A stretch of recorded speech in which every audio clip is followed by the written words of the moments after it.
The Paul Ricard circuit in the south of France plays host to the third round of the 2014 Blancpain Endurance Series. This is the last race before the Spa 24, only 3 hours this race, but let's have a little look back at the previous event at Silverstone. Off the start, the pole-sitting Porsche of Eric Dermont lost the lead to Alvaro Parent. He went around the outside at the first corner and managed to take the lead, a lead that the car wouldn't relinquish for quite some time. It was very busy coming down into the first corner. The Bailey and Schultz horsepower racing Aston Martin sent off into the gravel trap on the opening lap. Jerome D'Ambrosio was in trouble early on, first getting hit by the HTP Mercedes and then the SRO Motorsports BMW coming into the side of the Bentley. Both of them managed to continue on a spectacular opening lap. There was also a moment for the 888 car. Ryan Ratcliffe at the wheel as the BMW was sent into the gravel, then damage from that contact sent it spectacularly off at Copse. Unsurprisingly, Ratcliffe was out of the race.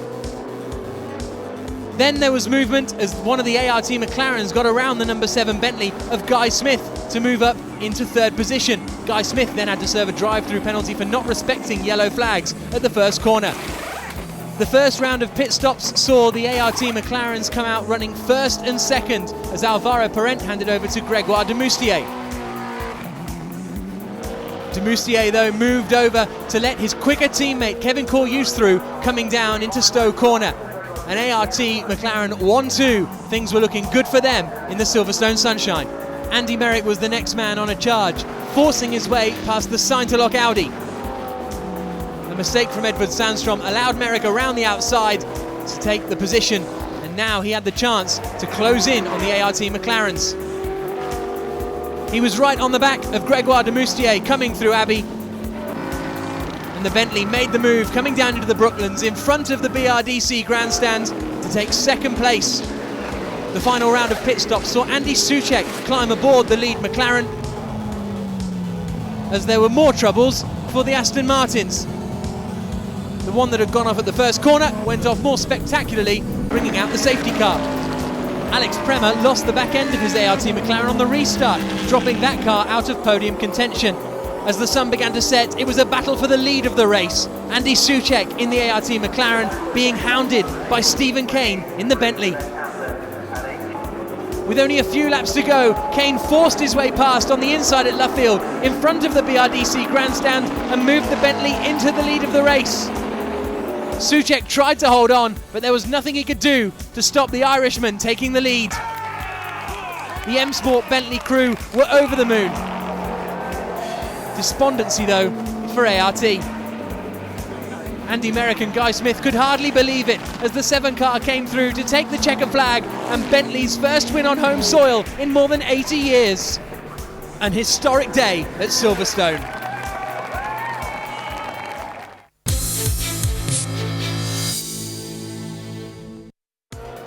After their superb weekend in Silverstone, morale in the Bentley team is absolutely sky high. It's an unchanged driver lineup for both of the cars. Guy Smith, who started the race so strongly in Silverstone, and Stephen Kane, who stole the highlights with the winning overtake, will both be in the number 7 car again. And alongside them, Andy Merrick, whose middle stint at Silverstone brought the Bentley back into contention, and he's looking forward to getting to grips with the car at one of his favourite circuits. We're here in the beautiful south of France at the Paul Ricard circuit. It's one of my favourite circuits, and the Bentley Continental GT3 is performing fantastically. We've got a very good chassis, so the car is doing really well in the corners at the moment. So now we're very happy with how it is. We just need to get around the competitors and keep going forward. So really looking forward to this weekend. In the endurance race at Paul Ricard last season, Audi really struggled. Most notably in the hot conditions and the long Mistral straight, it didn't suit the Audi R8. Saint-Aloc Audi seemed to have got on top of the problems. They had a strong qualifying performance in the hands of Gregory Gilbert. He'll be joined by Monegasque driver Stefano Telli and Swede Edward Sandstrom. As a result, the hopes of the French at their home race are resting on Gregory Gilbert's shoulders. You know, Paul Ricard is unbelievable. It's a track with a sharp corner, a big straight lane. You have all the possibility in this track. Our car is not so bad. We don't have so easy free practice, but my teammate is in good form and I really want to win this weekend. Max Buch for HTP is the defending champion, but he hasn't had the best of starts to the season. And in fact, here at Paul Ricard, it's the sister car that has qualified best. Steph Dusseldorp has put the 85 HTP Mercedes SLS second on the grid, ahead of the 3-hour race. One of his teammates is Sergei Afanasiev. The Russian was very quick in his time in the car and says that the race pace is very good for the Mercedes here. In fact, HTP won the race overall here last season, and there's no reason, starting second on the grid, that they can't be there again this year. Paul Ricard is a beautiful circuit overall, and it's very good for Mercedes. It's very good on the straights, it's good on the high-speed corners, and I'm sure we're going to do a great job here. So let's keep our fingers crossed and just push for the win. The number 99 ART McLaren is currently leading the championship, but in the final segment of qualifying this morning, the car ground to a halt with Kevin Estre at the wheel. The team have changed the engine and are hoping that they'll get out for the race. It's the 98 car that's on pole position. Alvaro Perrin put it there. Nicolas Lapierre is a newcomer to the team this weekend. I'm very happy to be here back in the Blancpain Championship. It's going to be a great race this weekend. Obviously the team did very well in the two first races of the season. The car has been quite competitive so far. It seems that this track is also fitting this car, so we are looking forward to it. And the main difference is the temperature, because it's much hotter here than it was in Monza or Silverstone. So we need to work a little bit on this and to make sure that the tire will be okay on this kind of condition. The Emile Frey Jaguar is out this weekend at Paul Ricard. It tried to get out for the pre-season test here all the way back in March, but unfortunately the team couldn't take to the track, and as a result they're chasing development as the season progresses. Lawrence Frey and Gabriele Gardel are joined in the car by experienced racer Freddie Barth, and he's hoping that a return to Paul Ricard will see the car performing more strongly than it has in the opening 2 rounds. It's every time a great time to come down to Paul Ricard. I mean, sunshine, beautiful weather, what you want more? Except the heat, of course, when you're driving is a bit on the limit, but therefore we have the night race, so it's got to be all right. For us, this whole project is quite young, so we have to hope that the car will run and we will run through without problem. If this is the case, I'm positive for the race. It's been an excellent start to the season for the SRO Motorsports BMW squad. They took the win in the opening race of the year at Monza and then followed that with a 3rd place last time out at Silverstone, and as a result they're leading the Pro-Am Championship. Stefano Colombo and Stefano Comandini, both strong racers, and they're joined by Eugenio Amos, who's looking forward to getting to grips at Paul Ricard with the BMW Z4. Well, I really like Paul Ricard because of the natural setting. And I really like the red and blue stripes when you drive, it's really nice. The BMW performs really well in fast and mid turns, so this circuit is made out of very fast corners and mid corners, and this is where we gain on the other cars which are performing better than us on the straights. The winners of the race in Pro-Am at Silverstone was the 80 RJN Nissan of Nick McMillan, Florian Strauss and Alex Buncombe. Once again, it's Alex Buncombe who's paired up with a couple of new Nissan GT Academy winners that are taking gamers to racers. Florian Strauss is the European winner last season, and he is really enjoying his time at the wheel of the GTR, and is looking forward perhaps for another class win this weekend. It's a lovely track, so it's a little bit easier for me to find my limit here. It's very special because we tested here, so we all know the track very well. Our pace is not too bad here. The car feels pretty good around the course. So yeah, for sure, we are looking forward to make one step in the championship and get the lead in the Pro-Am class before Spa. Last time out at Silverstone, the Pro GT by Almeris Porsche started on pole position. It was a wonderful lap from Franck Pereira to take pole that time. At the race start though, Eric Demont lost the lead and the Porsche gradually slid back in the opening stint. Again, Franck Pereira put in a good qualifying performance, and this time they'll be hoping they can stick nearer the front when the race comes later on. I like Paul Ricard a lot, you know, I have a lot of experience on this track. I've been testing here a lot when I was Toyota F1 driver. The Porsche is pretty good, you know, and we have been working a lot with the setup, and I think we are find again a good balance. We were good in Silverstone, so I think it will be good for the race again.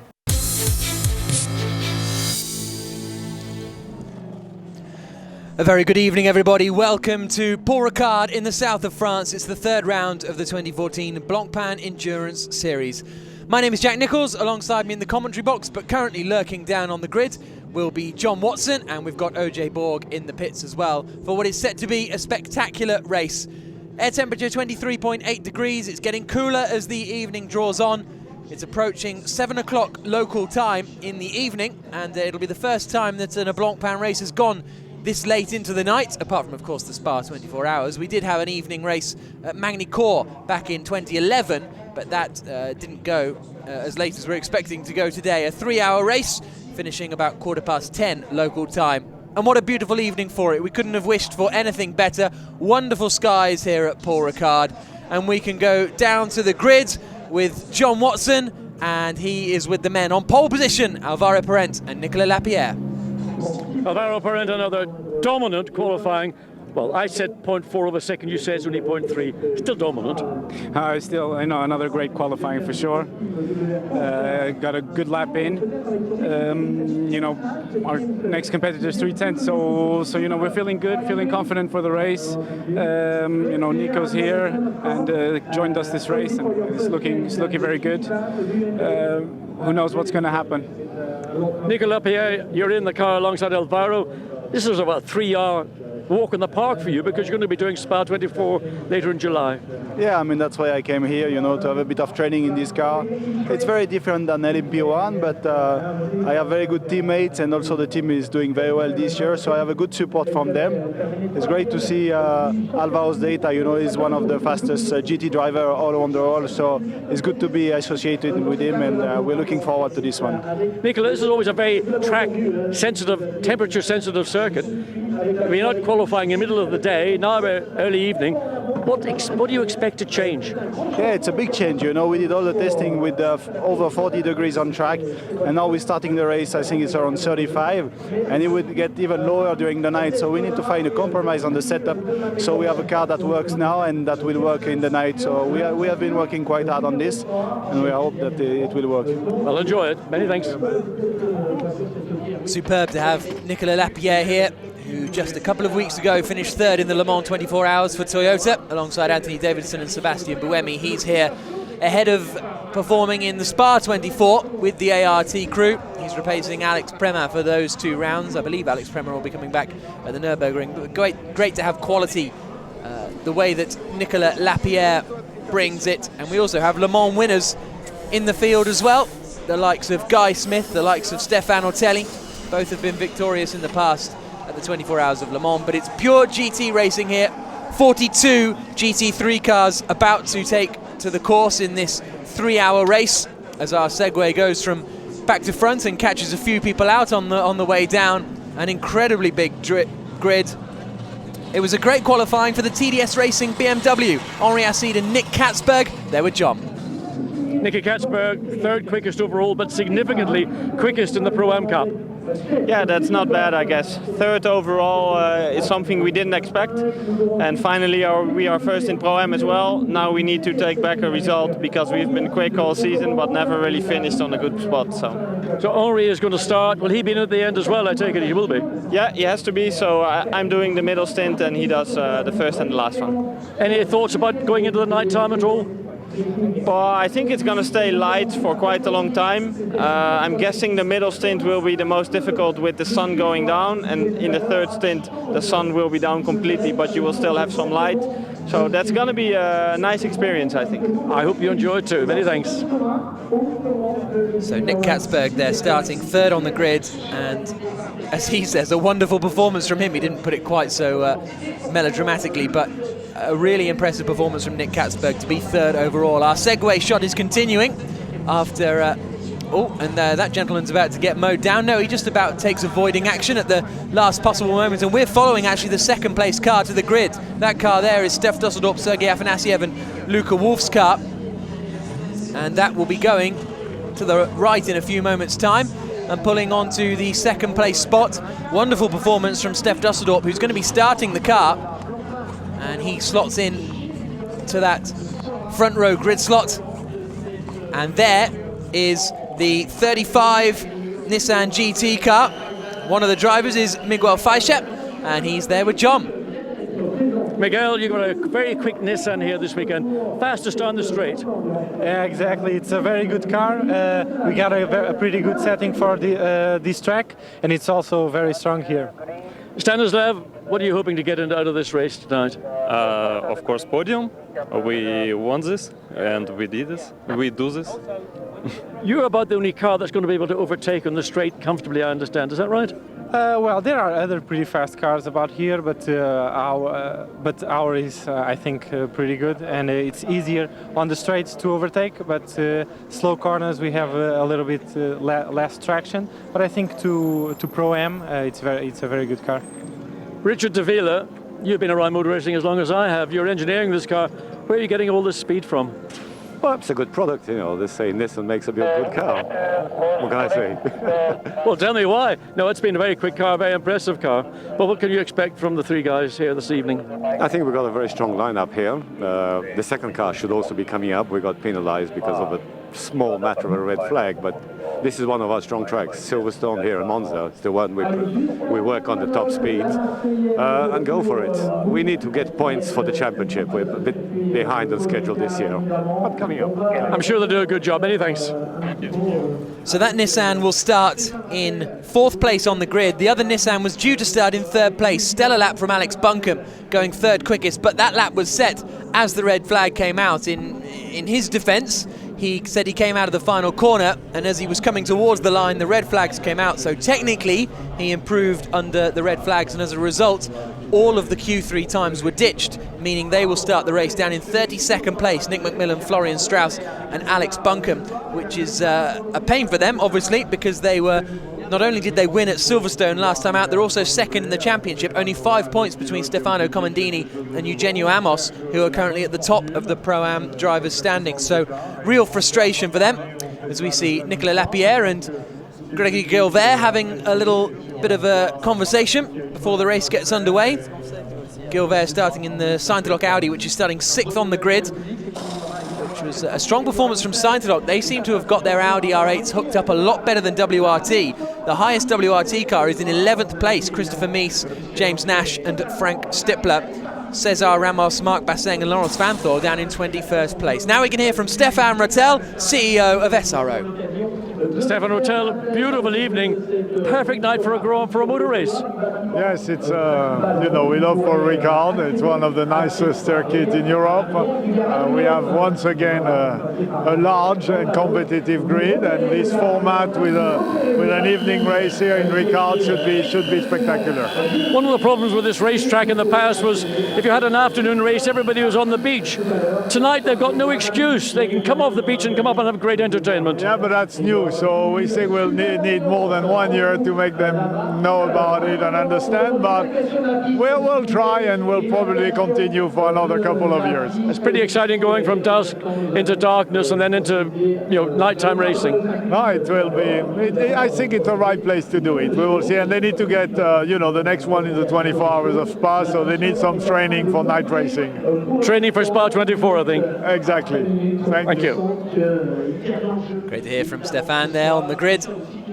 His home race, of course, as well, and there on the right-hand side, the pole position car. Left-hand side is the second place car of Steph Dusseldorp, who will be starting that car.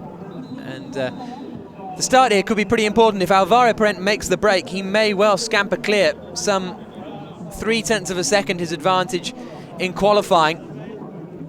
As we now get ready to head down the grid once more. The French flags flying, and there is the pole car on the right-hand side.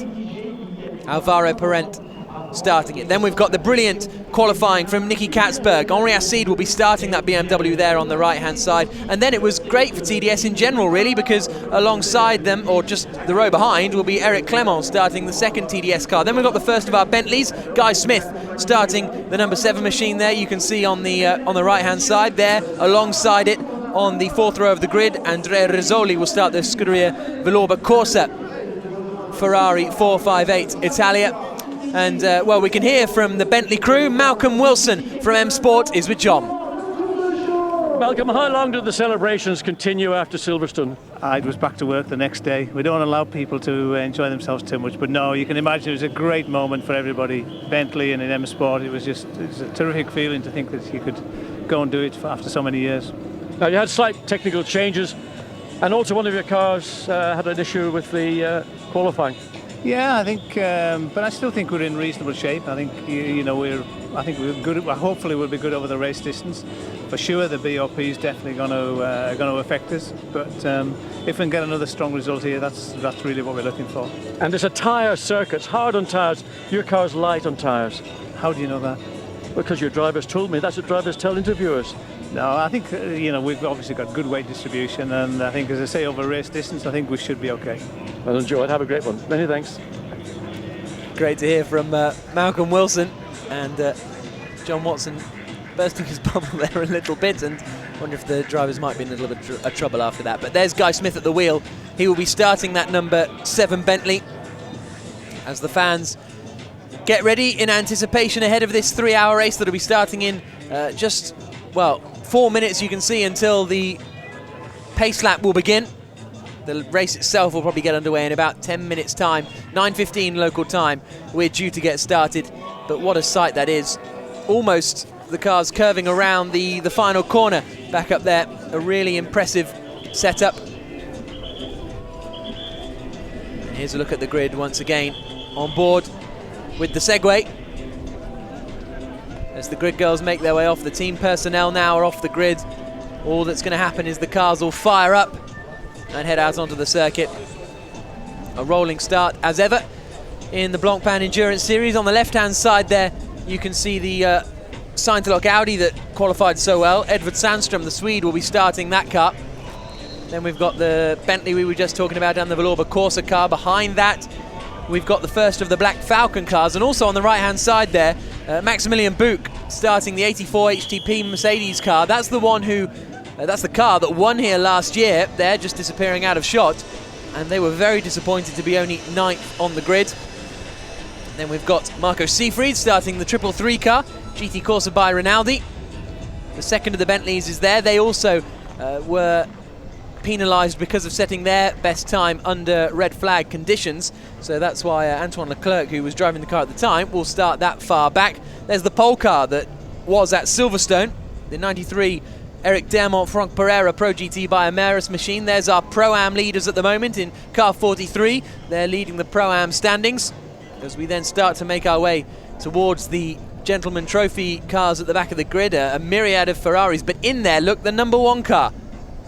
Really difficult weekend so far for WRT, and Marc Basseng was so disappointed with how the qualifying session has gone. He's going to be starting that car in 21st place, the former FIA GT1 World Champion, in fact the last FIA GT1 World Champion. He will be starting well down. The Boots and Gignon McLaren's struggling a little bit for pace in the end. The Emil Frey Racing Jaguar there on the left-hand side. Then we've got the very quick number 80 Nissan. Alex Buncombe qualified that 3rd, but his lap time was disqualified as well. As a result, they start down in 32nd place on the grid. There we've got the Team Parker car behind, and there we've got how we're bringing you this this action as we make our way further up the grid. The Black Falcon car started by Vladimir Lunkin then. In 36th place, there's one of the 2 Gentleman Trophy WRT Audis. And then right at the back of the grid, we've got the Acuria Cos car. Andrew Smith will be starting that machine. And that completes our 42 cars on the grid. Also, I couldn't quite see actually there, the number 99 ART Grand Prix McLaren. Just to the right-hand side of this shot, it should be on the penultimate row of the grid, but they had to change the engine after a problem in qualifying, which sent them to the back of the grid. And, well, I can't see them out there at the moment, so maybe they'll opt to do a pit lane start. I'll keep an eye out on that one, because that would be our championship-leading car that are in trouble. They may well be back there. I might have just missed it, but we'll wait and see for confirmation in a few moments' time. So a couple of minutes before the green flag lap gets underway, and then 3 hours of racing here at Paul Ricard. There's the green flag, the safety car pulls away. And we're rolling for the formation lap. And there is the 99 McLaren there on the right-hand side. No need to panic, it is out.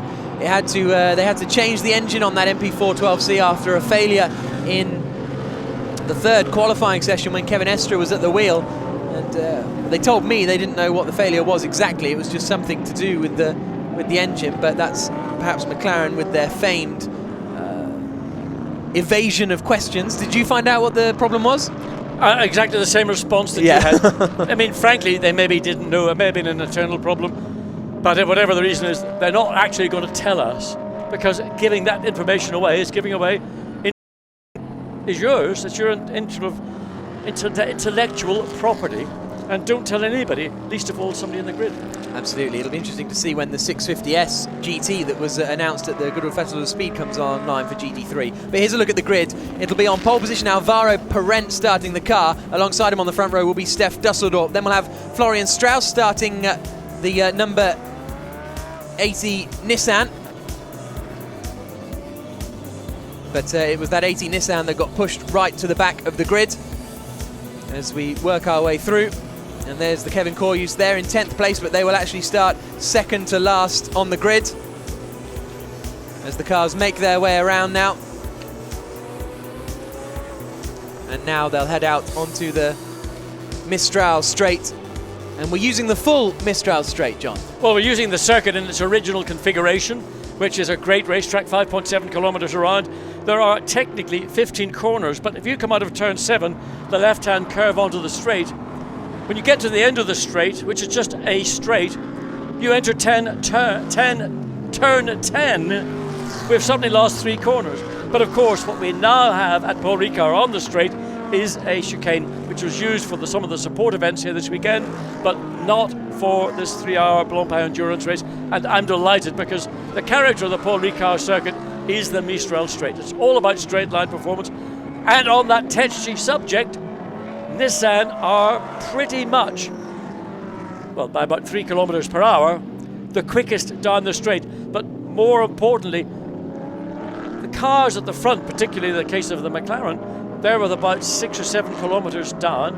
And the Bentley, which we saw dominate eventually in Silverstone, they're a bit further back. So there's a big mix and match of straight line speeds. There's been a small adjustment in the BOP for some teams. The McLaren has also had an adjustment in the BOP, but they're finding performance through the chassis, not just simply in a straight line. It's been interesting talking to some of the teams about the effect that the heat and therefore the cooler evening temperatures will have on the turbos, because all the non-turbo cars are saying, oh, it'll be fine this evening because the turbos, will be running slower. But McLaren are saying, well, no, that doesn't affect us much. Bentley say it doesn't affect us much, but Nissan are saying, oh, we might struggle this evening because the temperature will be lower and that'll affect our turbo. I can't work that one out. I would need to speak to an engineer to get a rational reason for that, but I'm assuming that the air, you're only talking about maybe it's 8 or 10, it's very small variation in the temperature between right now, what we come up to at 7:15 in the evening, and what might exist at 10:15 when the race comes to an end. You're talking about maybe 8 or 10 degrees Celsius.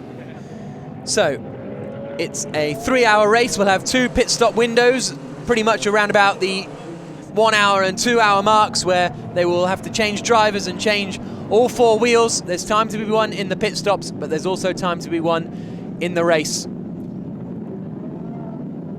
Alvaro Parent about to turn through the final corner and start rolling up down the start-finish straight. Turn 15 leads them out onto the start-finish straight. It'll be a long hold because they got to wait until all the cars are on the main straight before they turn off those lights, and they're almost having to crawl around. But it's Parent on pole position on the right-hand side. The Mercedes on the left is Steph Dusseldorp. Great start from the Bentley. Guy Smith pulls to the inside immediately. Easy peasy for Alvaro Parent. He cruises into the lead of the race, and it looks as though the Mercedes could be under pressure. What a sight coming down to turn 1. And yes, up into second place goes the Nissan. It's third now for Steph Dusseldorp as they try and wind their way through the first chicane, down towards the second chicane, and Guy Smith is going all over the circuit to try and make up positions, and it's working out for him. And I mean, not only is it working out, he's just forcing the issue. If you see the Bentley in your mirrors, the sheer size of the car compared to others around, you're going to say, I'm going to get out of his way immediately. Guy Smith, great start from the 4th row of the grid, and now all the congestion down at the bottom of the circuit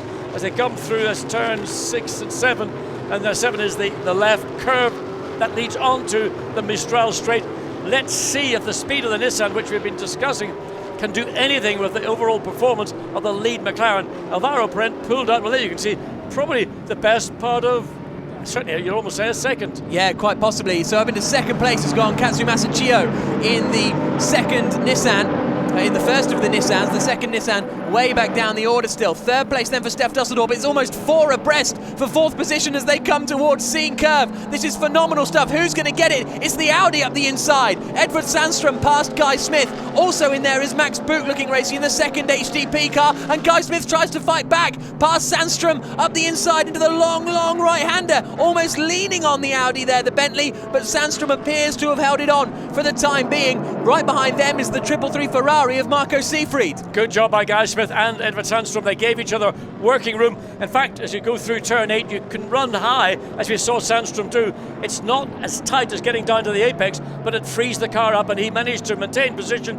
and still is just ahead of the Bentley, which is now in... So I think that's fifth place overall now for the Bentley as they come out onto the start-finish straight to complete one frantic lap of racing. Only another couple of 50 to go as they come across the line. And it's Alvaro Parent leading the way. Second place in the Nissan is Katsumasa Chiyo. Third place for Steph Dusseldorp. Fourth for Stefano Telli, according to the timing screens, but I had it down as Edward Sandstrom starting the race. We'll wait and see what happens there. Guy Smith in the Bentley is in fifth place. Sixth place for Marco Seefried. Seventh for Maximilian Buch. And there's problem for Kevin Estra. And there's a rear right damage by the looks of things for the 99 McLaren. The championship leaders are in all sorts of trouble. I mean, they've had a terrible qualifying. They've now had an even worse start to the race.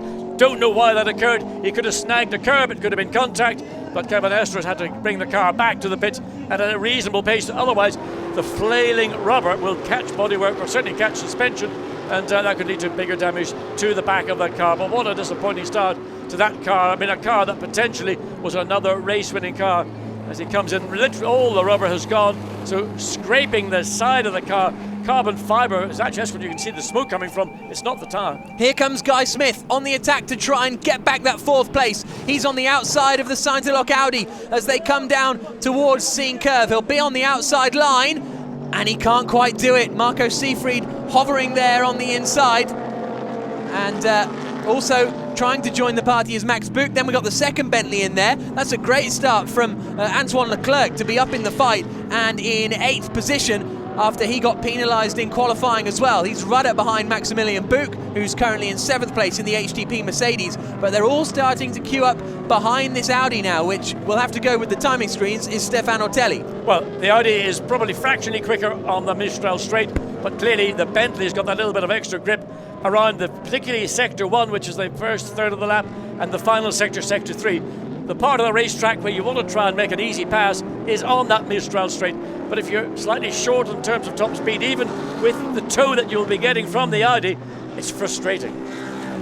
The starts of car 93 and 42 are under investigation. So that's the Pro GT Porsche and also the Sport Garage Ferrari 458. So none of our front runners particularly, as they stream across the line. And look how much pressure Guy Smith is putting Stefano Telli under, but they need to be careful because right behind them is Marco Seefried. Yeah, I mean, this is a very quick car. We've seen in the past with Seefried behind the wheel, particularly at Monza, how good a car that was, and he's certainly put it to a very good effect, and he's pushing, really, he's in the line of cars. All he can hope for is that a mistake comes from the Bentley as he's trying to put pressure on the Audi, and that's a whole chain of 4 cars waiting to see just quite what might be the outcome.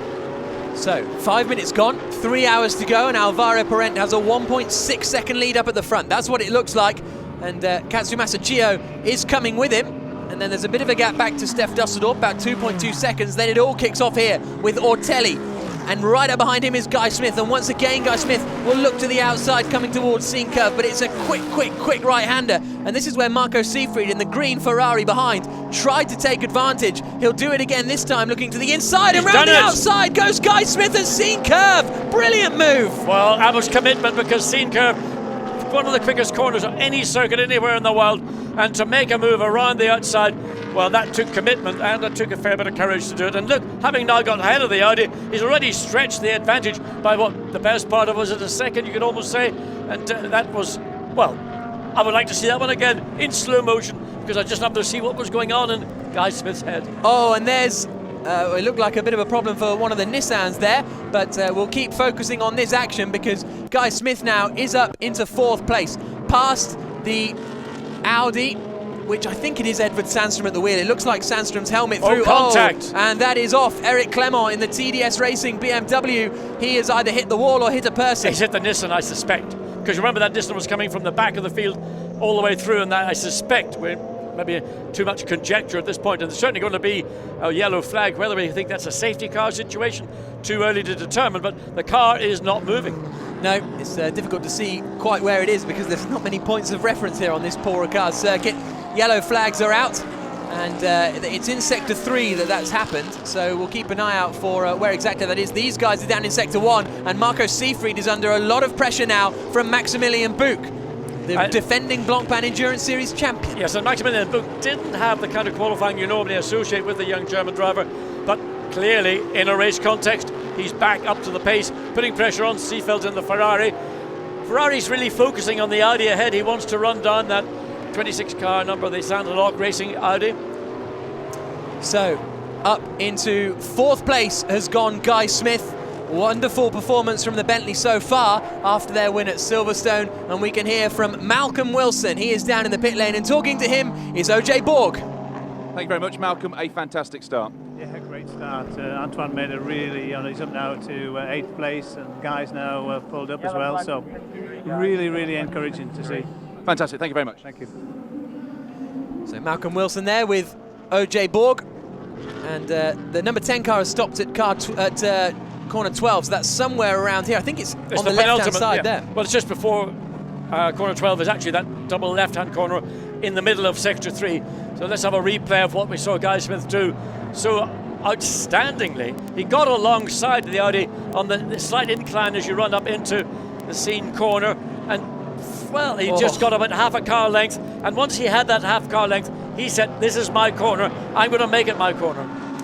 So there's our top 3 across the line. They're relatively spread out, but now Guy Smith is up into 4th place. He's not sprinting clear of Gregory Gilbert now, the timing screens are saying, is in that sign-to-lock Audi, so it's anyone's guess. I thought it was going to be Sandstrom. The timing screens have said it's Gilbert and Stefan Ortelli so far, so we'll wait and see what happens, but let's go with Gilbert for now, because presumably they've turned over the transponder inside the car, and hopefully the driver knows who he is. So we've got 10 minutes gone, and Guy Smith now will start to try and hunt down Steph Dusseldorp in front, but Alvaro Parent sets the quickest first sector of anyone. He's only got a 1.5 second lead though over Katsumasa Chio, and Chio's doing a good job of staying with him so far. I think you could say well, there we go. There's confirmation. It is Edward Sandstrom in the car, because there's Gregory Gilbert and Stefan Ortelli, as we thought. Yes, anyway, so we're going back to the Nissan, and what a good job the young Japanese driver is doing. He's keeping Alvaro Parent in what the dominant pole position winning car, only 1.5 seconds behind at the end of lap 4, but now Seefeld's making his way alongside Sandstrom. Can he repeat what we saw Guy Smith do, a couple of laps earlier? He's got ahead even before he gets to scene corner, so that's a clean and easy pass for the Ferrari. Good straight line speed from the Ferrari. They've been quick all weekend down the straight. And the Audis have struggled all weekend down the straight as well, and what can Max Buch now do? He is right up behind, and lap 3 of car 98 is under investigation. So that's interesting. That's the race leader. But now we can go down to Andy Soucek with OJ Borg. Andy, it's a terrible start. Talk me through what the mechanics are doing behind us right now. Well, they're trying to repair the rear right end, which is pretty damaged. I think Kevin had a touch with another driver, but I didn't talk to him yet. So we just know that the rear corner is really damaged, and we will try to repair to try and go out and see if we can score some points. But we lost too much time, so we will just go out to see if the car is okay and we can make a point. Start, finish straight Talk me through the frustrations as a driver being sat in the garage, watching this happen, knowing you've still got a stint to come. Lost time on that last lap. It's the same Chio frustration brought the as gap I down had to just when the engine 1.3 seconds. I mean, there's nothing you can do about it. I'm sure Kevin tried the best, and that's the risk of starting in the back, that you have gentlemen and everything around, so it's not easy. And yeah, I'm sure he was doing the best. So I'm not really angry at anyone. It's just a frustration. Thank you very much. Thank you. So good to hear there from Andy Soucek as we watch this continuing battle, and now the number 8 Bentley of Antoine Leclerc is right up behind Max Buch, who in turn is right up behind Edward Sandstrom, and it'll be interesting to see what Marco Seefried can do now, pulling away. Well, Seefried's got clear. He's now looking at the Nissan which is about 2 seconds or so further down the road. But this battle going on with the Mercedes, the Ferrari, and of course the Bentley, so it's all going to be very, very tight. Down the back straight comes Maximilian Buch. He's got the inside line, and it's job done, really. I don't think Edvard Sandström, well, he's desperately trying to stay in there, but the Audis have been struggling a lot in the straight line speed, but he's holding the inside line there, Sandström. He's not going to get done the same way twice. No, I mean, you've got a frustration. You know that your car isn't the quickest in the straight line, and it has been a bone of contention amongst some of the Audi drivers that they are not really getting the straight line performance via the BOP that they feel they should do. And through goes Antoine Leclerc then. He manages to get past Maximilian Buch, and that is now 7th place for the second Bentley.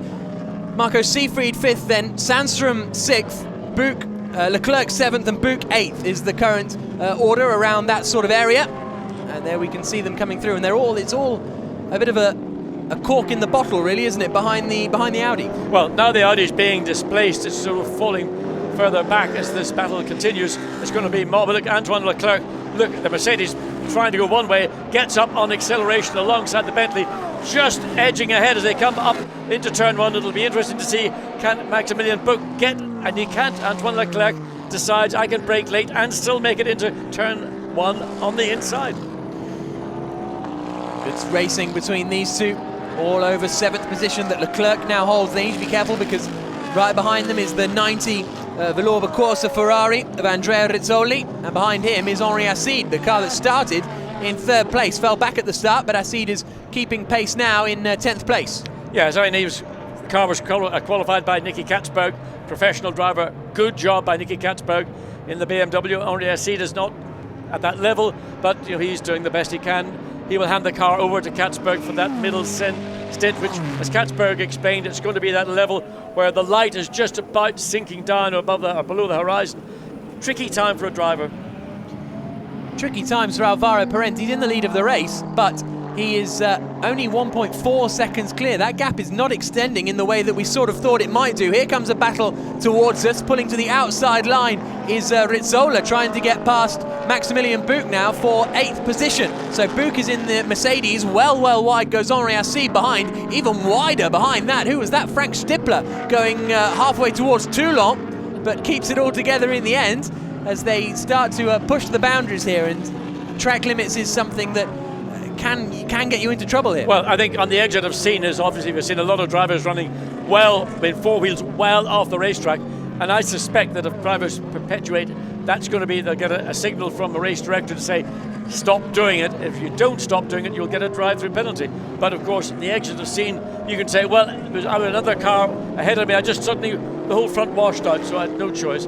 But abuse of the circuit and going beyond the circuit limits is something that the race director will, I think, stamp down on. Steph Dusseldorp there, running in 3rd place. Then in 4th place, we've got Guy Smith. Is that gap coming down? Yes, it is, by about half a second a lap, so it won't be long before Guy Smith is challenging the podium. There's Maxi Buch in 8th place at the moment, the man who's also currently leading the Blancpain Sprint Series drivers' standings, along with his teammate Max Goetz. And there is Guy Smith, starting to reel in Steph Dusseldorp, and then we've got this great queue of cars behind. A brilliant race, pretty much everyone from 1st down to about 11th position is in a squabble, and then we have this battle for 12th and 13th with Abdulaziz Al Faisal, and behind him at the moment is the number 11 Pro-Am car started by Michael Broniszewski, and they're doing battle over 12th place, and they're in different classes, these two. Abdulaziz Al Faisal in the Pro Cup Mercedes, Broniszewski behind in the Pro-Am Ferrari. Interesting to see whether there's any differential in terms of straight line speed between the Ferrari and the Mercedes. Feeling is the Ferrari is that little bit quicker. So there is the 2nd place car. A really strong performance from Kazu Masachio. We can hear from Bob Neville. Bob, if I can bring your eyes away from the screen just for a second, a great start challenging for the lead. Yeah, Chio-san just set the fastest time I see, so that's a good start. Everything seems under control up there. Do you think this is one of those moments where it's take the lead when you're on a hot lap? Yeah, absolutely. We said to him, look, just go for it. If you get a chance to go for it, and that's what we're going to do, because obviously we've got our academy guys coming in next, so we're going to come down a bit. So for the plan is for him to try and draw out a lead and hope for no safety cars. Thank you, Bob. Okay, cheers. Good to hear from Bob Neville there, and a fun for all the family here at Paul Ricard. Get him in young, get him converted to motorsport. This is a great evening, beautiful location, and what fun for kids. You know, Saturday night they're allowed to stay up late, don't have to go to school on Sunday.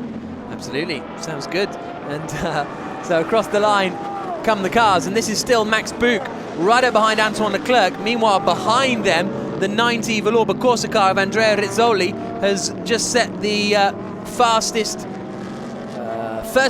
middle sector of anyone on that last lap, and he is now right behind this gang. So still this squabble, which is ultimately over 6th place with the Audi. Well, still 5th actually. Marco Seefried, he hasn't scampered clear the way that I thought he may do. So we've essentially got 5th through to 9th place, all nose to tail. Siegfried is being challenged by Edward Sandstrom. So the speed of the Ferrari to get it ahead of the Audi, 3 laps ago, now seems to have just vanished. And it's Edward Sandstrom who appears to be lapping that little bit more quickly, coming again onto this Millstroud straight.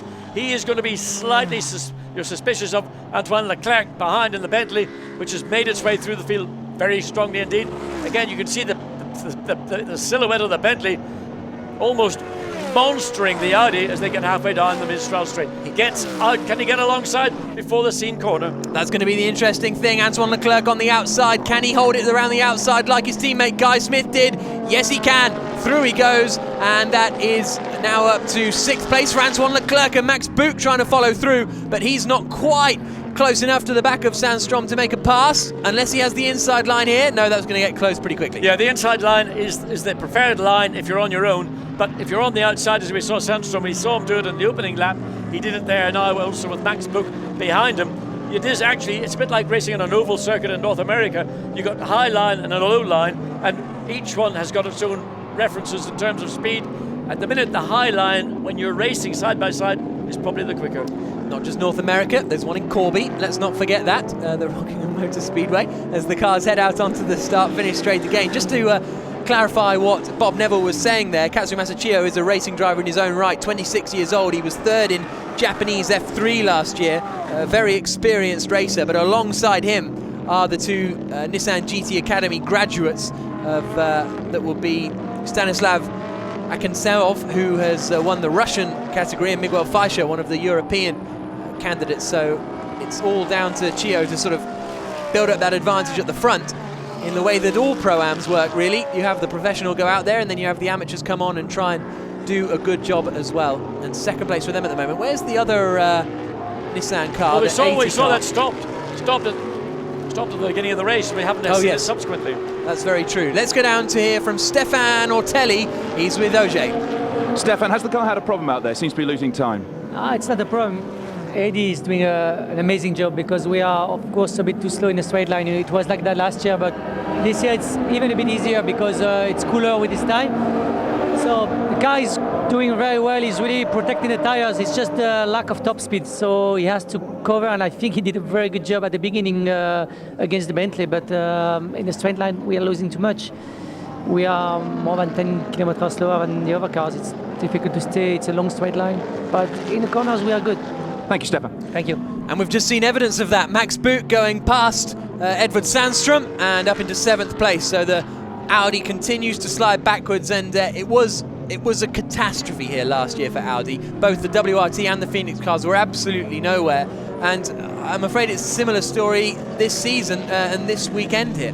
Well, it's an issue, and the Audi drivers are telling me that they are, compared to the competition, they're slower on the straight, and that they're starting to sort of bang the drum about this and saying, look, we win races, we win championships, but we can't get pole positions, we can't run at the speed on the straight, particularly here at Paul Ricard with that 1 kilometre straight that our competitors are doing, and we don't think it's very fair. But the whole essence of the balance of performance is to ensure that one manufacturer isn't dominant and that everybody gets a chance on their day to win. Every manufacturer, that is. Exactly. When we're in Zandvoort next weekend for the Sprint Series, I think the Audis will be pretty strong on a circuit like that. So you win some, you lose some is the sort of blunt way of quashing that argument. But here we're seeing the battle between the Ferrari and the Audi. So Edward Sandstrom has now fallen into the clutches of Andrea Rizzoli, and this is now over 8th position. Rizzoli running 3rd in the Pro-Am class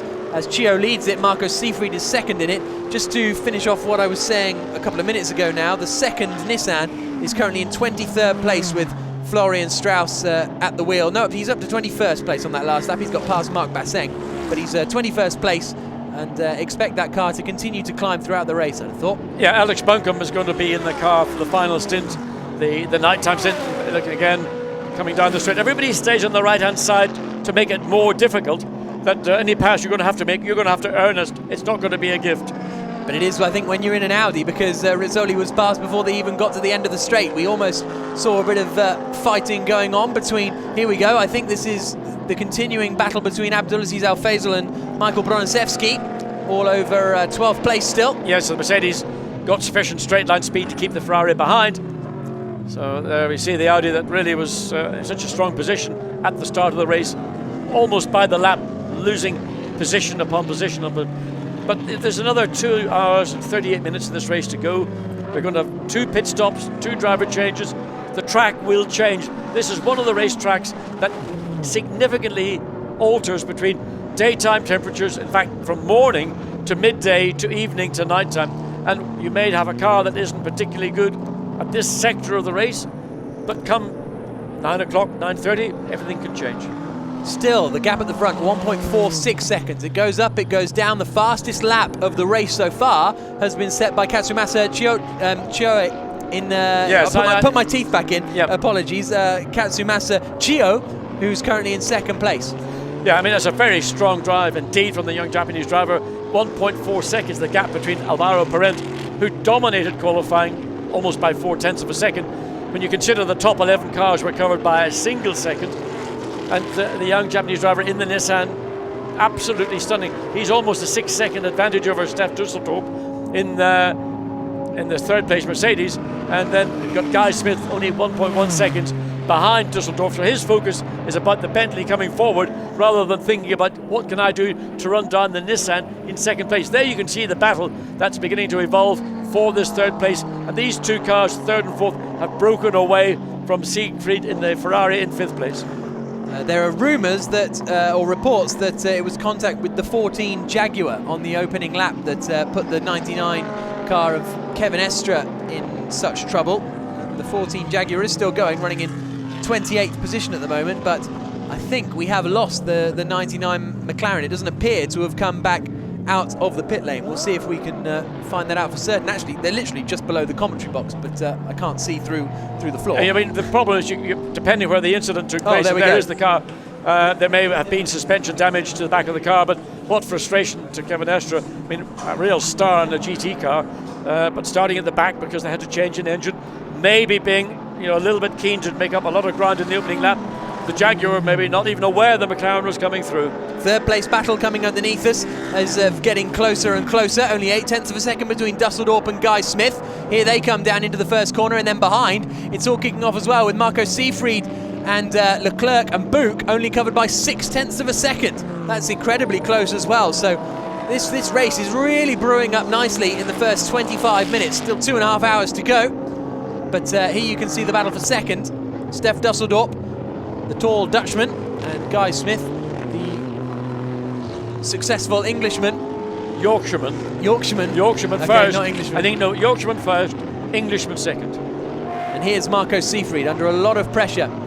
Well, these 3 cars are all now in effect, 2 cars running at the pace of the Ferrari. The Ferrari is quick down the Mistral straight. The Bentley is slower than the 458 Ferraris. The Mercedes is probably somewhere between the 2. So you need a really good run out of turn 7 to try and stay in the draft as the Ferrari comes up and overtakes one of the back markers already being lapped. The Bentley then is suddenly left in clear air as the Ferrari goes back to the right of the racetrack. But watch behind the Mercedes is the car, Maximilian Buch, who will use an opportunity. He will force an opportunity and put Guy Smith into whatever position he needs to get that pass done. Into Seine Curve. And that lappery didn't work out perfectly for Rizzola, but here's the attack, is it, from Antoine Leclerc? Look towards the inside line, but nothing doing. Well, the Ferrari had to go slightly defensive. He came in quite early. That's the normal part of... There's the battle. It doesn't look like 1.4 seconds, I suspect, when they come across start-finish line, just breaking away from that battle further down the field. that the battle for the lead is actually developing into a battle. It's not about first and second. It was 1.4 seconds on the previous lap, waiting to see what it is. Still, well, 1 point. It's actually extended to 1.5. It looked less to me. We saw them after the middle sector, and the middle sector is the straight, and that's where the Nissan took 0.3 of a second out the lead of Parent, and then it swaps back again 0.3 of a second in the final sector. Yeah, and the McLaren has got clearly first and third sector benefits. Middle sector, sector 2, which is going to be the long 1 kilometre straight, that's where the Nissan can make up. They could probably make up the best part of 2 or 3 tenths of a second. Then back into sector 3, the McLaren is able to marginally claw back that amount of time. But it's a great drive by both Parent and the Nissan, and this battle for the lead. Here we got the battle, well, this is a battle further down for third place. So Guy Smith has run up to the tail of Stef Dusseldorp and the Mercedes. Sort of maybe met his match at beginning, almost with half an hour of this race gone. It's Malcolm Wilson watching on in the Bentley garage, and a phenomenal setup that Bentley have brought here. I couldn't believe it when because they pushed the boat out a bit for Silverstone, but here it's a massive operation that they've brought here, and you've even got a pamphlet, John. Well, I went into the Bentley and I was talking to John Wickham, and I just noticed a Bentley experiences at Blancpain, Nürburgring, and also, and they talk about the car and the Bentley Continental GT3 as it happens. That means over 1,000 kilograms were eliminated in the build process to get the car from the road product, brilliant car that it is, probably with this W12 engine, to this V8 turbocharged engine, which is in the car that we're watching now. Guy Smith right on almost in the exhaust pipes of Stef Dusseldorp and the Mercedes-Benz. So all that lovely bird walnut trim, the double glazing, whatever you pay your money for, the hi-fi to buy the Bentley Continental GT3, that's all been trashed in the interest of speed, and a very good judgment too. Absolutely. Down into the final corner comes this battle for third place. A Bentley is on its way to you now, John, after that little... well, I got accused of in qualifying about getting a free Porsche, so now it's going to be a Bentley. Well, so we just saw Gregoire Shai in the pits, so that's a real shame. That was the number 2 Audi that we saw getting lapped a few moments ago, and they've come into the pits, unfortunately, so troubles for that WRT car. Still the highest WRT car is Frank Stippler in 11th place, 7th in class, but now Guy Smith is starting to really get close, and we've seen, interestingly, the sister cars are doing battle already, Buch and Leclerc, and they seem pretty evenly matched when it comes to straight line speed and everything, so I imagine these two cars are going to be pretty close as well. Well, the quickest Bentley we saw down the straight was doing 274 kilometers per hour, and the quickest Mercedes-Benz, just try and dig that out somewhere, I mean, it's pretty much around the same ballpark figure, so there's not anything particularly in the straight line that you can say is in the favour of one of the or other of the two manufacturers, unlike the Nissan, which clearly is the quickest car down the straight here this weekend. But look, Guy Smith really right under the rear wing, and he's got the lights flashing. Anything to distract the driver, to make him look. Does that work? It can do. I mean, if you can put your lights into particularly the side mirrors, not the interior mirror or the camera, maybe in the case of some of these cars, if you can get a driver looking in his mirrors and thinking about what might be happening. So there, look, again, Guy Smith just maintaining that gap. It's just under a second as they come into the sort of long, sweeping turn 12.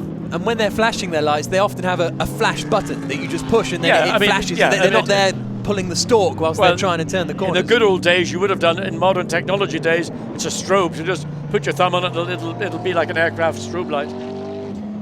Here's the battle for the lead. It's getting closer and closer. In fact, Katsu Masachio has done the fastest middle sector of his race so far. 0.6 of a second he took out of Alvaro Parent. And as they come across the line to complete the 15th lap of the race, there's just 1.1 seconds between them. And equally, in the battle for third place, as they come across the line, there is just 0.5 seconds between them. This is turning into a bit of a cracker here as the sun goes down in Paul Ricard. Still ages actually until sunset. Well, the sunset will set as the cars are coming down pit straight going into turn 1. So the sight of where you brake, you're going to have to look out the side of the car almost to check where your reference points are, because driving into the sun, it'll be another hour before the sun gets down to that level. But there are hills and, well, not quite mountains, all around Paul Ricard circuit. This is a circuit that's about 500, maybe 600 meters above sea level. So it is in a sort of a plateau or a plain, but all around it are hills, and I mean, let's call them mini mountains. Max Buch has got past Antoine Leclerc somewhere out there at the start of this lap. He started the lap in 7th place and he is now up into 6th place. So Buch has made up a position.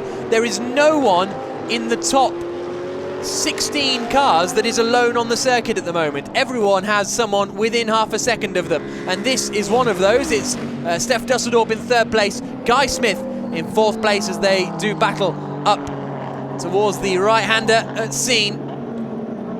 And then there's this great queue of cars further back. There's battles everywhere, but starting to get cut adrift is the Audi of Edward Sandstrom. A look to the inside, and that's the Ferrari by Villorba Corsa. There's the team I was looking for, having a look out to get past the Bentley, but not close enough. Meanwhile, cut back, 3rd position again, 85, Steph Dusseldorp. 4th place, number 7, the Bentley of Guy Smith.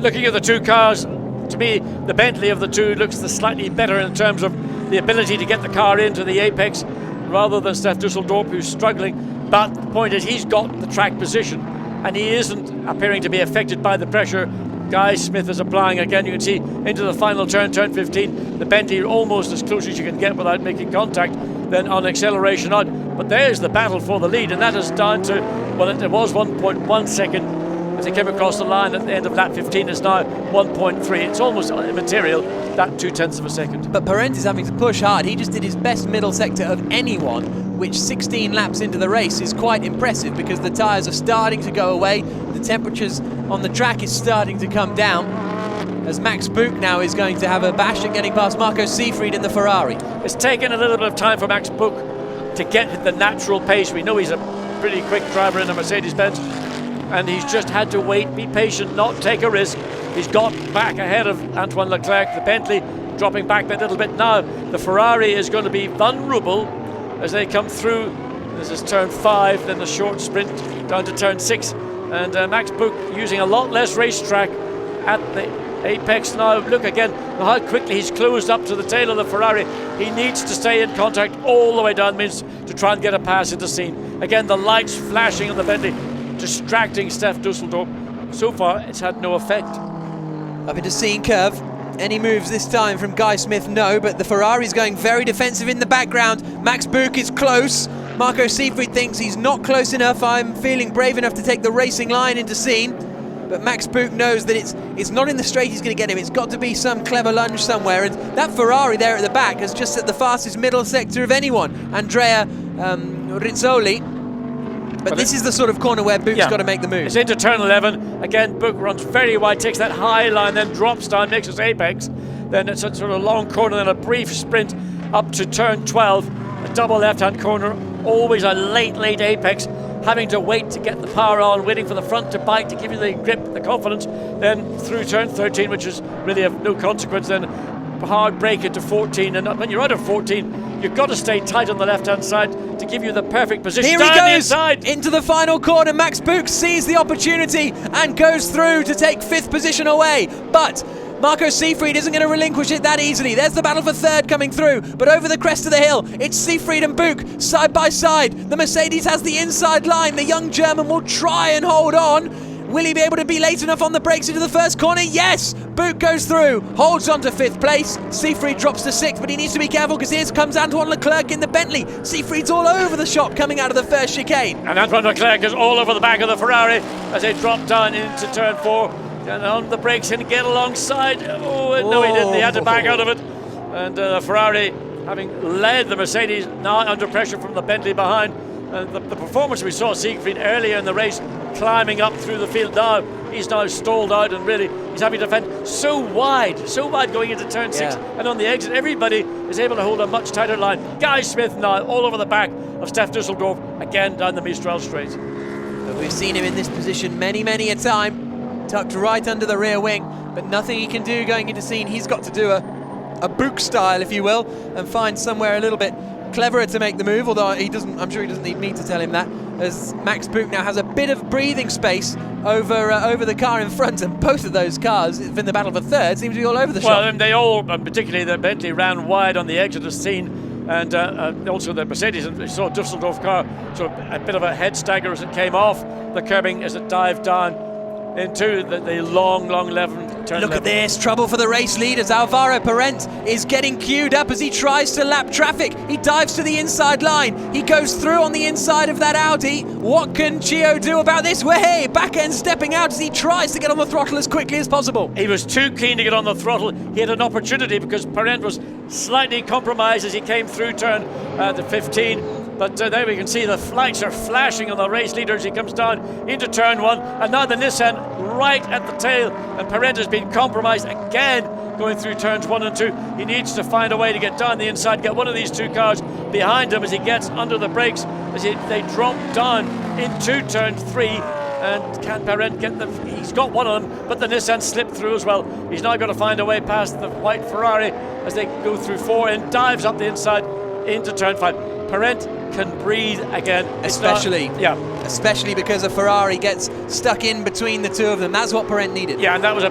clever bit of driving by Alvaro Parent. He knew what he had to do. He forced the issue and he put the Nissan on the back foot. Now the Nissan has lost all that good work that occurred in the last half a lap, and again the gap probably up to over a second. Yep, absolutely right. So that was a bit of a stressful few moments, I imagine, for Alvaro Parent. They lost a second in that first sector alone, the pair of them, and on that last lap they lost 0.7 of a second to Stef Dusseldorp in 3rd place, so that battle is going to start to close in on them as well. No, it's not, because Stef Dusseldorp and Guy Smith are going to have to go through the same agonies as we just saw the race leader and 2nd place go through. So while there was a benefit initially, oh, look at this, the Bentley being challenged by the Ferrari right off the racetrack. Wow, he's looking to the inside in the 90 Valour Corsa Ferrari, and is he going to get through? Yes, he is. No, Leclerc holds on around the outside as seen. That's brave stuff. He goes possibly all 4 wheels off there, and he was pretty firm in his defence, wasn't he, down the Mistral straight? He was fair because he was on the outside of the corner. The Ferrari was so tight coming down the straight, it had to get out of the throttle. He couldn't have made the corner without running way off. You were going to go too long. Well, that might have ended up in Nice, I think. But the nature of the racetrack is it is a wide racetrack. Lots of options in terms of how you take many of these corners. But the problem is that at Scene, it's a one-line corner. And if you're on the wrong line, you're going to have to get out of the throttle. Gap at the front up to 1.8 seconds after all that shenanigans in the traffic. And as you say, John, it's those shenanigans that this 3rd place battle is about to contend with. And you've got 3 cars who are about to be lapped by the 3rd and 4th place competitors who are involved in their own battle. And they're not thinking about what's coming up. They're just thinking about, I'm fighting for 27th place or maybe 36. We'll see as they come down into the first chicane. Dusseldorp tries to get past, but he's not quite close enough. This is all battles in the Gentleman Trophy. Dusseldorp goes to the inside line. Was there a bit of contact there? Potentially, because they got very, very close to one another. That's 1 down, 2 to go for Dusseldorp, but this is the time you want to catch them, isn't it? Yeah, well, Guy Smith slightly wide again, and we've seen other cars do that on the exit of turn 6, but look how much the Mercedes had to brake. The Mercedes had to brake, and Guy Smith dives to the inside line. Can he get alongside Stef Dusseldorp? They're side by side with a few back markers thrown in for good measure as they come along the Mistral straight. Guy Smith is definitely alongside. He's got the slipstream as well of the Ferrari, and Smith is through. Guy Smith into 3rd place. Yeah, I mean, that was a classic case of hitting traffic at the wrong part of the circuit at the wrong time. And the Mercedes had to, Dusseldorp had to, it was compromised, get out of the throttle. Guy Smith was reading that and knowing that given the opportunity, he's going to dive through. He's again 1 more car to get through, and wait to see whether Dusseldorp is able. No, Dusseldorp is having to struggle. He's now got alongside, he's got the inside line, and he will be furious because that was, you might say, he allowed himself to be suckered into that position. But the fact is sometimes in this kind of racing, you've got so many cars on the track, they're all battling each other, they don't know what's going on.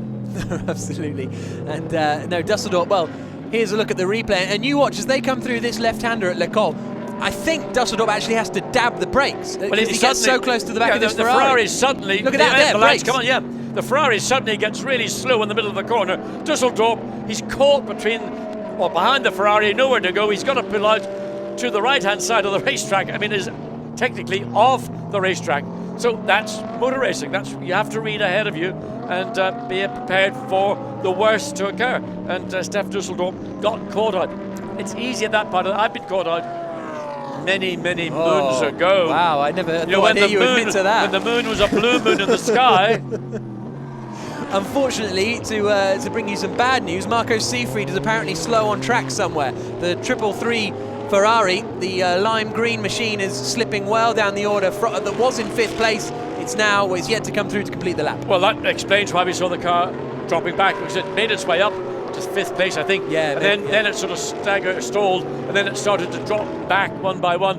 And clearly, it is an issue with the car. Now, whether that's simply a car problem that they can address, or whether they've got something that is pretty much terminal, we wait to know. Find out from the pit lane maybe a little later in the race. So, we've had more than 40 minutes now of this race. Still 2 hours and 18 minutes to go. Alvaro Parent leads. In 2nd place, it's Kazumasa Chio, I should say. I don't know why I struggle with that so much. Guy Smith is in 3rd position. Steph Dusseldorp is in 4th. We're watching Guy Smith at the moment start to pull clear. Car 93, which is the Pro GT by Ameris car, Eric Dermont at the wheel, reportedly gained a position by cutting the corner at turn 4. And they're in a battle at the moment for 20th place. So it's not going to have huge significance if that's decided to have been the case, but still, the pole position car from Silverstone running 10th in class overall. Yeah, and we've got a professional driver like Frank Pereira waiting to get in to do the middle stint. He's going to go, oh no, have I got to then drag this car all the way from the tail of the field all the way through and try and make something out of this 3-hour event. 2.3 seconds, the gap. Alvaro Parent has managed to stretch that lead. It was down to less than, well, half a second, what, 4 or 5 laps ago, and suddenly Chio's, I don't know why, whether it is simply just the flow of traffic, the way the traffic is unfolding. There is a Nissan, that's maybe why. Yeah, that's the other Nissan, yes. yeah. So that's Florian Strauss. And that's the exit of scene. He's had a little excursion, a biggie, yeah. There's the Ferrari, and that looks pretty much, it's hard to tell when they're taking off the wheels. Well, that's maybe a brake issue with the car, or maybe there's something suspension-wise. The car did, of course, have brake issues in Monza, didn't it, when Vadim Kogai was at the wheel? Was that the problem with the car, brake issues? Well, at the time, we probably read it that way as well, I think. So that car looks to be out of the race, unfortunately. So we can now go down to the pit lane and hear from Nicolas Lapierre, teammate of Alvaro Parent. Nicolas, you have the Nissan all over you. Can you hold them off? Yeah, I hope so. I mean, Alvaro is doing a good job. He has a good start and now he's trying to control the race. But yeah, Nissan, Bentley seems very fast, so we need to control them. Unfortunately, we lost the sister car at the beginning of the race, so not so good for us at the moment, but I hope we can keep the lead until the end. I mean, with Nissan, obviously the GT drivers will be taking over next. You know they're trying to push at the moment. Is it a case of just keeping them off as long as possible and knowing that the performance will dip? Yeah, I mean, we are more looking into the Bentley and the Mercedes that are just behind. But as well, we don't want to fight with the Nissan because we know that they have the amateur next, so it should be okay for it. We just have to watch really carefully the Bentley and the Mercedes. Thank you very much. You're welcome. Good to hear from Nicolas Lapierre. As across the line comes his teammate Alvaro Parent. The gap was 2.3 seconds. It is now 2.1 seconds, so Chio brings the gap down a little bit more as they come down towards the first corner. And it was a problem with the steering on the 333 car. The steering was bent, so well, I mean, maybe there was some contact somewhere. Clearly, either there's been contact or a really aggressive curb maneuver. Because if you hit a curb aggressively in the wrong angle, you can damage the suspension, arguably. I mean, bending a steering arm is something more likely to be car-to-car, wheel-to-wheel contact. So, I mean, we saw them working around the left front. Yeah. Clearly, they can change it, but again, they're going to lose an enormous amount of time. Perhaps on his way up through the order, whilst he was battling past people, he had a bit of a touch somewhere, and that's why he got to the front and then struggled. Well, he would have gotten to the position he got to. I think 5th was where he got to. It was thereafter and it started to taper away, so I suspect it may have been, as you say, at the point he got that position, or maybe a little bit later when he was defending some of the attacks that were coming from behind. Now here's some fun. That is Frank Stippler, who has made it up to 9th place because he's got past Henri Acide on that last lap, and Abdulaziz Al Faisal has also lost out on that last lap in that battle he's been having seemingly since the beginning of time with Michael Broniszewski in the Kessel Racing Ferrari. So a few changes around, and now they're just putting some Lapri on some back markers. That's the 90 car of Andrea Rizzola, which is still in 8th place. They haven't been able to that car has been quick and then lost pace and then been quick again. The Valour Corsa, Ferrari all over the place, pace-wise. I mean, we're now the best part of almost 45 minutes into the race. You know, that's quite a long race on one set of tyres. Depending on whether you choose the freshest set of your tyres for the start of the race or whatever set you choose, that's a factor. The balance of the car.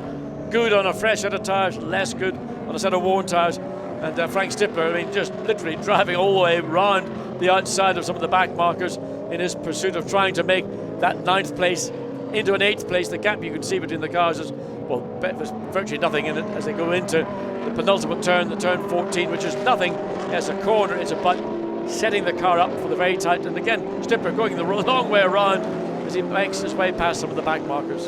And Henri Acide will try and take advantage of that, but I don't think he can. That Ferrari slots in between the pair of them.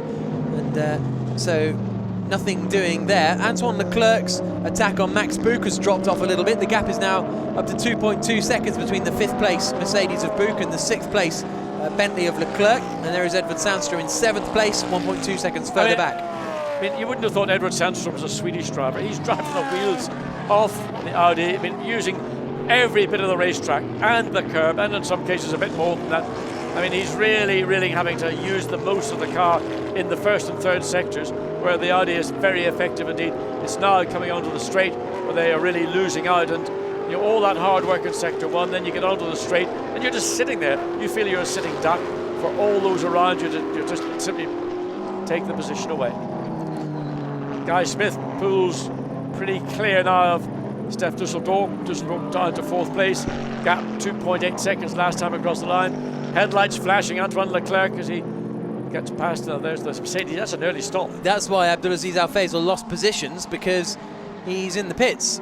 And also into the pits, is that the number 1 WRT car coming in very early? Marc Basseng at the wheel, yes it is. He's going to be handing over that car to Cesar Ramos, the Brazilian driver, who's missing his team's football match to race now. What are they doing down to 25th place? Yeah. I mean, Marc Basseng, Ramos and Lawrence Van Thor, Mr. Audi. I mean, almost the quickest person in the world in an R8. And wait until you see Andre Lotterer in Spa 24. Well, he did crash though in the French GT race he competed in. Him and Marcel Fassler. Was it Fassler? Or Treluyer, that was it. Treluyer. Yeah, Treluyer. They both had a go in a WRT car in the French GT Championship to prepare for the Spa 24, and both crashed at Eau Rouge. So we'll wait and see how that transpires. At least it's not a long walk back to the pits. No, that's the positive of crashing at Eau Rouge, if there is one. So there we see the 26 car of Edward Sandstrom in the Sinterlock Audi, still running in 7th place. Then we've got the 4 Audi behind, which is a back marker, and then there in 8th place is Rizzola, and there then is the battle between Stippler and Henri Acide. There is Henri Acide there in the TDS Racing BMW, and he's dropped a long way off the back of Frank Stippler now. But in fairness, he's a gentleman driver, doing a good job. He's keeping that car in the top 10. Nicky Katzberg will get into it when they make the driver change, which will be probably within the next 10 or a few minutes, because we're now going to get into the window where we're going to see multiple pit stops coming all at once, which will mix and match. We've got Alvaro Parent with an almost 3-second advantage over the Nissan 2nd place, and the Bentley in 3rd, a further 5 seconds behind. And you know, all you need is one bad wheel change, and all the gaps that you've built up on the racetrack are gone. Absolutely. As some of the lappery continues out there. We've got Al Faisal out there. He's not doing battle directly with that number 90 Andrea Rizzola Valour Corsa Ferrari, who are also competing in the Blancpain Sprint Series this season alongside their drivers are Felipe Salaquada and Andrea Montemini. They're having some decent runs there. They're looking forward to getting stuck in at Zandvoort next week, as we all are, I think it's fair to say. But we've still got 2 hours and 10 minutes left here in the Blancpain Endurance event, and it is now 3.8 seconds between Parent and Chio up at the front. So Parent really starting to get into the groove now, as you say. Yeah, I mean, he's driven a very, I would say, intelligent race. He's run at almost at a metronomic pace. He was challenged by Chio 5-6 laps ago, then they got traffic, and that then opened the gap back up. And I just wonder whether maybe Chio, in that pursuit of the lead McLaren, has just pushed very hard on that set of tyres. Gap now beginning to work in favour of Perrin, 3.8 seconds at the end of lap 25, and probably by the time they finish lap 26 it could extend up to 4 seconds. And that's, the more gap you've got, the more chance you have, should things not go smoothly. 4 seconds lost in a pit stop is just in the blink of an eye. 2 hours and 9 minutes to go. And what sort of pace is Guy Smith doing now? His last lap was actually 1.2 seconds quicker than the Nissan in front, but really we've got to look at the battle between Guy Smith and Alvaro Perenda. I think that'll be what it comes down to again, Bentley versus ART, and the gap between them is only 8.3 seconds, which with 2 hours of racing still to go, and Guy Smith lapping, okay, a couple of tenths of a second quicker, but lapping quicker nevertheless. That's positive for the Bentley. Well, it's very positive indeed, because, you know, M Sport, who look after the Bentley, both in terms of the build and the running of the team, have got expertise. Maybe not as much in motor racing as they have in rallying, but they can change a wheel in a rally car with a gun just going, 4 lock nuts or whatever it happens to be, in amazing time. So doing it with a centre lock nut is eyes shut. Might have to if the sun continues to come down. It's starting to get a bit difficult, isn't it? Look out to the right of the commentary booth. I know. What I was talking about is beginning to become an issue. Finding your braking zone, looking from the pits forward to turn 1, it's going to be tricky, and you'll maybe see some drivers misjudging it. You have to look laterally to see where you are on the racetrack to get whatever the reference point you use to make your braking. That's what you're going to have to look out of the side of the car to find. Katsumasa Chio has dropped down to now 4.7 seconds behind Alvaro Perenda. They're really starting to get stuck into some traffic as well.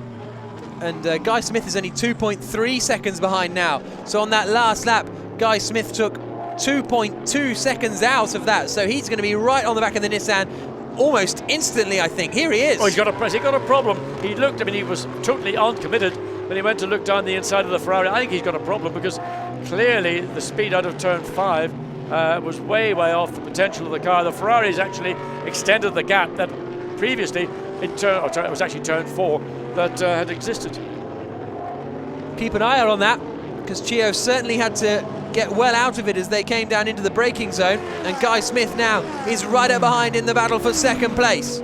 Up towards Seeing Curve they come, and Guy Smith pushing very hard to try and get second place away through Seeing Curve. Guy Smith started the race in Silverstone. The middle stint was done by Andy Merrick, and then the final stint was from Stephen Kane. It was he who took all the plaudits for that overtaking manoeuvre, and we can hear from him now. Stephen, you're lapping well. Do you think the wind's in the car too?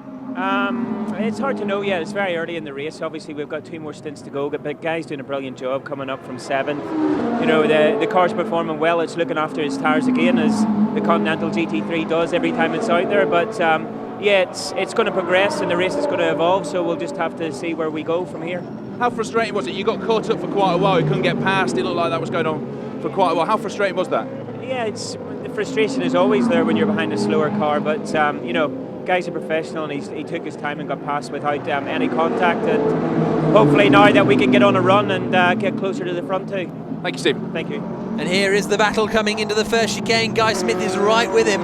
It was pretty funny on the grid, John, when you said, "Oh, Malcolm, the car looks after its tyres well," and Malcolm said, "How do you know that? How do you know that?" Well, I mean, again, information like that is something teams want to keep to themselves. Now, probably most people in the pit lane happen to know it, but what they doesn't need is a big mouth commentator telling the whole world that the Bentley is gentle on its tyres. I would have thought anybody who's going to buy a Bentley would be delighted to know that the Bentley is light on its tyres.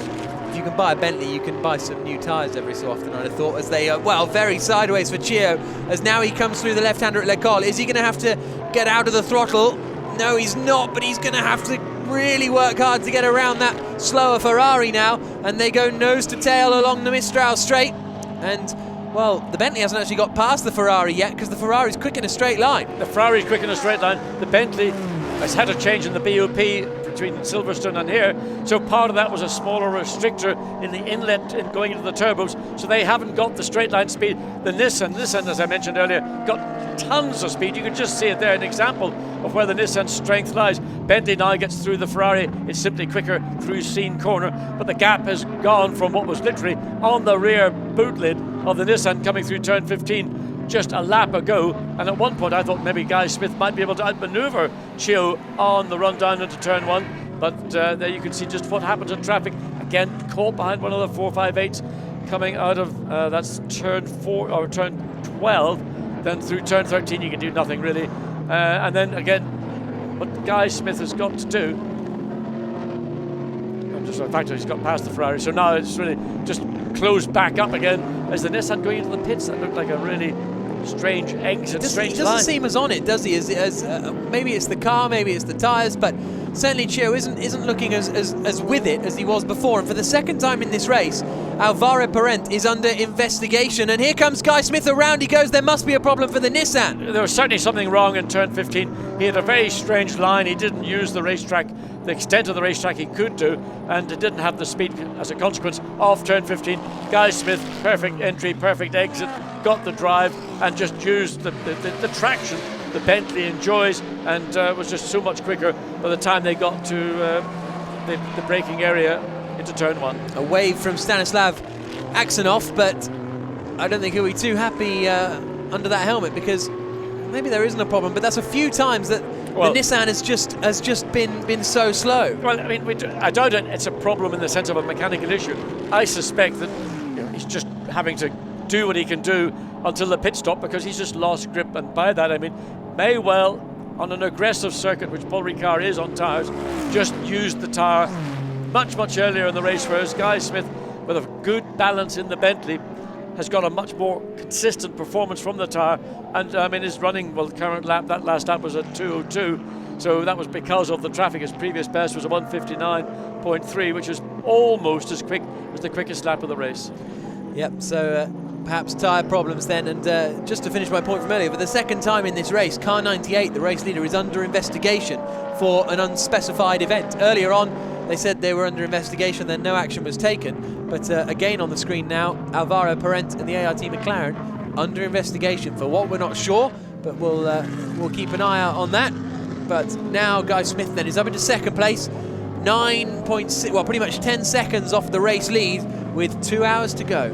And as the McLaren team said, we're not really fighting the Nissan, we're fighting the Bentley and the Mercedes-Benz.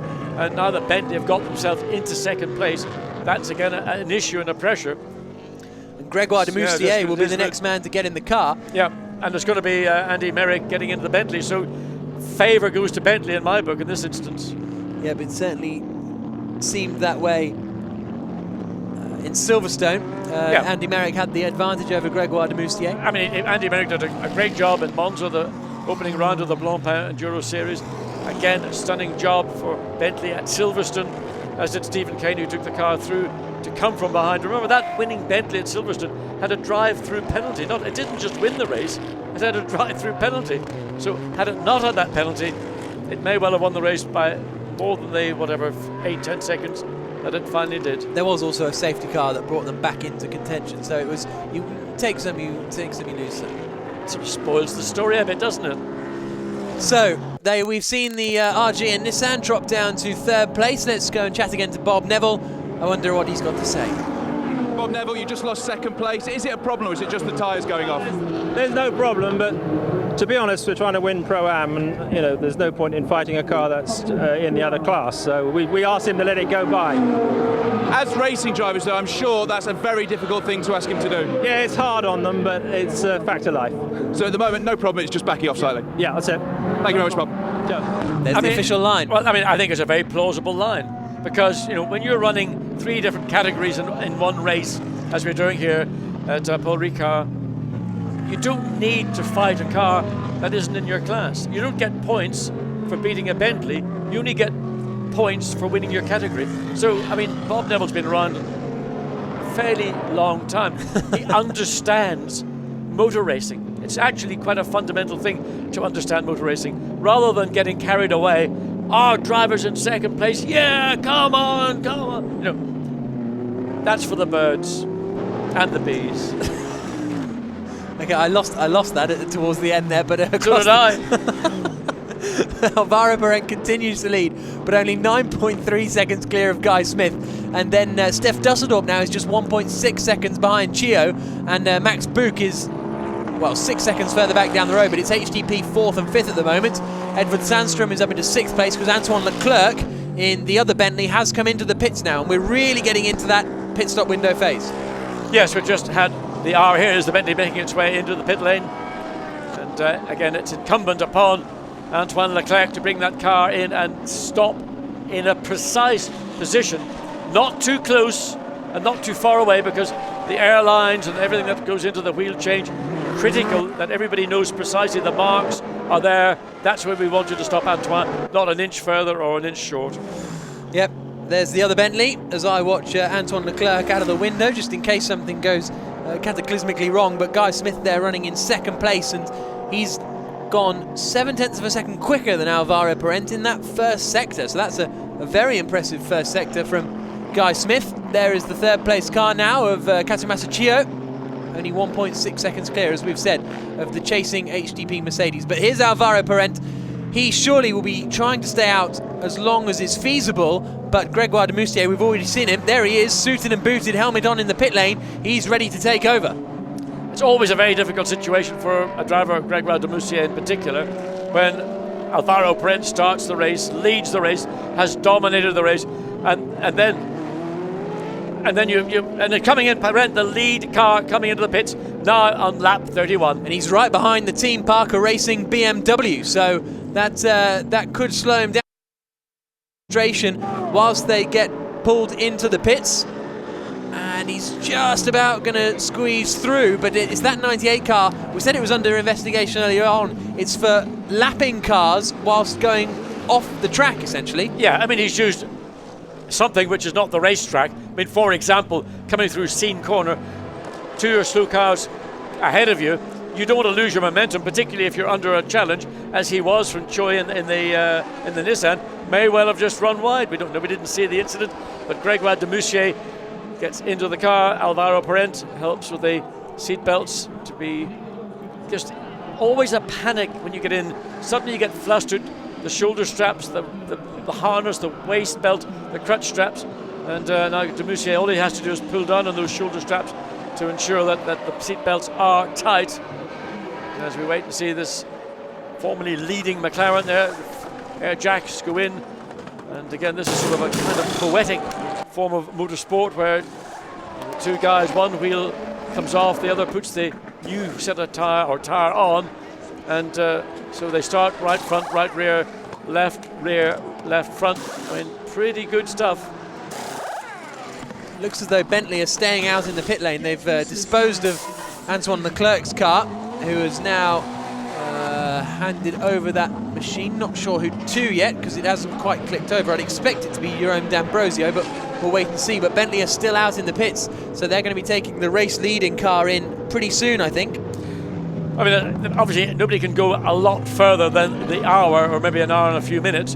But if Guy Smith can run, as he's now capable of doing, on his own in relatively clear air, and maybe just find another couple of tenths or 3/10 or 4/10 of a second a lap, that again just gives him that little bit of difference, that when he comes in, hands over to Andy Merrick, that Merrick has got that little bit of comfort zone. So the Nissan comes in, and a good drive by the young Japanese driver. And Guy Smith is in the pits as well, so here we go. We're about to see who will have the lead of the race. In theory, Gregoire de Moustier should hold it for ART because they had a 9-second advantage, but some swift pit work and some good in-laps from Guy Smith, and that could be good news as all the action kicks off at the 35 car.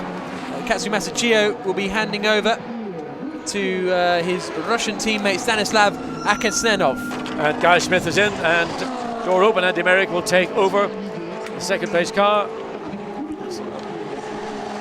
Relatively straightforward. Of course, the Bentley is a physically larger car, a lot more space and ease of access into the Bentley than there is in some of the mid-engine cars, where everything seems to be on top of you and almost to the point of being claustrophobic. The Bentley, as is in the case of the Nissan as well, a proper GT car by anybody's definition, front or mid-engine, basically a 4-seater GT car, or 2+2 at least. Gregoire de Moussier.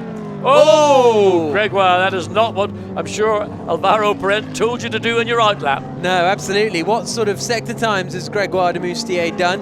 A 31.0 in the middle sector, which is not particularly quick, about a second off the pace, but he is just getting out there. It is his first middle sector, so this is going to be very, very close. Andy Merrick versus Gregoire de Moustier for the lead of the race. Meanwhile, out goes the Russian. There's a bit of gesticulation going on there. There's a problem with the Bentley, isn't it? Okay, they've got the wheels changed, but he's underway, so he gets ahead, stays ahead of the Nissan, which is making its way down the pit lane. And there's de Moustier back into the lead then. And so de Moustier holds onto the lead for the time being. I think that's the other Nissan going past. And so Andy Merrick is in second place. Well, Maximilian Buch has yet to come into the pits yet, but essentially, I think Merrick will be in second behind the race leader Gregoire de Moustier. There's de Moustier. He'll effectively be in the lead of the race, and then the Bentley coming through there will be in second spot. It didn't look like that Bentley pit stop went particularly smoothly. We just caught the very end of it. Looked like there may have been a problem on one of the wheels as the Nissan runs very, very wide coming through turn 4. So Andy Merrick has got a bit of work to do to run down the young Frenchman, or is he Swiss? I'm not sure what he is these days. Gregoire de Moustier. He is French.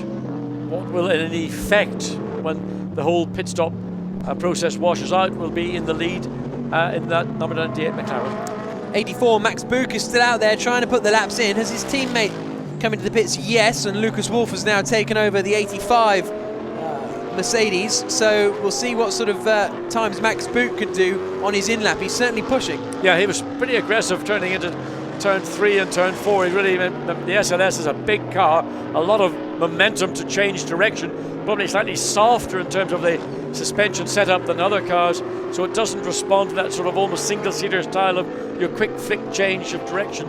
But, you know, Maxi Buch drives the wheels off it and has done it effectively. Certainly has, in order to win the race here last year and go on and become the Blancpain Endurance Series champion. As he roars past the camera halfway down the Mistral straight, which is a long old straight, and then we've got some action going on behind. I think that's just back markerage. We'll have a look as they come towards Scene Curve.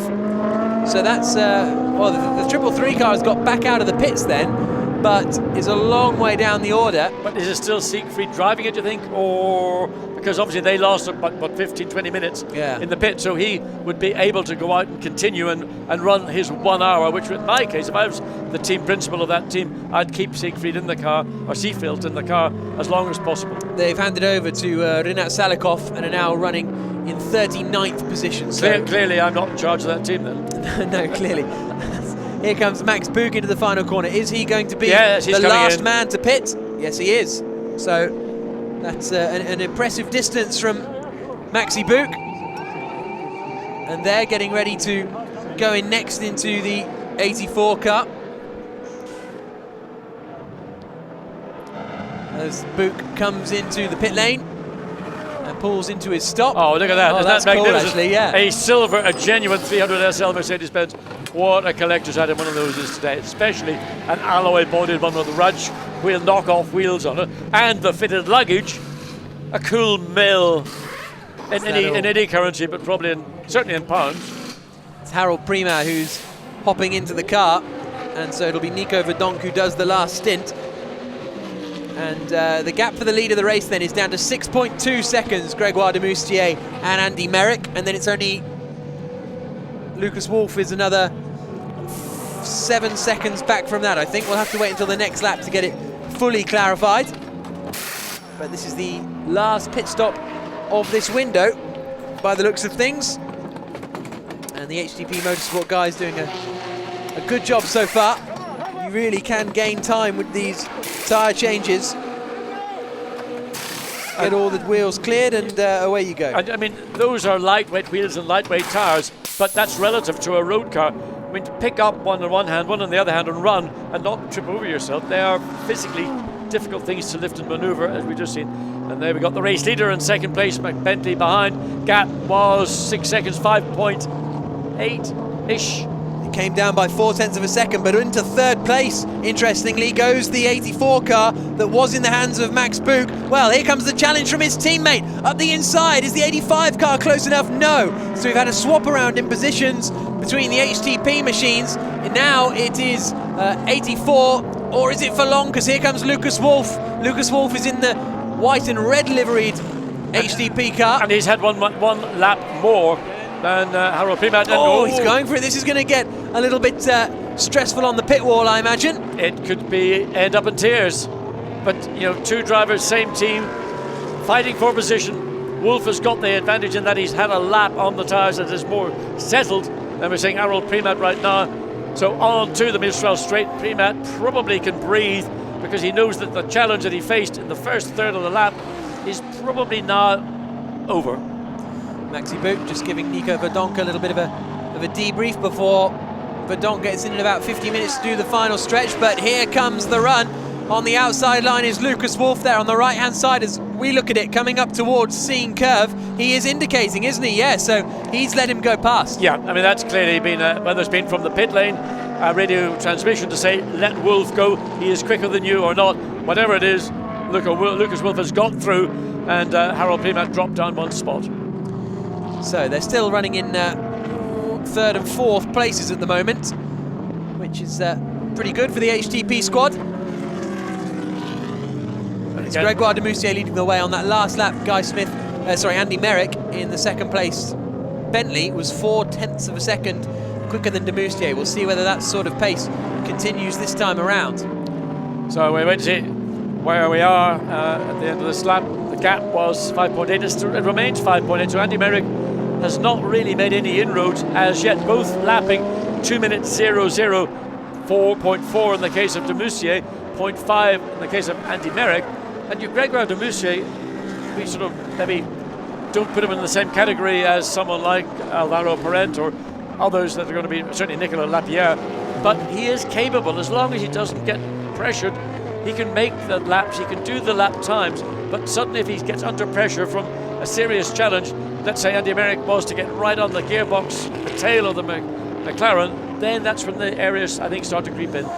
Yeah, de Moustier was very good in Monza in the opening race of the season, a little weaker at Silverstone relatively, but the Bentley was so strong. But look at that, now the sun. John, you've just won just because the sun's broken through a cloud, but look at the drivers. I know, I was just indicating to you how bad it is, how much lower the sun in the last half an hour has dropped, and it's going to drop in the next 15-20 minutes to the point where it will literally, it'll be like a laser into your eyes as you come down the start-finish straight. There's Andy Merrick, second place, former professional footballer for Bolton Wanderers, had a couple of appearances in the Premier League. You've got to be joking. No, genuinely. You support Wolverhampton Wanderers, you wouldn't know that kind of thing. I don't think that's anything to get angry about in this sort of situation. I think our audience should know that. I wish they didn't. I wish they didn't know that. Andy Merrick then running in second place anyway, a very quick racer, has spent a lot of time in the States over the past years, racing over there in the American Le Mans Series, but now he's here, one of the new breed of Bentley boys. And well, call me an idiot, John, but I didn't know that that the car in the BRDC logo was a Bentley. I didn't know that. Well, fundamentally, the British Racing Drivers Club, have we got about 5 hours to discuss this? Can you do it in 30 seconds? I mean, the British Racing Drivers Club was a motor racing drivers club established by, in effect, the drivers in the late 20s, of whom many were drivers in the Bentley team, the team that raced at Le Mans and had, I think, 3 victories in the late 20s, early 30s at Le Mans. And you know, it is legend. Oh, Ferrari in trouble. Oh, that's a shame for the 41 Gentleman Trophy Ferrari for Sport Garage. I think it's Sylvain Debs. Yes, it is at the wheel, but looks like he's got everything gathered up again and on his way. I think that's down at the first corner by the looks of. Oh no, it's in sector 3, turn 15. So that's where it's all gone wrong. But he continues on his way. Currently in the lead of the Gentleman Trophy class, as we see. A bit of lappery going on as Gregoire de Moustier tries to get past one of the Nissans, but it's the 458 Ferrari, the GT Corsa by Rinaldi, currently being driven by Alexander Matschul. they are in the lead of the Gentleman's Trophy, whereas so far this season they have won both of the races. So they're continuing their good form and they're leading the Gentleman's Trophy standings overall and also the race here at Paul Ricard. Well, that's the second of the Nissans. I think now in the hands of Nick McMillan has taken over from Florian Strauss. And there again, the Bentley powering its way through some of the back markers. That was one of the cars we were talking about. Edward Sandstrom drove that car outstandingly in the opening laps to try and maintain position, but just got overwhelmed on the Mistral Straight. So that's Jerome D'Ambrosio, and they're in a battle. He's just passed Stefan Ortelli. That's the number 8. Yeah, that was the car that was. Yeah. So that's up to 5th place now, Jerome D'Ambrosio. Stefan Ortelli unable to do anything about it. And actually, the fact that car's still in 6th place is impressive, isn't it? Which car's that? The Audi. Oh, the Audi. We saw it drop back and back, and now it's in 6th again. I mean, Santa Lock, it's basically all WRT. Probably the best oiled operation in the pit lane. And Stefan Ortelli, he doesn't know anything other than success. He doesn't know. He doesn't give up. He will fight as long as there's time in a race remaining. And we're just past the 1.5 hour sector of this race. Under the bridge they come and down towards turn 1. So Jerome D'Ambrosio up into 5th place, the former Formula 1 racer, going past Ortelli, the former Le Mans winner. And now it's getting pretty close for the lead in Pro-Am, because the Russian Stanislav Aksenov has taken over, but he has got right up behind him Nicky Katzberg, the man who qualified 3rd on the grid overall. So surely this is going to be a pretty straightforward manoeuvre for Katzberg, but it'll swing back the other way when Katzberg hands over to Asid. And actually, no, it's another AM to go in the Nissan car. So this is the battle for the lead of the Pro-Am class at the moment. Yeah, Nicky Katzberg for sure is going to make a move very shortly. The BMW has been strong here all weekend. Katzberg qualified in the 2nd row of the grid in the BMW, right under the rear of the car. The Nissan punching a big hole in the air, and the BMW using all that to its advantage. Wait to see him swing out to the left, because the Nissan isn't going to go out to the left. It's going to stay on. Well, he's actually done the very thing I said he wasn't going to do. And in fact, opening up potential for Katzberg, sort of wandering around. He's gone from right to left, now to the middle. And that's only because he was looking to try and pass the Ferrari, had to get out of it. Katzberg's got the run around. Oh, and there's one of the two. Was that Katzberg as well? Actually got somehow or other. He saw what happened to the McLaren. He then almost in sympathy went way off the racetrack, but maintained that position, having passed the Nissan coming up into scene. I think that was Alex Dermaginian, who has had the spin at the moment. I don't think it was Chris van der Drift at the wheel, but yeah, he spun and Katzberg sort of just kept his foot in it. Well, I think Katzberg he saw the car go, and he thought he was taking evasive action, but anyway, he went way off the racetrack as a consequence of the McLaren going off. But to no damage to the BMW, and the battle that he had with that Nissan, he won that coming down the straight, and he went swept around the outside of the Nissan, put itself into a difficult position entering scene, and he was trying to fight with the Ferrari. He is still behind. Consequently, Nicky Katzberg read it well. Got a bit of a fright when he saw the McLaren spinning all over the place on the exit of scene, but he's ahead and happy with that position. Katzberg up to, I would say, he's showing 7th on the last lap, may now be up to 6th. I think he is up to 7th because they've just come across the line, so he'll be 7th and in the lead of Pro-Am. And it was Chris van der Drift who spun the McLaren, which he's the professional. Yeah, exactly. But he van der Drifted the car around it. Oh, I'm not going to use that one. That must have been done a million times before. But anyway. And it's been done better as well. Yeah. Thank you very much. Well, here's the replay then. So it's the first of the McLarens that's going to just lose it at scene. Now, how everything looked normal for the McLaren. The Nissan gets compromised by the Ferrari. Watch for the BMW to sweep around the outside. Suddenly, van der Drift, I don't know what he did. And then the BMW likewise. Now, was there something on the circuit that we didn't see? I mean, I can't believe van der Drift made a mistake. You can see also the following car ran really wide. There may be something in the track there we're not aware of. And, down into the double apex right-hander they come, and that is Stefan Ortelli running in 6th position, and up in front of him I think is the leading Gentleman Trophy car. The Ferrari, the left rear, looked to me like there might be a tyre going down. The car looked like it was leaning down. Certainly the left rear, maybe it just was an optical illusion. The man who started this Audi is down in the pits, Edward Sandstrom. Edward, a great stint, a great battle, but really struggling without that straight line speed. Well, I'm not the fastest on the straight, so but I know some tricks, so I think I managed to do it quite well. I think they were a bit surprised. Is this one of those courses and one of those races where you have to drive sneaky?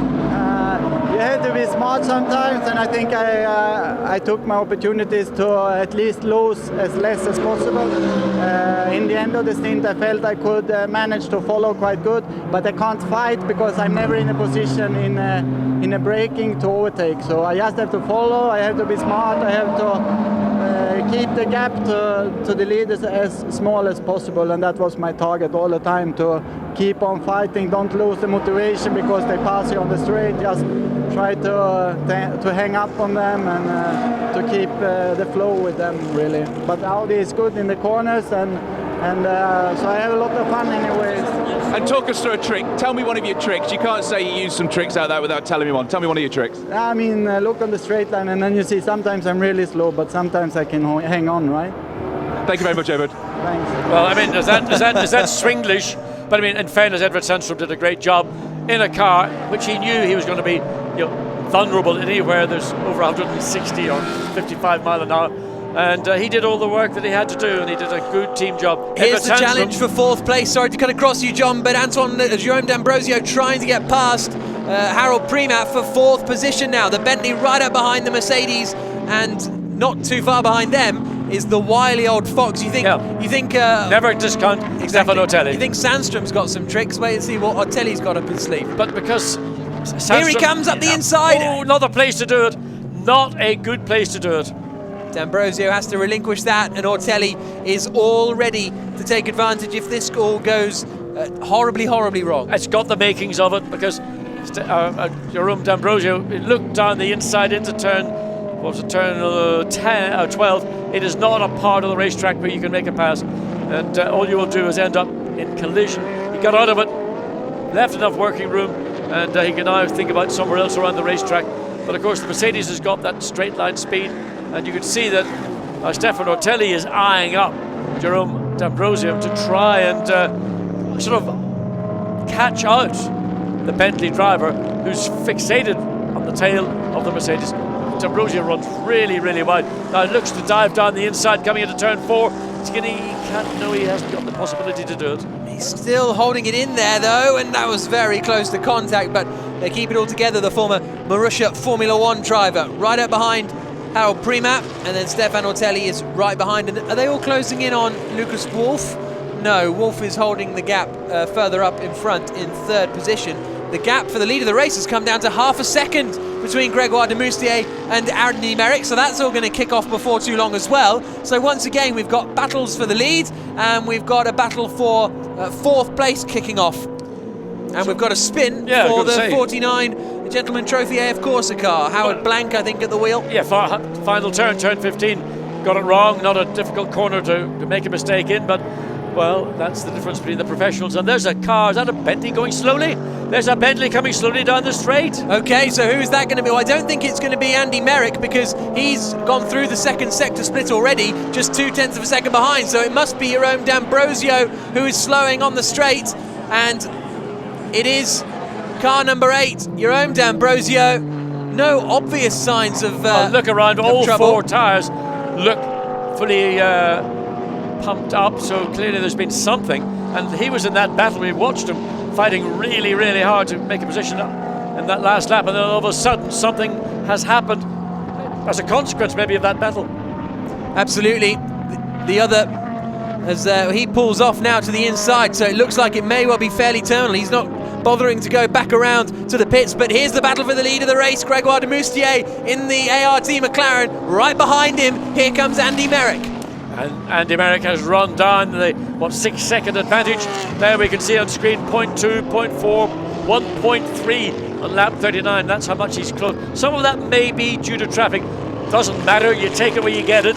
But he is now in a position to put on the pressure that Grégoire de Moustier probably isn't going to want to have to deal with. And he's still got the best part of, 25 to 30 minutes to go before he can relinquish. Now, the team, I'm sure, are telling Jerome D'Ambrosio, if you can get this car back to the pits, do so. And I was surprised that D'Ambrosio, unless he's lost all power or drive, pulled off and put the car behind the barrier.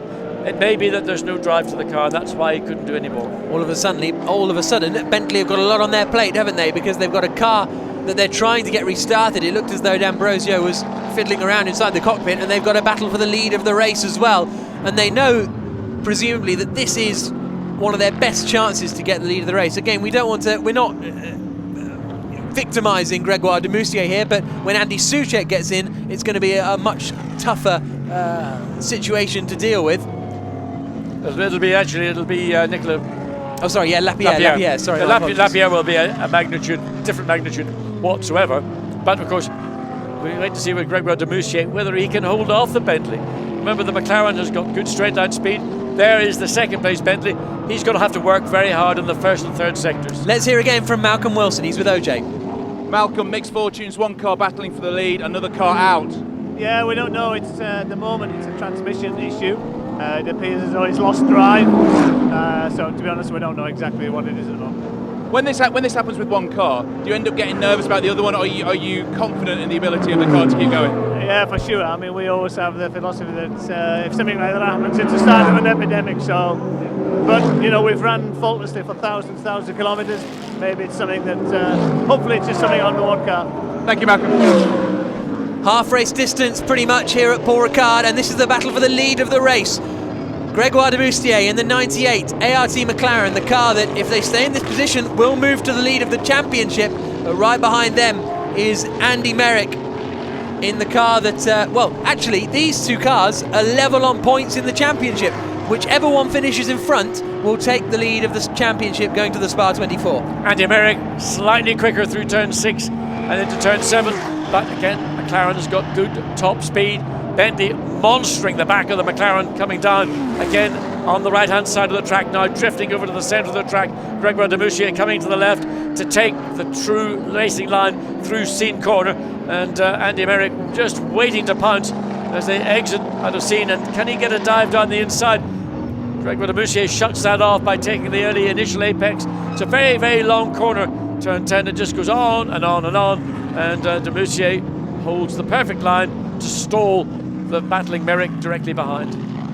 Little jink towards the inside from Merrick, just trying to distract Gregoire de Moustier. And now the Frenchman will be looking in his mirrors, perhaps more than looking at the road ahead. Last two corners on the circuit. Where will Merrick decide to have a lunge? This has been a popular place into the final corner, but he's not close enough this time around as they come out to complete their 43rd lap of the race at half race distance. So we're going to be hitting somewhere towards 90 laps in this race when all is said and done. And it's first and second places down towards the first corner once again. And now the sun. Yeah, I'm looking, it's just getting increasingly difficult for the drivers because the sun is now in that area, which it will be for another 20 minutes or so, where it is right in the eye line of all the drivers. And you wonder if the leading driver is going to be slightly more cautious than the chasing driver, because that's sometimes what happens. Late turn in from Merrick. Will he have any advantage because the Bentley's a bigger car? Is he higher up in the Bentley at all? I don't think that will have very much effect or bearing on the relative performances of either driver or... In terms of the sun sort of thing? No, it's not going to make any difference. They're both effectively going to get the same amount of direct sunlight into the rise. You see them down the Mistral straight, lights flashing. So McLaren has got traffic ahead. That's going to be playing, I believe, to the strength of Andy Merrick, who will be waiting to see what Gregoire de Moustier does when he faces traffic. And again, what de Moustier needs to do is to control where he actually does meet that traffic, and you can do that as Merrick drops the left rear right off the track.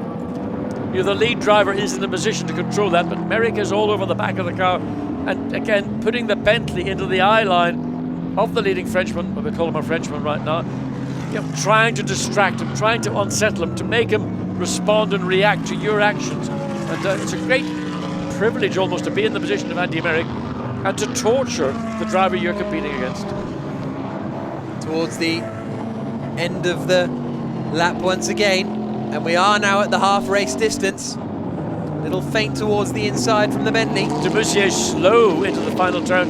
The Bentley really having to almost get on its nose to stop overrunning into the corner. And again, whether De Moussier is having to refocus and not put himself into the position of responding to that pressure, as your mirrors are just full of this great white Bentley behind you. We saw a little shot of de Moussier's teammates, Alvaro Parent and Nicolas Lapierre, both watching on from the ART garage. ART certainly have the comfiest chairs in the pit lane, real sort of loungers that all the drivers sit in, very, very pleasant, but they won't be concerned about that now because, well, where's the Bentley realistically going to get past? It's not going to get past on the straight, is it? It doesn't have that much of an advantage. No, the Bentley doesn't have the straight line speed. The McLaren is that little bit quicker, but you could see around the first sector, turns 4, 5, 6, that Merrick is quicker than de Moussier in the lead car. Onto the straight, then de Moussier can get that sort of breath to say sigh of relief. Well, have I done enough? But this time, I tell you, Merrick has closed down and has stayed close to the back of the McLaren, and we're almost losing them now as we look into the sun as they make their way up to scene. And this is going to be an opportunity for Merrick to try. He's a bit too far back, I think, in this instance, but he will have a look down the inside into the entry into turn 11, and again just getting close up the inside this time. Can he get alongside? Oh, de Moussier was coming in, whatever the situation there. Yeah, and de Moussier probably wasn't even aware just how close Merrick had got to the Bentley. So this is going to be, there's a spinner car down, facing the wrong way. Looked like one of the Gentleman Trophy. It was the 350 car of Blancpain Engineering, with Paul Ricard at the wheel at the moment. A little bit late getting the yellow flag out, but there it's now a localised yellow at that part of the racetrack. So here we inside. Go! Into the final corner goes Andy Merrick, and he takes the lead of the race away. Delight on the Bentley pit wall as Andy Merrick takes the lead of the third round of the Blancpain Endurance Series. He caught Grégoire de Moussier completely stone flat-footed because de Moussier had not anticipated that Merrick was going to make that move. Lap after lap after lap. He's never ever attempted something down the inside into turn 15. Then he did it, he nailed it, he put himself down the inside, and in doing so, he may well have compromised his exit, but he was smart enough to make sure he didn't give de Moussier the opportunity to make the cutback, to get back alongside the Bentley in the run down into turn 1. And that's the signal of a racing driver who's thinking not about getting past, but how do you consolidate it. And there's an example to anybody of how to make a pass, opportunistic, but successful. So, less than half the race remaining, and the Bentley is into the lead of the race in the hands of Andy Merrick. Here he comes, slingshot, just throws it in. Yeah, and Grégoire de Moussier had no idea what was going on. He was focusing on his apex into turn 15. All of a sudden, whoosh. What's that? Is it an endangered species? No, it's a Bentley. The sun starting to go behind some clouds actually here at Paul Ricard, which might make things a little easier for the drivers, but nevertheless, into the lead of the race has gone the number 7 Bentley, and provisionally into the lead of the championship as well, with Andy Merrick, Stephen Kane and Guy Smith. But we've still got a long way to go, and we've already seen one of the Bentleys retire with transmission trouble. Indeed we have, so let's see how much gap Andy Merrick can pull on the second place. Now, McLaren, the car that dominated qualifying by 0.4 of a second, the car that led the first sector of this 3-hour event, that led halfway into the middle sector, now dropped back into second place. So the gap was half a second when they went across the line just after that pass had taken place. And I suspect that we'll see Andy Merrick opening up. Oh, a car at turn 15. That is the MP Motorsports car of Mark Poole, fairly obviously, and he's come together with one of the Ferraris, I think. Well, we'll wait and see. I think it's the Dennis Anderson car. Oh yeah, that's true. I think it might be the Dennis Anderson, Martin Jensen. No, that's not the Insight Racing car. We'll wait and see. But it was the 49 car. So yeah, that is the AF Corsa car of Howard Blank and Yannick Manigault. So, well, here's a look at the replay. Well, it's just going to be Mark Poole does the same thing, but the Ferrari doesn't know the Aston is there. Oh, that front left is looked like it was done to me on that MP Motorsport Aston. As they, from the contact, it looked as though the wheel was all over the shop. Talking of all over the shop, Here comes this continuing battle for Nicky fourth Katzberg. place ultimately. It's Harold Primat, then Stefan Ortelli, then Nicky Katzberg, still trying to find a way past in that TDS mistake by BMW. Ortelli. Ortelli got it wrong. The back end of the Audi swung out, and that gives Katzberg an opportunity. Again, the pressure coming from the young Dutchman to push the Frenchman, or monogasque as he is these days, Stefan Ortelli. And this is real professional motor racing. Great to watch. Probably great to be involved in the battle as well. Out of the Mistral straight they come. Franck Pereira, meanwhile, has set the fastest first sector of anyone in the entire race in a nice Porsche. We just had a look at the Porsche coming down the straight. Franck Pereira, I mean, he's driving with a gentleman driver. Oh, what's going on behind? He's gone for the dummy there. Yes, very much so. Ortelli saw that one coming, kept the inside line covered, and Nicky Katzberg's going to have to work harder than that to find his way past the monogasque driver. He's going to look down the inside, but he isn't close enough along to do it. But Stefan Ortelli's got his hands full with Katzberg behind him, because he can opt to take the slightly more opportunistic line, that is, get more speed off the exit of the corner, as Ortelli is in defensive mode. He was focusing on the back of the Mercedes. He's now having to focus on the front of this BMW with Katzberg behind the wheel. This is allowing Harold Primat a bit of an advantage in the fourth place 84 Mercedes that you just saw on the right hand side of shot. And it's only 1.4 seconds the gap between first and second, so Gregoire de Moustier is holding Andy Merrick to account reasonably well. Out onto the start-finish straight they come. Lucas Wolff is running third, 18 seconds off the lead and only 1.5 seconds in front of this battle between Primat, Ortelli and Katzberg. And they've got some traffic to deal with as well. Yes, one of the Ferraris, I'm not sure that's the 333 car or not, but that's going to be in the mix. And that's really, when you're in these kind of battles, lapping back markers, that you really look to give you the opportunity. You've got to look now so much further forward, not just look at the back of the car that you're running behind. You've got to look through some of these very open corners and see where is, for example, that Ferrari. Am I going to overrun it? As the Mercedes coming directly behind it will have been thinking. Then Ortelli, he's thinking, I could get in behind the Mercedes. Can I get a draft? Because the Mercedes is going to try and draft past the Ferrari. So if the Ferrari could drag the Mercedes and the Audi along, and then Nicky Katzberg saying, I have a bit of that as well. Franck Pereira and the Porsche.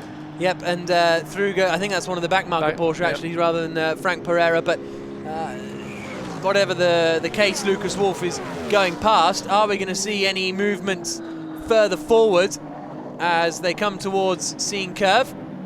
The Ferrari is still in there in front of Harold Primas. This is good news for Ortelli and Katzberg, who are side by side, and Katzberg's on the outside coming through Seine. Doesn't get past though. But this is going to be a tricky time now for Harold Primat as he looks to the inside. There's almost contact. There goes Katzberg past Ortelli, but watch out because this Ferrari's causing a bit of a kerfuffle as well. Katzberg thinks I'll have another one. He's not quite close enough, and this could allow Ortelli back at him. Absolutely, Ortelli lost the place fair and square, but he's going to try and come back. He's got to go the long way around. Has he got the straight? He hasn't got even the performance in the corner. As the Mercedes battles past the Porsche, BMW follows through. Ortelli's got to get out of it and wait for the Porsche to determine, I'm going to stay out of the way. Ortelli really, in effect, has lost nothing. So you've got three cars all battling for position behind a car that's going to go a further lap down. In fairness, the Ferrari should get out of the way and let these three cars that are battling go on their way and enjoy their own battle. Car 38, which is the MP Motorsport Aston of Mark Poole, has been given a drive-through penalty for causing that collision at the final corner. Yeah, I mean, it was an avoidable incident. In fairness to Mark Poole, I think he did the right thing. I just think the Ferrari didn't have a clue that the Aston was coming down the inside.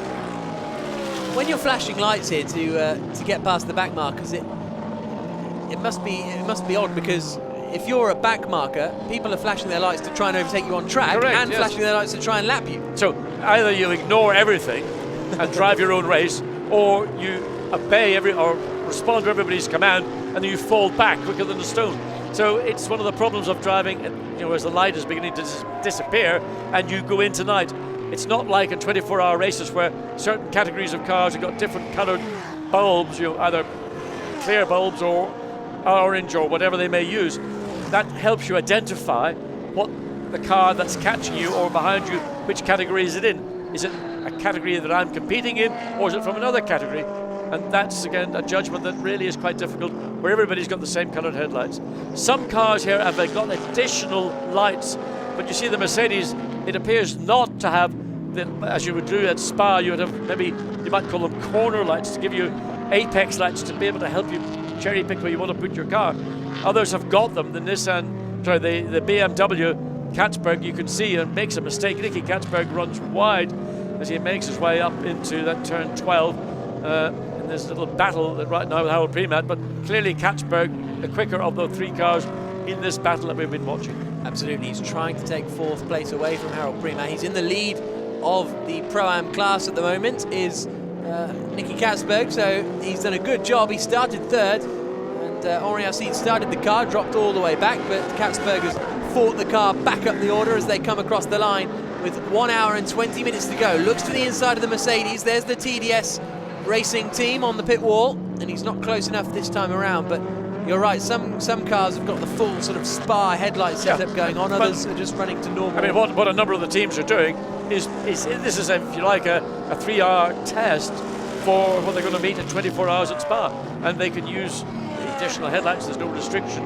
Others haven't put them on, they might feel there's no need for it, and they're fully prepared for the 24-hour race, the next round of the Blancpain Enduro Championship.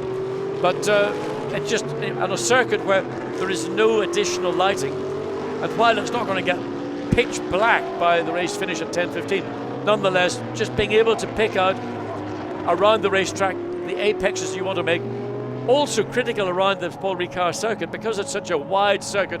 All the marshalling posts, is the BMW, is it getting alongside? It is, isn't it? This is a good run from Nicky Katzberg. He got a good run out of Le Col and is now alongside, but he'll be on the outside coming up towards Seine Curve. It's not these two cars coming towards us, it's the next pairing.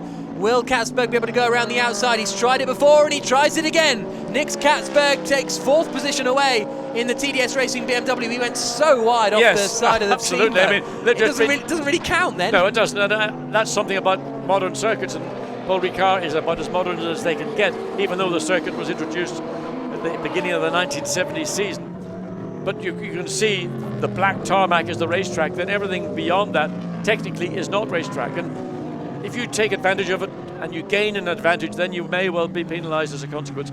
Katzberg and in fact Stefano Otelli, running directly behind the Mercedes, did something very similar. So it'll be looked at and it'll be a judgment made. There may be a warning given. In instance, probably because it is a race and an overtake, then it probably will be waved by. That's a cool shot. Yeah, the fire marshal's helmet. This gives you a real sense of the speed of the cars along the start-finish straight here at Paul Ricard. Gap at the lead is 4 seconds, which isn't bad from de Moustier. If they can keep it around that for the next 10 minutes when the pit stop windows start again, I think they'll still be in contention for the race win, the ART McLaren guys. I mean, all it comes down to is a poor pit stop. I don't think that Bentley pit stop for what is now the lead car was as quick as it was for the ART McLaren. So they need to be sure that all the work that's been done right now by Andy Merrick is then responded by a pit lane. 3.9 seconds is a comfortable lead in terms of what you have on the racetrack. You can't afford to lose 4 seconds in a pit stop. So lights ablaze is Lucas Wolff running in third place, and then Nick Katzberg behind. So I wonder how quickly Nick Katzberg can close in on Lucas Wolff. There's only 3.2 seconds between them. Katzberg will try and haul his car up as high as possible, and that last lap he took a couple of tenths of a second out, but made an overtake at the same time. Yeah. So he is quicker, but he's not, again, as we discussed. Look how wide. Yeah. I mean, that's the second lap consecutively. He's run completely 4 wheels off the racetrack. Not happy with that, are you? I'm not happy with that. If I was in race control, I'd be sending a message down to the team saying, we are observing what you're doing. You could be seen to be gaining an advantage in terms of lap time, and therefore it's an unfair advantage. You keep doing it, we may well penalise you. So Nick Katzberg still is in the, here we go again, off he goes. He's not off the racetrack, he's into the Mediterranean as that blew. But yeah, I mean, this is not the first time we've seen Nicky Katzberg do that. I understand if you're overtaking a car and your exit is compromised, that's a racing circumstance. But doing it when you're ahead in clear air, not comfortable with it at all. And, well, we've not seen any messages coming from the race director's desk to say car 43 has just come up, must respect track limits at turn 2. Well, 43 is one of the other It's cars. one of the Ferraris. Yeah, it's the it's the SRO Motorsports BMW. Yeah, well, what's it? We haven't even seen that. No, and he's been a naughty boy as well. So everyone getting in a bit of trouble for track limits at the moment. The gap at the front is up to 5 seconds between race leader Andy Merrick in the Bentley and second place man Grégoire de Moustier, the Frenchman in the ART McLaren, as the TDS team watch on. Yeah, it's interesting that now that Andy Merrick has got ahead of de Moustier, that actually lap times, a lot of saying that on the last lap de Moustier lost time, but they've been running more or less within a tenth or so of a second, which sort of confirms that what my feeling is that de Moustier under pressure isn't the strongest head in motor racing, but when he's in clear air and running his own race and choosing where he wants to be, then he's capable of running quickly. Nick Katzberg. Watch again on the exit. Wait, where's he going? You've got to be joking. John, I'll hold the fort here. Get down there and sort this out. I've got one job to do. I'm not a race director, but they do listen to us occasionally. But that, let me see. Not sure when. To me, I don't like to see drivers abusing the track limits, and that's one of the issues with modern circuits. You can abuse track limits, and there's no penalty for it. You weren't able to at Brands Hatch, well, apart from Paddock, but you won't be able to at Zandvoort next weekend. There'll be no running wide there unless you want to end up in a barrier. Old school circuit. There we go. That'll do on that. I that topic. I know that'll do. I for now. love it, and it could be sandy, and it could be wet. Oh, it's meant to be really wet, but anyway. But the fish is good. Oh well, that's all that matters. 1 hour and 13 minutes to go, and the lights must be on now. The message from race control. What I keep trying to say about Nicky Katzberg is he's leading the Pro-Am class. I know he just went wide there. And again, I mean, it's not just out of turn, whatever, seen as turn 10. He's doing it on the exit of turn 2. That's where we saw car 43 being... Just watching again. Yeah, he's just trying to get past one of the back yeah. I mean, WRT cars. Losing momentum all the time. Just wait, Nicky, just wait. Don't try and be too impetuous, because you may be losing time behind the Audi, but bear in mind those you're being pursued by will lose time as well. Out onto the Mistral straight again, and he's starting to close in still on Lucas Wolff. There's only 1.5 seconds between them, leading Pro-Am, third in Pro-Am at the moment, as Katzberg comes up to Scene Curve. Let's have a I don't want to look. See what I don't want to look. Okay. Tell me what he did. Okay, go on, tell me what he did. He's coming through now, John, and he's gone wider than we've ever seen before. So a good 2 car lengths out wide there at Scene. But to be fair, Lucas Wolff in front wasn't exactly behaving perfectly. To give it a bit of that was all right. That was all right. He stayed on the track limits there, but certainly at Scene Curve, it's starting to get a little bit of an issue. Car 35 must respect track limits. At turn 2, that's the RJN Nissan. Yeah.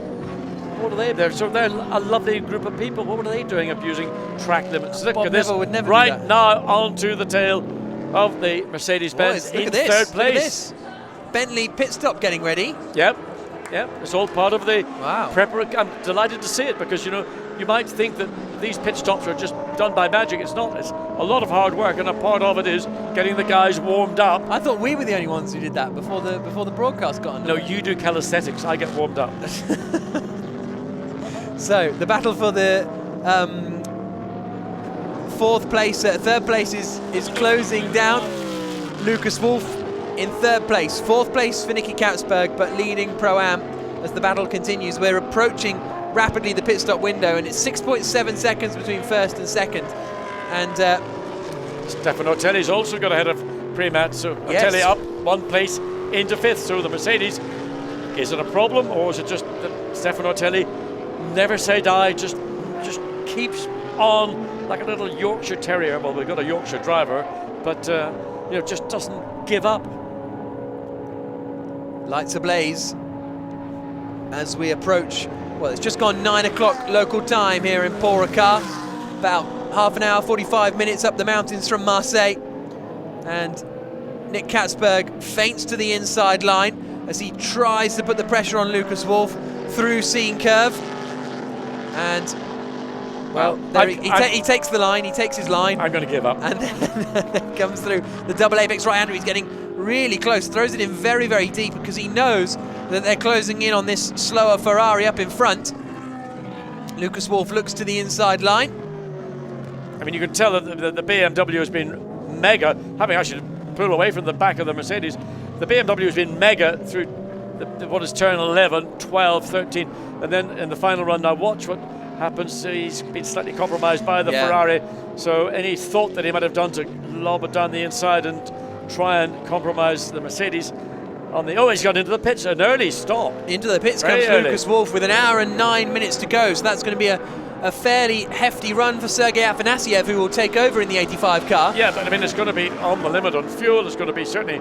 I don't know what the tires will be like after 1 hour and what will be 8 minutes by the time the car gets back on the trip. But it's released now, Nicky Katzberg, to go about his work again, way off the track in turn 2. Katzberg will be, well, he's 25 seconds behind de Moussier, so all he can hope to do, even though he's not in the race, he's in the Pro-Am Cup with Henri Acide, so he doesn't, as we heard from Rob Neville in the Nissan team, we don't need to race the Pro Cup guys, we're just racing for our own championship. And maybe that was the thinking behind getting Lucas Wolff in, was the same thing. They don't need to race this Pro-Am car because before too long it'll be sliding back down the order, so we'd rather bring the car in now and not get involved in a fight for position. Yeah, but to me it's probably at least 5 minutes too early, because the last stint is going to be a very long stint, and it'll be close on fuel. It'll certainly be close on how much tire rubber is left. But now we see, as we look again into the sun is falling down literally at the top of your screens. Katzberg. 1 hour and 8 minutes to go here in Paul Ricard. And Nicky Katzberg is running in 3rd place overall. Hello, Stephen Kane, how are you? He's about to get in the race-leading Bentley, which has an 8-second advantage over Grégoire de Moustier. So the interesting thing is going to be when Nicolas Lapierre takes over, we're going to have, I mean, you talk about the quality of the drivers, but we're going to have a head-to-head between Nicolas Lapierre and Stephen Kane. I mean, that is, you can't get much better than that. No, you can't. But one thing you must say in favour of the Bentley is Stephen Kane has been in the car for 2 events, and he won at Silverstone. He did a brilliant stint at the final stint. Nicolas Lapierre, to my knowledge, has not raced in this particular McLaren before. It really is an opportunity for him to drive the car before he joins the team for Spa 24. But Nicolas Lapierre, make no mistake, is an outstanding driver in anything that you put him behind the wheel of. There is the race-leading Bentley, Andy Merrick. The gap is up to 9 seconds. It's about a second a lap that Merrick is pulling out, and he's lapping very impressively. He is the quickest man out there on the circuit. About half a second a lap quicker than Nicky Katzberg in 3rd place. So when will Merrick come into the pits? Because will it be relatively soon, I wonder? Because we've got Stephen Kane waiting, prepared, but then you're always going to be sitting there ready and waiting. Well, if you're in a team at the level that Bentley are running, the professionalism of Malcolm Wilson's M Sport squad is such that it is your duty to be prepared, because you never know. Maybe Andy Merrick might decide, I have a problem, I'm going to have to dive into the pits. You don't want your driver running around looking for his gloves or his helmet or whatever else he might need to get into the car. Andy Merrick getting held up by traffic coming through the infield to turn 12. So the battle going on through the field. There it is. That is our race leader, gets through this time without too much trouble, but again, within another lap he's going to be running into the back of 3 or 4 cars. Well, one of them peels off. In fact, he's peeling off as well. So relatively early stop for the Bentley. So Andy Merrick comes in from the lead of the race, the quickest man out there apart from Nicky Katzberg, but Nicky Katzberg has been taking his own racetrack. Yes, and Katzberg was 25 odd seconds behind as they came through on that last lap. So the Bentley. The only problem here is that it's quite busy in the pit lane at the moment. They might have, they might lose a bit of time waiting for cars to come past on the way out of the pits, but we'll have to wait and see. There's Laurence Van Thor getting ready at the WRT garage, and nearly getting... Oh, no, sorry, that's not Lawrence Vanthal. That's one of the other WRT drivers. But into the pits comes Merrick. He and Stephen Kane will swap over. And surely now, this is the interesting thing. You'd have thought de Moustier would be the first one to come in. Maybe, I would say maybe ART, the McLaren team, have been slightly wrong-footed by this early stop by the Bentley. Put Stephen Kane in to do the run to the end. We've got an hour and 5 minutes of this race remaining. And they may have misread what Bentley were intending to do, because if you've got your driver, Andy Merrick in this case, leading the race and not being challenged, you might say, well, we'll keep him in as long as we need to. But they've gone the other way. They've come in earlier than their principal competitor. I wonder whether we'll see de Moustier and McLaren respond at the end of this lap to try and maybe undo the advantage that Bentley might have given themselves by getting Steve. Oh, problem with the left front. Yeah, a little slow there. And I think they had an issue with one of the wheels. We didn't quite see it on the first stop. So the car is now all four changed. Jack Stein, Andy Kane. No, that's another Stephen Kane. No, but Andy Kane is the father of Johnny Kane, who's no relation to Stephen Kane. Work it out. In Northern Ireland, there's lots of Kanes. Not many Abels, but lots of Kanes. Many Watsons? Is that a really Northern Irish name? Maybe. Who knows? So there is Stephen Kane then back out into the race. Fastest middle sector of anyone has just gone Stefano Guy in the Valour Corsa Ferrari, and he's... I don't know where that time's come from, because he's been out there for ages. Yeah, and it's just suddenly 29.8. Unless he's taking the Nicky Katzberg line. But into the pits comes Gregoire de Moustier then. Here we're about to see the battle for the lead. Yes, unsurprisingly, McLaren have responded to what Bentley did. Bentley have forced the situation. Stephen Kane has gained the high ground, the upper ground, by getting that pit stop. I don't know if they lost time with the left front. It looked like it might have been a little bit sticky in getting off the hub. So de Moustier will come in, and Nicolas Lapierre with his seat insert. I didn't think there was a huge lot of difference in the height of de Moustier. But de Moustier's got one as well, so maybe they're just moulded for. They're moulded for they've all yes. got one. I mean, I would say that de Moustier is a slimmer character, person, body than Nicolas Lapierre. I wouldn't say that to Nicolas Lapierre. He would. Nicolas Guy up to fourth place with this sequence of pit stops now taking place. Jack's up, the fueling has done the driver change. Brand new set of tyres going on for Nicolas Lapierre. Well, that'll give him a small advantage for the opening laps of his stint, and I'm really interested to see what Nicolas Lapierre can do. We know what Alvaro Parent can do.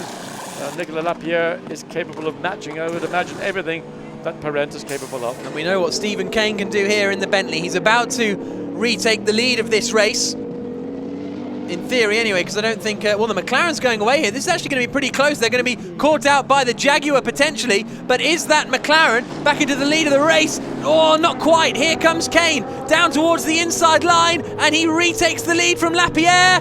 Yes, but now we've got a race on, John. Yes, and I think that was because the McLaren had a very good pit stop. I think the Bentley stop wasn't quite so good, but it's almost a net result. Lapierre back behind the wheel and having to chase down Stephen Kane. The Jaguar momentarily getting in the way, and Alvaro Parent, well, he knows that was pretty close, and that was good teamwork by the ART team to do the service, get Gregoire de Moustier out of the car, Nicolas Lapierre in behind the wheel with that brand new set of Pirelli rubber. Well, here we go. We've got a 1 hour, 1 minute race to come. Nicolas Lapierre, the man who was on the podium just a couple of weeks ago at Le Mans, versus Stephen Kane, the man who took the victory for Bentley just a few months ago at Silverstone for the first win for Bentley on British soil in a long time. And this is going to be the battle for the lead of the race, and well, let's sit back and enjoy. From what I understand, the last time Bentley enjoyed a success in the British Isles, you've got to go back to the late 20s, early 30s in the Tourist Trophy race at the Ard circuit, just outside Belfast. And you're referring to the British Racing Drivers Club badge, having a Bentley as the model. That is in part because of the successes that they enjoyed in the TT all those years ago. Yeah, because obviously, you know, they had the Le Mans success in the sort of 90s and 2000s, but that was all abroad. There were no races sort of on British soil. But we can now hear from Andy Merrick, the man who took the lead in the Bentley. He's with OJ. Andy, a fabulous stint from you. You took the lead, almost lost it through the pit stops, but you're still there. Yeah, it was a good stint. I'm happy with it. It was tough because the McLaren was they've gone on a slightly different strategy than us. They've used new tyres in the middle stint, whereas I was on old. So hopefully, I think they're on old now and we're on new. So Stephen should be able to do a good job. And fingers crossed, keeping behind him. I think they've taken new tyres on this stint. Oh, have they really? Great news. Well, anyway, I mean, I think we should still have a good. We've got a fantastic car in the Bentley Continental GT3. So. We're in a good position, but it's going to be a good battle to the end. So similar to Silverstone, so I can't complain. So is the win on for the Bentley tonight? I don't know. We'll have to see. I mean, obviously it's going to be wheel to wheel for the rest, and traffic will pay its part too. We've got a good battle on our hands, as I say. I mean, Silverstone was exactly the same. So no, it's going to be a good race now. We'll be on the edge of the seats. Andy, great drive. Thank you. Great to hear from Andy Merrick. He was a little crestfallen that it was revealed that the McLaren had new tyres, but Kane's on it. Absolutely, Kane needs to be on it. He's had fastest sector time in Sector 2 on the previous lap, so he needs to, because he's got Nicolas Lapierre, who is as competitive as you'll find anybody in GT racing, and he's not going to let Stephen Kane in the Bentley gain another victory, and you can see that. In fact, if anything, Lapierre on that fresh Pirelli rubber has got the advantage overall lap time. Now that advantage will ebb away as the tyre gets into sort of 3 to 5 laps of its run. It will then get into a stable condition, which is probably where Stephen Kane is right now. So there's the gap between first and second. It showed when they came across the line as being about 1.8 seconds or so, and it's hovering around the 2-second mark. As we see Stephen Kane comes up into this long turn 12, and then sweeps through 13. Stephen Kane's going to have to be kept honest here because Lapierre is right on it right now. I'll be interested to see individual lap times because both cars' drivers have been running in clear air on this lap. So has Lapierre got the advantage? Across the line then comes Stephen Kane, and he has done a 1 minute 59.2, 0.6 of a second quicker than Lapierre, and Lapierre's teammate Alvaro Parent is in the pits with OJ. Quick question on tyres. Have you just taken a new set or are they olds that you put on? A question on tyres. Are they new tyres? No, yeah, so we put on fresh tyres for now, not brand new, but almost new. Let's see what happens. The Bentley's very fast. Nico's is his first race, so it'll be difficult. Greg did a good stint, so we're going to see what's going to happen. It's going to be difficult to beat the Bentleys today, but who knows what can happen. Still a long time to go. Thank you very much.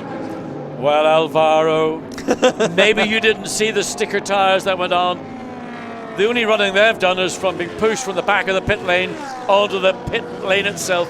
So those are as fresh a set of rubber as you can ever get. Of course, I mean, Alvaro, you ask him a direct question like that, the right question to ask. What do I say? Do I say, yes, we have? Do I give something away to our opposition? Well, it was almost new. Well, technically, they're not brand new, because if they were brand new, they'd still be in the back of Pirelli's truck. Absolutely wise stuff from Alvaro Parent. But there is Nicolas Lapierre, and he is how far behind Stephen Kane? Then 2 seconds the gap, and it looks to be increasing. He's taken a tenth or so out of him on this lap as Stephen Kane. Here's the boring fact of the day, everybody. Alex Premau was driving that car previously. He's been replaced by Nicolas Lapierre, and in 2005-06 they were the teammates that took France to the A1 GP title. Something like that. I mean, the reason Nicolas Lapierre is in the car is because he's joining the team for Spa 24, and as a team decision, it was a very good decision to put Lapierre in the car for the 3-hour race, especially a race that is going into darkness, to gain knowledge of what the car is like in all contexts. Of course, he's doing the last shift, which is going from the last residue of light that we've got. Headlights were on before he even got into the car. You can see the McLaren is carrying additional lights, which are there to help pick out apexes of the corners. Other cars choosing not to do so. As the camera goes a bit AWOL, hope we didn't fall off the camera stand. There's Nicolas Lapierre running then in second place overall. Nick Katzberg is still out in the lead of the race at the moment, with Ortelli in second place. They're the only two men yet to have made their second pit stop in the front half of the field. It's interesting that Katzberg and Ortelli have gone well into the final hour and still not made a pit stop, whereas we saw de Mouchier coming in with an hour and 8 or 9 minutes, I think hour and 9 minutes when he peeled off, and Stephen Kane then followed in, or not Stephen Kane, Andy Merrick followed in that little bit later.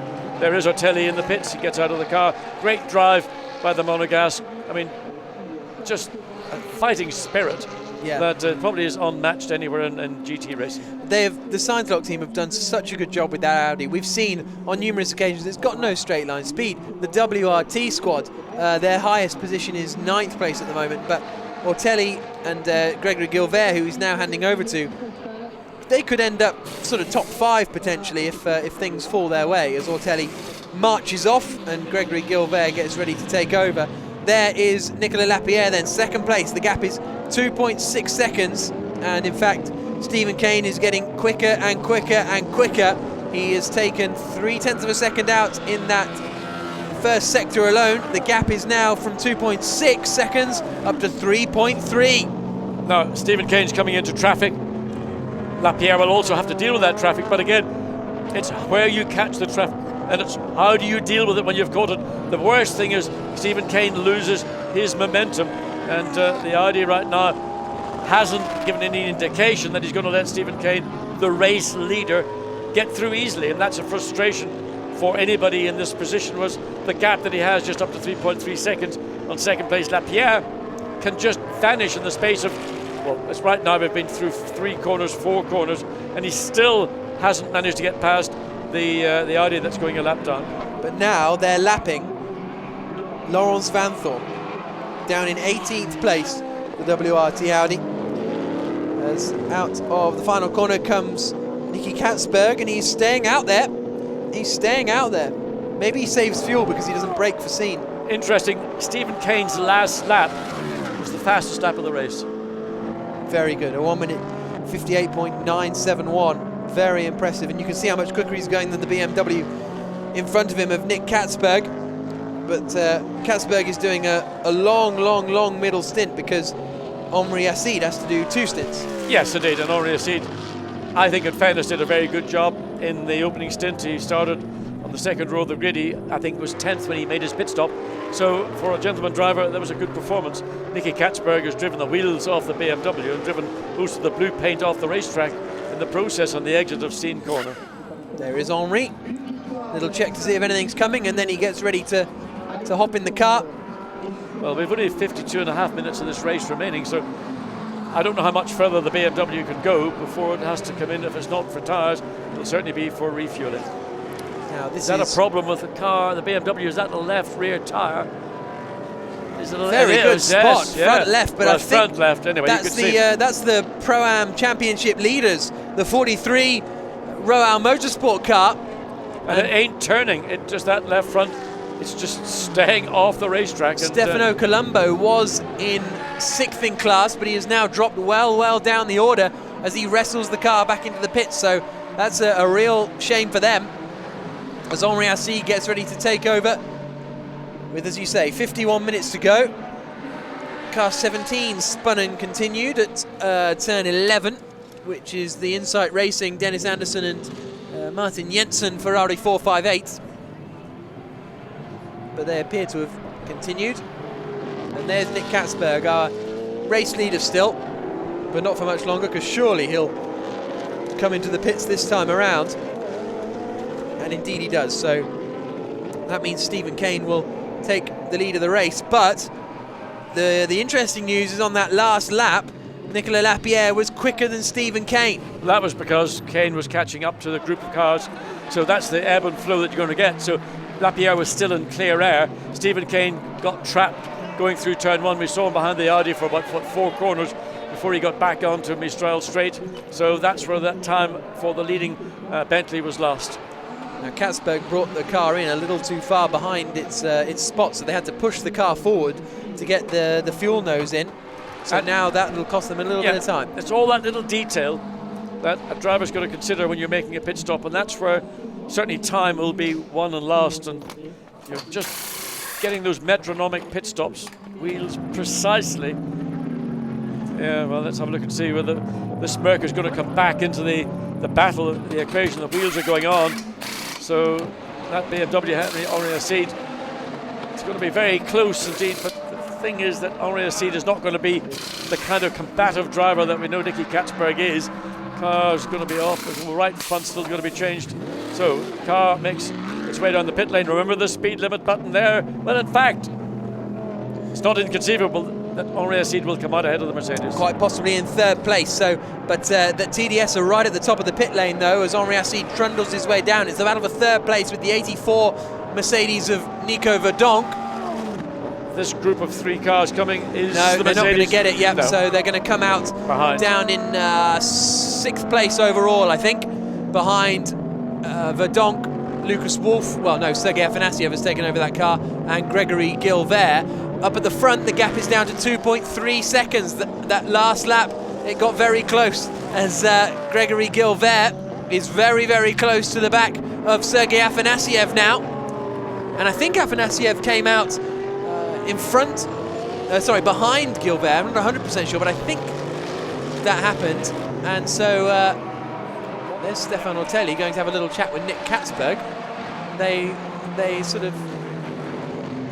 seem to have had fun out there in their battles earlier on today. Yeah, I mean, they're well, one's a young professional driver, the other's not quite so young, but a totally professional driver, and they had a good go, which is what motor racing should be. Absolutely. In the first 2 sectors of this lap, Nicolas Lapierre has taken half a second out of the lead of Stephen Kane. 2/10 in sector 1, 3/10 in sector 2. Maybe this race is not quite done and dusted with 48 minutes to go. There are the 2 HTP cars then running in 3rd and 4th. Nico Verdonk ahead of Sergei Afanasyev, and then right behind them is Gregory Gilbert. How far? It's 20 seconds back to Francesco Castellacci in the Villorba Corsa Ferrari, so that's not going to come into the equation. That's not going to be a real factor. The top 5 are they're in their own battle, between the battle of 1st and 2nd, and then there's battle of 3rd, 4th and 5th. The 2 Mercedes and Gregory Gilbert, doing a sterling job, as that Saint-Lock Audi has done pretty much all evening. Across the line, the gap is 2.9 seconds, a really slow final sector for Lapierre. So traffic. Exactly. The same traffic that Stephen Kane had to contend with. Now Nicolas Lapierre is going through the same kind of frustration. But you see the progress. You see that you're hunting down the car you want to challenge for the lead, and then you've got to deal with the back markers. Yep. Something lovely about nighttime racing, as you go from daylight into dusk, into darkness. It's something really very special, particularly when you've got beautiful weather as we've had down here in the south of France. What can Gregory Gilbert do then about the 2 Mercedes in front of him? If he wants to grab an overall podium, he's got to find a way past 2 HTP SLSs that are pretty much identical, very similar pace. Well, I tell you what, his options aren't great.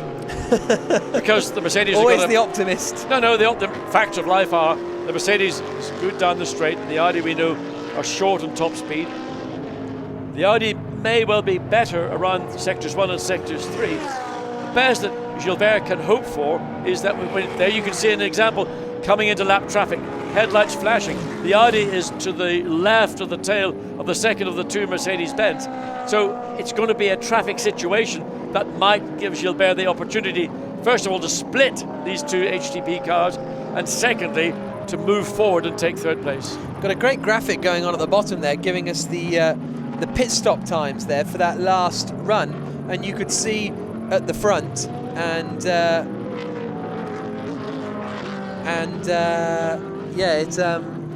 we saw that 6 seconds quicker was the McLaren in the pit stop, so that was impressive stuff.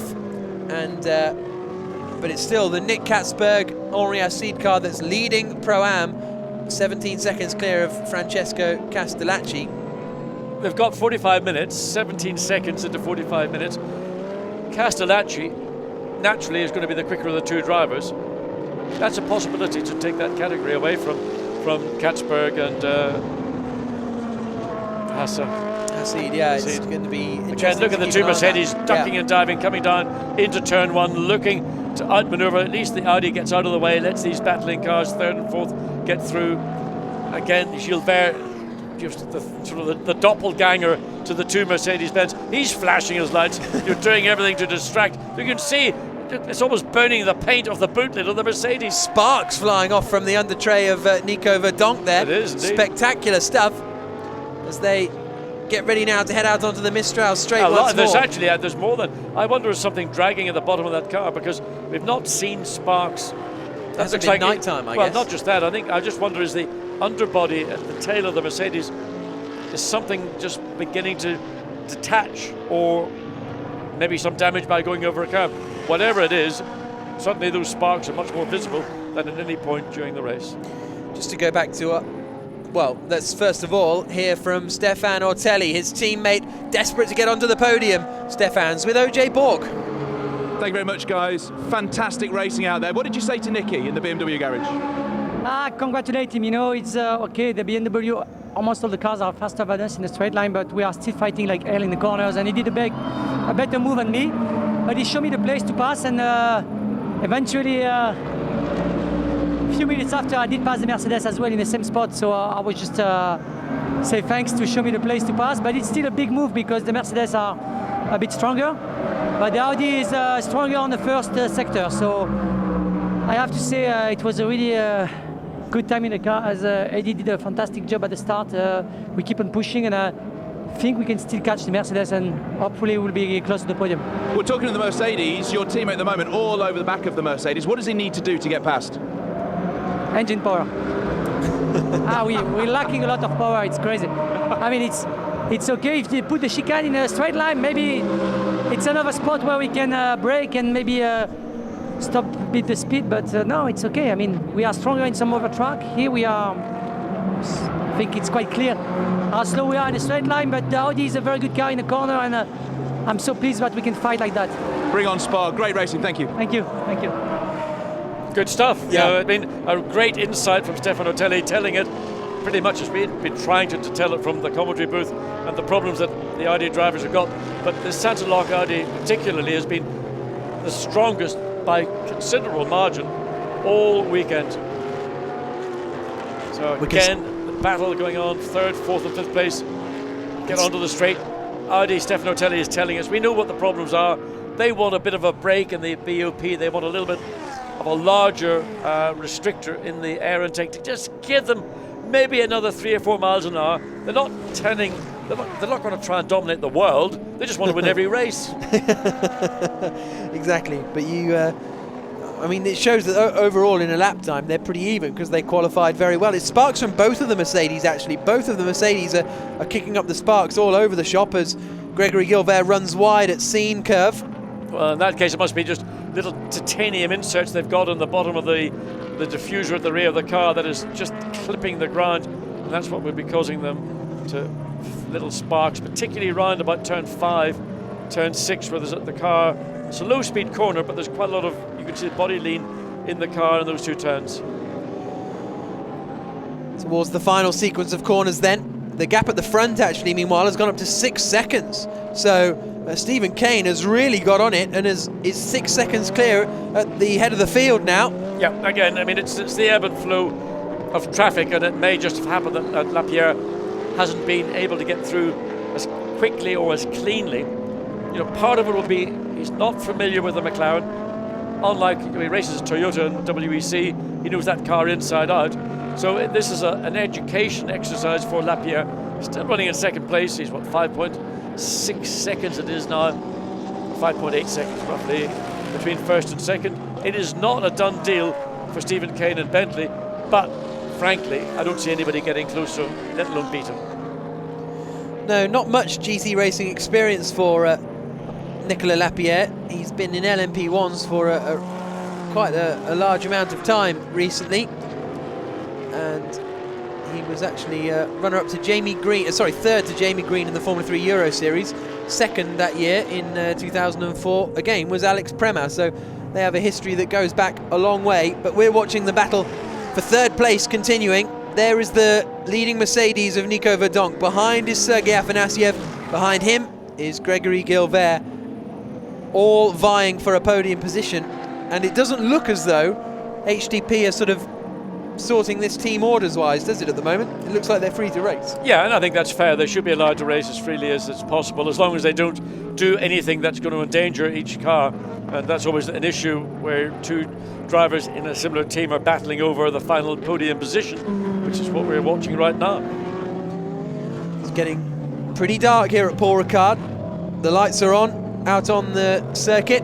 I could do putting the lights on here in the commentary box, actually, because it's rather snuck up on this darkness. With 40 minutes remaining, Stephen Kane leading the way, Lapierre second, and then this is the three-way battle for third place. Henri Acide and is still leading in the TDS BMW in Pro-Am, and in the Gentleman Trophy it's still, I believe, the 458 GT Corsa by Rinaldi car that is leading the way. Yes, it is. So they're looking to make it 3 out of 3 so far this season. Well, when Castellacci took over, he ended up being 17, I think, seconds behind Hassa in the BMW, and waiting to see, that's going to be the next car across the start-finish line to see what that gap is as we go on to lap 68 now. Well, it's only 16. He's not really made a huge impression into the battle for that Pro-Am for 6th place.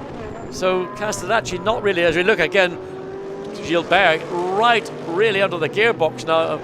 The Mercedes-Benz coming through turn 6. But we've been here before. It's been like this pretty much since they all got into their respective cars. And Gregory Gilbert, as Stefan Otelli did, and Edward Sandstrom before him, just driven the wheels off that Santa Luca Audi all afternoon and evening. Absolutely, but there's nothing that they can do in the straight line. It's got to be something clever from Gregory Gilbert, who's a very quick racer himself, as he is proving here, right on the back of the 85 car, which still is showing Lucas Wolff, and I'm pretty sure it's Sergei Afanasiev who is at the wheel of that car, right up behind Nico Verdonk as well, as they come through Scene Curve. And even through the corners, the Audi isn't quite close enough. He really needs the two Mercedes to start battling. That's going to be his best opportunity. Yeah, I mean, but to me the best opportunity will be, again, it's going to be more of a traffic. I mean, what the two drivers between themselves do, I can't see one or either of these two Mercedes gaining any advantage over the other. But I can wait to see Gregory Gilbert when traffic becomes into play. If the two Mercedes, or one of the two Mercedes, finds themselves wrong-footed, Gilbert will be there to stamp upon it. Out onto the start-finish straight again. 5.6 seconds the gap at the front. Somebody turn the lights out on the pit straight, or maybe just we're looking We've turned the lights on in here. That's well, we're looking eastward, because this straight runs parallel east-west. No, that's true. It's a lot brighter coming down towards the first corner. And still the sparks flying, and still the headlights.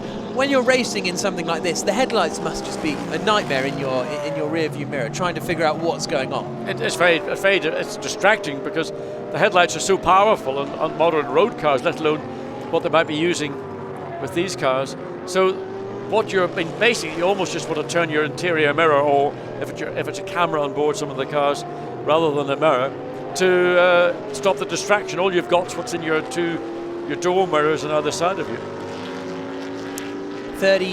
Just under 37 minutes to go. Still, this is the closest battle on the circuit.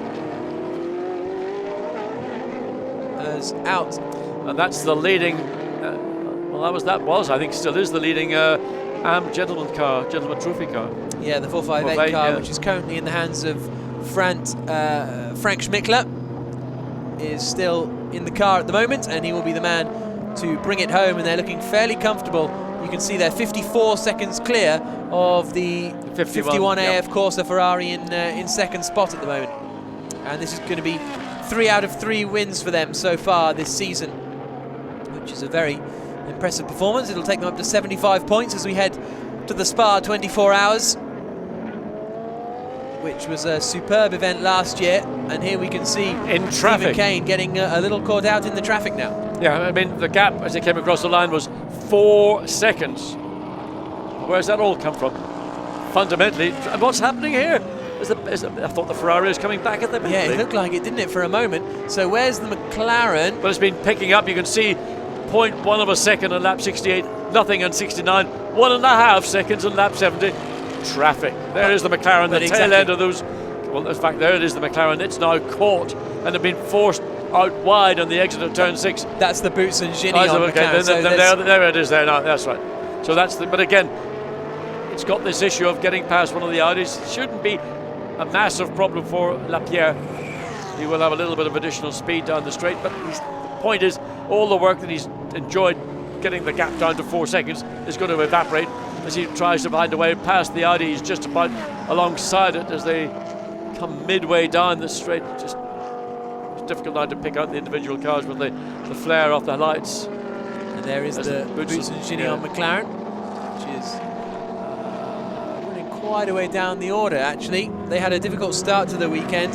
That is Frederick Verviche, I think, at the wheel, who starred here last year, did Verviche, but struggling a little this time around. There, though, is our race leader, Stephen Kane. And we'll look at, if you look just under the doors, essentially, of the Bentley, I think you'll see... Oh, it's just orange. It's a lean... I mean, that is burning fuel in the most efficient manner possible. I mean, there is not a... Look, there you can see that, yeah. Wonderful. What a great shot. You never see that in daytime. It's only when you get into nighttime that all this... There's the exhaust on the back of the BM Look as at well. the Ferrari, yeah. God, we should have more nighttime races. You're liking this, aren't you? It's cool, man. It's, no, it's always wonderful when you go from daylight, or dusk as it was, into nighttime. And again, I mean, just to see the glow under the door, I mean, I'm sure Stephen Kane hasn't got a clue just what's going on beneath his, fundamentally his body, because he's sitting right on top of the exhaust system from the left bank of the engine. Yeah, turbocharged 4-litre V8 Bentley engine. Part of the Audi VW range, but it is a Bentley engine. 33.5 minutes to go. Stephen Kane, the gap is 5 seconds. It really does ebb and flow. Yeah, I mean, you catch traffic going into turns 4, 5, 6. You're going to be sitting there waiting to get the opportunity. You get traffic on the straight, you've got half a chance of getting through it. But Nicolas Lapierre last lap 2 minutes 02. Stephen Kane's last lap 2 minutes 01. Difference 9/10 of a second. Yeah, exactly. But 33 minutes to go. Now where is this? This is what Gilbert's waiting for. Yeah, when these guys catch up to that queue of about 1 million cars that the race leaders just had to deal with, that's where it's going to be good news for him. All this has allowed Nico Verdonk actually to pull away a little bit in the first of the Mercedes. Yeah, I mean, it'll all sort of concertina again, but just you got a view from the Audi headlights in the back of the Mercedes. I mean, the power of these lights, we're seeing that now. There's so much flare off the lights, you can't determine which car is coming towards you. I mean, you just only by seeing the silver star in the middle of the grille of the Mercedes can you actually make a conscious guess that is a Mercedes coming towards you. Up into Scene Curve. There are the two Mercedes again. The sparks just flicking off the front element of the bodywork. Yeah, there's this front splitter. There's little splitter, titanium that's the word I inserts was in, after. and you know this car rolls into the corner. The Mercedes is a more compliant car than some of the others out there, so that roll is just what you're picking up on. Again, in daylight you probably wouldn't even know what was happening. So Gregory Gilbert continues his chase of the two Mercedes. He must know the back end of that SLS very well indeed by now. And he really needs a good stretch of traffic to try and be canny, to try and be cunning as they come out onto the start-finish straight once more to complete their 72nd lap of the race. Half an hour to go. The gap at the front has gone up to 7 seconds now between Stephen Kane in the number 7 Bentley and Nicolas Lapierre in the 98 ART McLaren. Let us not forget we lost the 99 championship leading ART McLaren on the first lap after contact with the Jaguar, and so that means that if Stephen Kane wins this race, he, Guy Smith and Andy Merrick will move to the top of the Blancpain Endurance Series Championship, which is, I mean, quite an achievement. Unbelievable. Brand new team, brand new car. I mean, and such a different product in terms of the physical size the Bentley is compared to, I mean, we thought the SLS Mercedes was a physically large car. We thought the Nissan was a big car. And the Bentley is a physically large car as well. When you compare it to a 458 or an Audi R8 or whatever else might be out there. But it's a really, really outstanding race car. That, as much as Malcolm Wilson wouldn't like the world to know that it is actually light on its tyres, that's a superbly engineered chassis to be light on its tyres. 7 seconds still the gap between Kane and Lapierre. It's 13 seconds between Haas and Castellacci over the lead of Pro-Am, and it's a personal best middle sector for Sergei Afanasiev, who I think is at the wheel at the 85 Mercedes, and as a result you can see on the screen what that result is. He's right on the back of Nico Verdonk, so he's sort of held off and then attacked once more. But Stephen Kane leading the way. Let's hear again from Malcolm Wilson with OJ. Malcolm, half an hour left of the race, 7 seconds lead. What do you tell your driver to do? Really just try and preserve the car. Obviously we've had one issue with one car, and trying to just stop him, you know, driving over the curbs, things like that, because we don't really know what happened. So just trying to preserve the lead, not really looking to try and extend or anything like that. Just really, 30 minutes is a long time. A 3-hour endurance race. As a boss of a team, is this the worst moments? It is actually. It's because you know you've got 30 minutes to go, and it looks as though we've got everything under control. But obviously, we saw before how easy and how quickly it can all go so wrong. Thank you very much. Thank you. I mean, what Malcolm didn't know just prior to OJ having the interview is that on the last lap, Stephen Kane lost probably the best part of 2 seconds, because suddenly Lapierre at the end of lap 73, from being 7 seconds behind, is now 4.5 seconds behind. And that, again, I suspect has come about through just catching traffic badly. And that's what you can't predict. You just never know. And it doesn't take an awful lot of those bad traffic moments to put yourself into jeopardy again as the Bentley makes its way, going to dive. Can't even get past the Porsche, coming down into turn 11. And they got up now. This time, Porsche pulls over to the left. The Bentley clearly quicker through the corner, gets through. But again, another few tenths of a second lost for Stephen Kane, waiting to know whether the Porsche was aware that he was coming through or not. There we go, back into the McLaren pit. Alvaro's on the phone. He's on the phone to Ron. Hello, Ron. And he then is looking reasonably happy. A second place overall is not too bad a result, nevertheless, for ART in the grand scheme of things. 4.5 seconds was the gap at the end of lap 73. 2.2. Wow. Blimey. It's getting interesting, isn't it? Let's go back and interview Malcolm Wilson. Absolutely. So Stephen Kane still leading the way. I don't think he'll have done much night racing in his time. He's mainly been in the Porsche Carrera Cup and British touring cars, that sort of thing. So he's not particularly been part of... well, he did a bit of ALMS running, so perhaps there. But there we've got some discussions on the pit wall going on. Yes, and I wonder those discussions if there's an issue we are not aware of. And clearly you can see Alvaro Parent in the McLaren garage. I mean, he wouldn't be ringing up his mum and dad, that's for sure. So he may well be ringing back to the Ferrari headquarters, because the connection between the ART team and Alvaro Parent and McLaren is about as close as you can have. So is that purely traffic, or are we looking at an issue for the Bentley that's been pretty much dominant all through this event? Well, Kane's gone 0.8 of a second quicker in the first sector, and then they've matched each other in the second sector. So the gap is back traffic, up to 3 seconds. So, but I mean, you know, to say that it's just traffic to negate the fact that it's an issue doesn't really count, you know, because if you catch traffic really badly. Yeah, but right now the Bentley's in clear air, so this lap he's had pretty much the opportunity to get back into the rhythm that he may well have lost because of catching cars at difficult parts of the racetrack, and therefore by being careful, and if you haven't had a lot of nighttime racing, you know, you're not going to take a risk that's an unnecessary risk. He may well not have any issues at all. He's just being maybe overly cautious. There's the second place McLaren, Nicolas Lapierre. Gap is clearly extended from 2.2 as they came across the line lap 74, and wait and see what it is at the end of 75. Everyone's on their phones, aren't they, in the ART garage? Ordering a takeaway probably for the 4.4 seconds, pulled out 2 seconds. So it's situation actually pretty much back to normal. Little flash of, you can see the titanium skid blocks in the front of the car. There's very nicely illuminated. I'll take, well, I'm not saying I'll take, but why are they all on their telephones, mobile phones? Interesting that.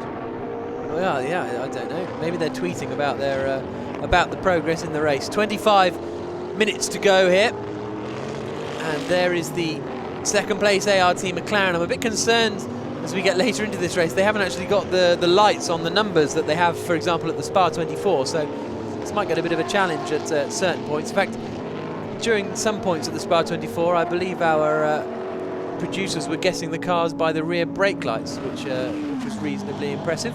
But Stephen Kane, it is out in the lead of the race, and there he is in the Bentley, coming up towards Scene Curve, and beautiful view.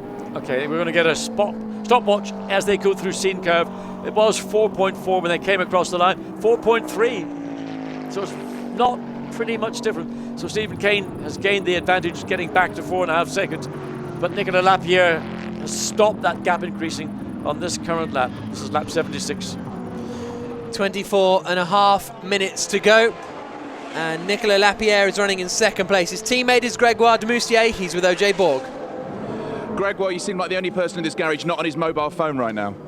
I'm just looking at the race. Nico is doing a good job. It was quite hard to fight against the Bentley. It was a bit quicker than us. So if we finish second, it's a good result, and we'll see next race. Okay, we'll see. The last lap it was down to 2.2 seconds. Was that a charge, or was that just getting through the traffic well? I think it's because of the traffic. It's quite busy on the track. A lot of gentlemen drivers. So it's a long race. Most of the lap are on traffic, so sometimes you can take some gap or not. So we'll see next lap how it will be. It's been over 3 years since a race has gone on at night in this series. How difficult is it to drive at night in the dark? It's quite difficult, especially here, because the track is totally dark. Actually, it's not the night, but it will be at the end, so it's quite hard, but Nico is used to it, so it's okay. Gregoire, thank you very much. Thank you. Not sure what he said, John. I was on my phone, but it sounded like he was reasonably pleased with how things are progressing. There is the 98 car of Lapierre. Yeah, I mean, the gap down to 3.8 seconds from 4.4. And that could be a very valid point Gregoire de Moustier has made, is that the experience Nicolas Lapierre has got in, okay, it's not dark. There's still a residue of light out towards the west. Nevertheless, it's to all intents and purposes dark.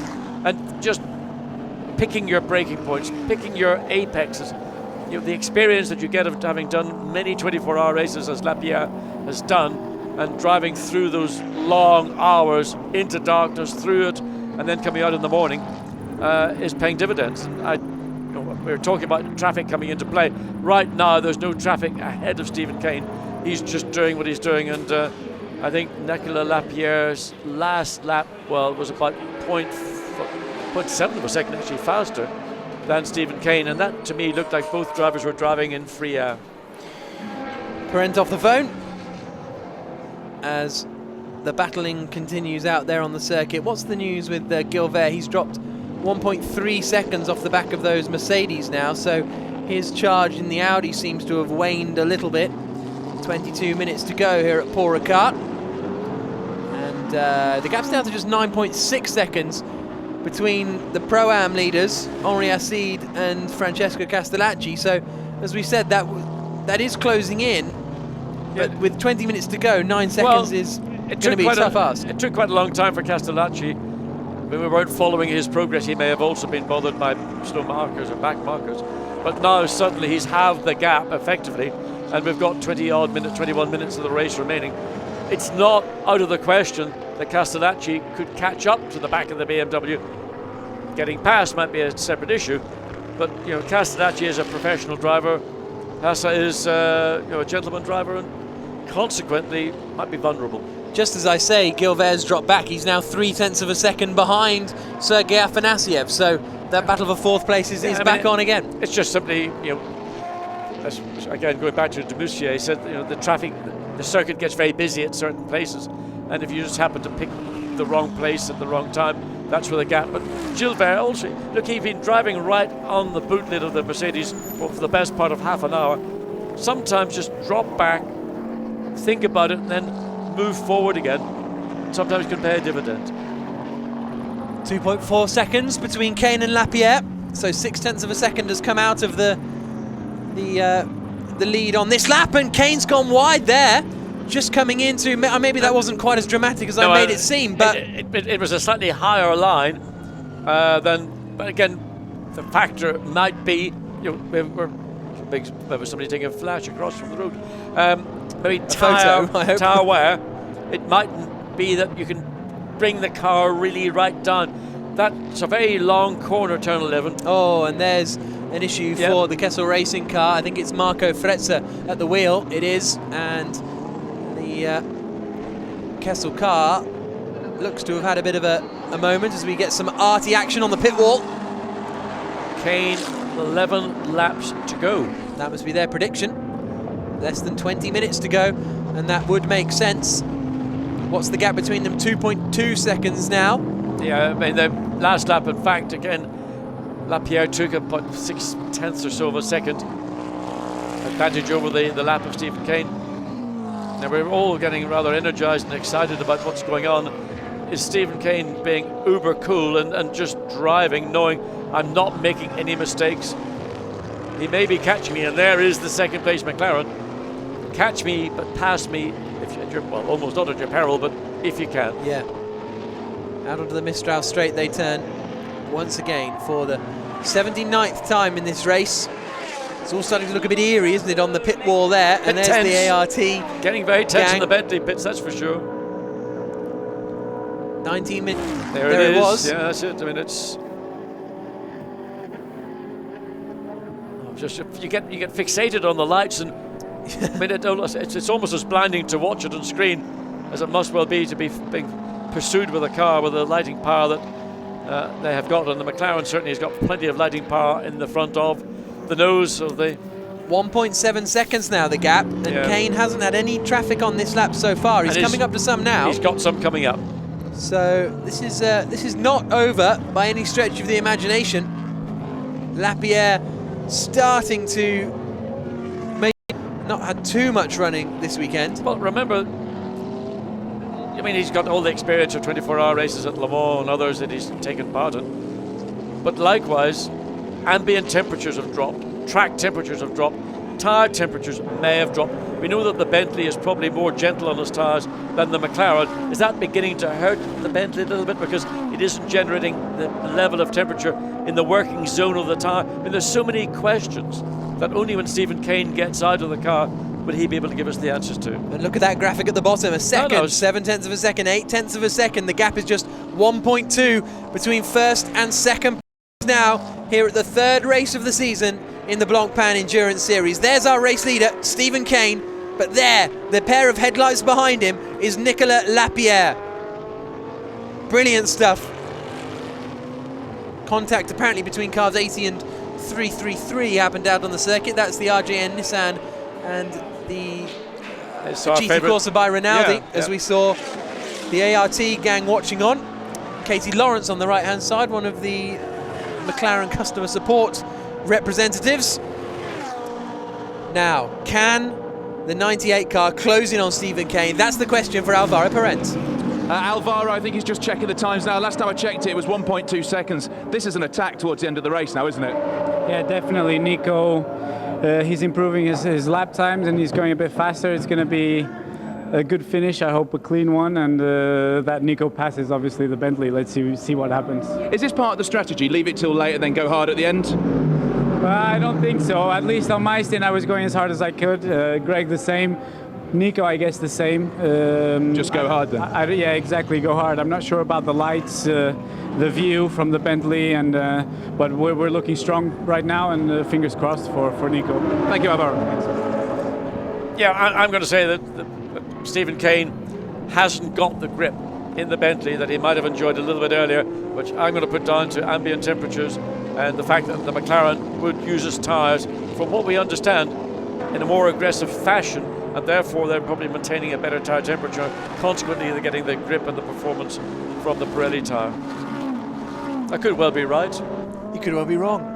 Sorry? No, sorry, sorry. Please give me a lift back to the airport. That word doesn't exist in my vocabulary. Less than 16 minutes to go then, and it's less than a second now, the gap for the lead. It came down by 0.2 of a second that last time around, so there is the second place McLaren, just up in front is the number 7 Bentley. The sparks fly as it plunges down through the second chicane, and traffic management here is going to be vitally, vitally important in the battle between Verdonk.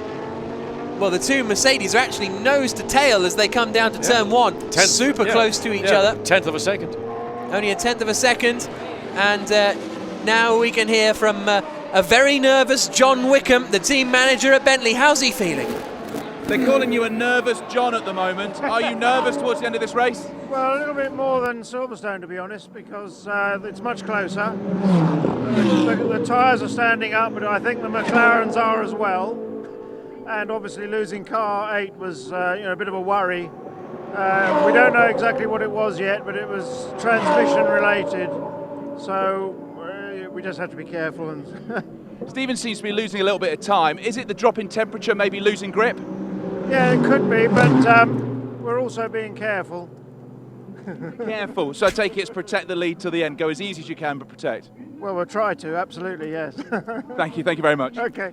Well, I mean, John Wickham, I've known him many, many years, and trying very hard not to give us an insight into what the issue is. The loss of time, I think the tyre issue may well be a part of it. Clearly, if you win by a mile or you win by a foot, it doesn't make any difference. You still win the race. But to see the advantage that you've enjoyed up to 7 seconds, as it was, and when the momentum swings towards the hunter rather than the one that is being hunted, it's never a comfortable situation. And Stephen Kane will be very, very aware that Lapierre is really closing down, and we've got 13 and a half minutes of this race to go, and it's still not a done deal. Absolutely not. As they wind their way down towards the second chicane, there is the Bentley. The gap, actually that last lap, it went back up to 2 seconds, all from the final sector. So something went amiss for Lapierre in that final sector, and the gap is back up to 2, which will relax the Bentley boys a little bit. Yeah, but you're talking about very small margins, and it could just be a small mistake on the part of Lapierre, or again something we didn't get to see on camera. The fundamental facts of life are there are 13 minutes of this race remaining, and there's 2 seconds between first and second, and that is by far a comfortable position for Stephen Kane, who's so far not put a wheel wrong. No, absolutely right. And still the battle rages on for third place. The final podium spot between the two HDP cars, Nico Verdonk and Sergei Afanasiev, only half a second between them with 12 minutes to go. How's this sector gone so far? A half a second or so came out of the Bentley's advantage in the middle sector. There's Andy Merrick, who's joined the pit wall as well, along with Matthew Wilson there, who's on the pit wall. A big squad the M Sport team bring. A lot of personnel to oversee the whole project. Yeah, and there's been a significant move from within the VW Audi group, who are the owners of Bentley, to really make this series work. And there have been some changes at the management level of Bentley, and sometimes management's favourable, sometimes they're less. So to Motorsport, and right now they've got a very favourable management crew at Bentley. Oh, sorry about the pun. This crew is where Bentleys are made. Very how good. Clever, how very clever. good. No, that is, but it is positive. It, it is positive for Bentley from this moment forward, and expect to see even better things coming in the future. 2 minutes past 10 local time. The night has set in well and truly now, and Bentley are leading the way. But look at this, they got 2 back markers absolutely nose to tail as they try and find their way through. One of the Ferraris gets out of the way relatively straightforwardly, but the McLaren further back is in trouble as well, trying to fight past the traffic. Yeah, but he's just about sneaked around the outside. No, I don't think he has. Now he's getting past the Audi. Yeah. And look at that, Alvaro Parent frustrated in the ART garage. It's great GT racing. I mean, it's all about managing traffic as well as keeping your nose clean and staying out of trouble. So gap increased by another 0.2 of a second in the favour of Stephen Kane in the Bentley, and just coming up to just under 11 minutes remaining. Back up there to is 3 the gap seconds. Too, yeah, I mean that's a substantial amount. And now that was probably due to the difficulty that Nicolas Lapierre had getting through the traffic in turn 5, 6 and 7. So that's where we are. 10 minutes to go in this 3-hour Blancpain race. And Christopher Mies actually has got him into second place. He's got himself in between the Pro-Am leaders, and so that Audi does seem to be coming on pace towards the end of the race here. Right, I mean, Audis are strong always. They may not be the quickest, but they're always very strong. So the car is getting position. And Castellacci, I was just looking to see how far he is, but he's probably about 7 seconds, 6.5 seconds behind the leading car, the BMW, currently in 6th place. And that's a strong run from that Pro-Am car. It was the quickest car in qualifying. And again, it's done a brilliant job in the race. Nicky Katzberg certainly amused me. Not to say, can't say that I was always impressed, but done a great job. He gave us something to talk about, didn't he? Yeah, very much so, yeah. And so, Henri Acide, unmirrored, in 6th place. And we're seeing that was the McLaren, still stuck behind the 333 Ferrari, so he lost a lot of time there, I think. We'll have to wait and see, but in that first sector, we'll see what time when they come through. A 36.2 in the first sector for Stephen Kane, and a 36.4. It was the gentleman trophy leaders, the 458, and that cost Lapierre a couple of tenths of a second, so the gap is up to 3.5 seconds now between first and second, and all these little increases are soothing the nerves on the Bentley pit wall. Oh, absolutely. You can almost hear sighs of relief over engine noise. Not quite, that Bentley's a bit of a beast, isn't it, engine noise-wise. Less than 9 minutes to go now, and Stephen Kane has just got to keep it on the straight and narrow. He's just got to keep it all together. It's easiest to identify the Bentley now by the exhaust pipe out the bottom of the door rather than the number. Yep, there it is. Yeah, what a great sight that makes. I mean, imagine some of the photographs we're going to see on the web or whatever. I mean, that glowing pipe is going to be a major feature of any photographic reporting. So how are we looking in terms of Pro-Am leader? Yeah, still Henri Acide, who's lapping pretty strongly actually, and I don't think Castellacci's going to close in on him. He's still got some 8 seconds. It's extended, in fact, if anything, because again, Christopher Mies getting past Castellacci, that's maybe cost the Ferrari driver a little bit of time in his pursuit of winning the Pro-Am category. And Henri Acide is lapping in the 201s, which is pretty much the pace of cars further ahead of him. So that's a good pace from the gentleman or the amateur in that team. Absolutely. The nerves in the ART pit wall as well, because they saw the gap coming down, and then as you can see, the last 3 laps, it's suddenly rocketed back up again. 7.5 minutes to go.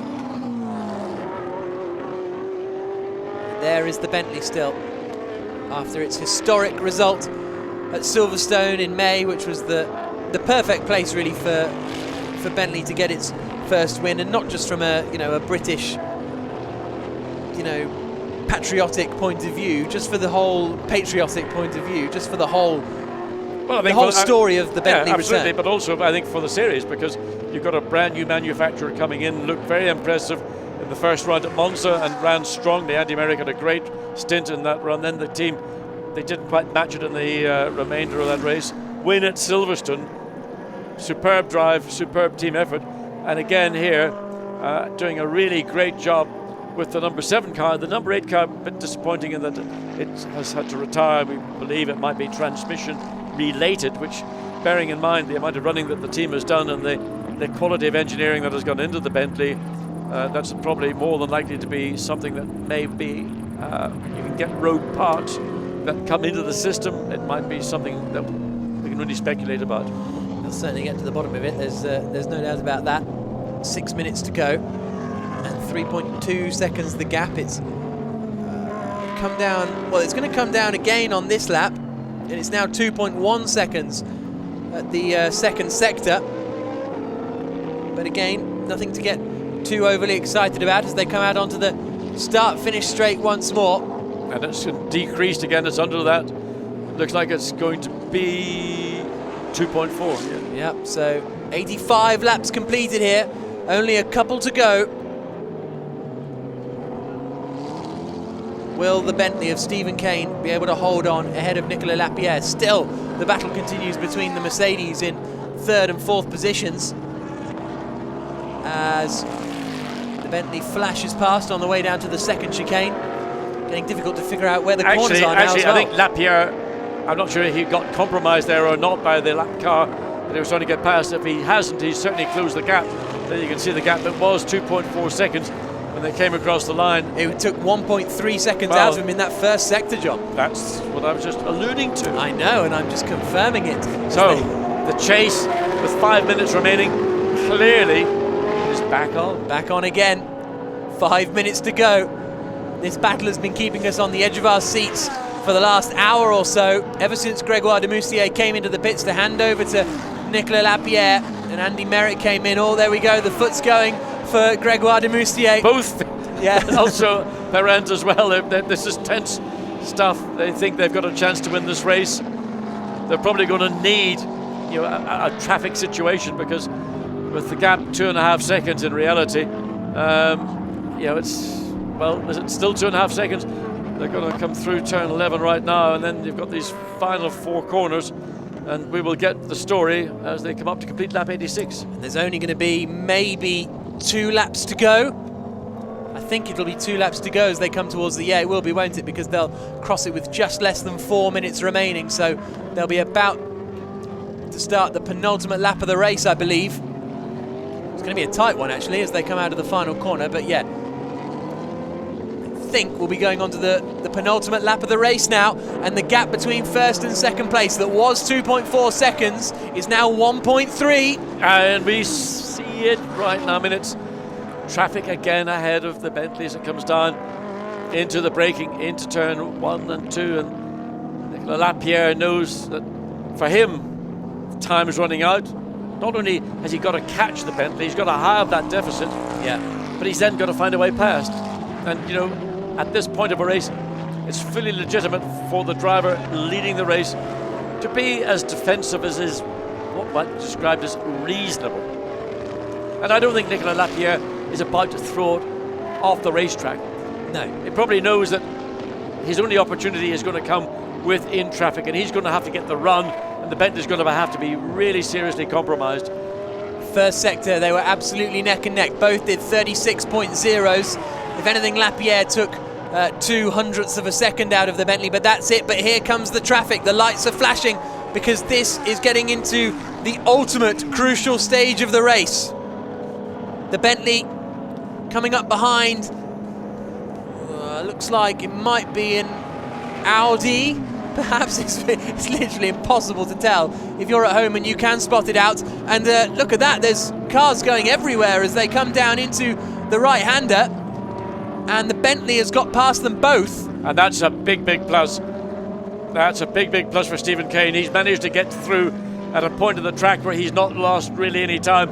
And it'll be Nicolas Lapierre who's going to struggle as they come up to what, well, is it going to be the final lap now, or with 2 minutes, it'll be about, when they come across the start-finish line, it'll be 2 minutes to go. And I'm going to have to rush down to the pit lane. Don't forget, John, the message has just come up. Remember the party on the roof after the race, so don't forget. I'm on my way. Into the final corner they come. It's time to start the final lap of the race here at Paul Ricard. The gap between first and second places as they cross the line is 1.7 seconds. It's not going to be enough, surely, for Nicolas Lapierre to take victory here at Paul Ricard. It's all going to be down to traffic, unless there's some crazy traffic antics on this final lap. It should be set for the Bentley to move to the top of the championship and to take its second win in a row in the Blancpain Endurance Series. The sparks fly off it as it comes down into the second chicane.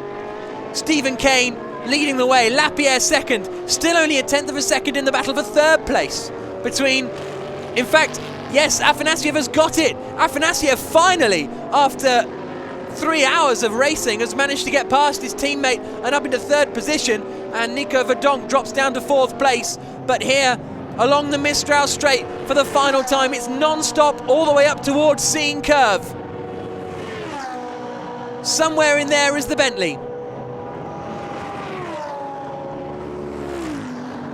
Coming up towards Seine for the last time. Doesn't look like there's going to be too many traffic dramas.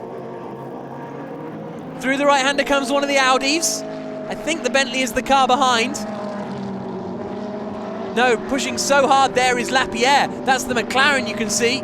It's got slightly different headlight configuration. The Bentley will be arriving towards the final corner surely before too long. Headlights ablaze everywhere. There is Stephen Kane. Only a few more corners to go. Lapierre still pushing, but it's going to be in vain. There's no way he's going to catch Stephen Kane. Into the final corner now. The final right-hander on this Paul Ricard circuit.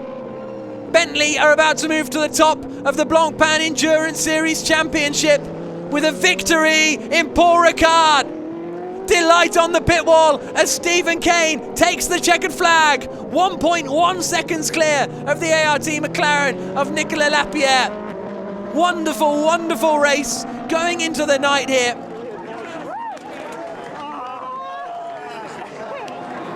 Happiness for ART, no doubt about it. There's Guy Smith on the right-hand side. What a hard-fought race that was. Bentley versus ART may well be the story of the rest of this Blancpain Endurance Series season.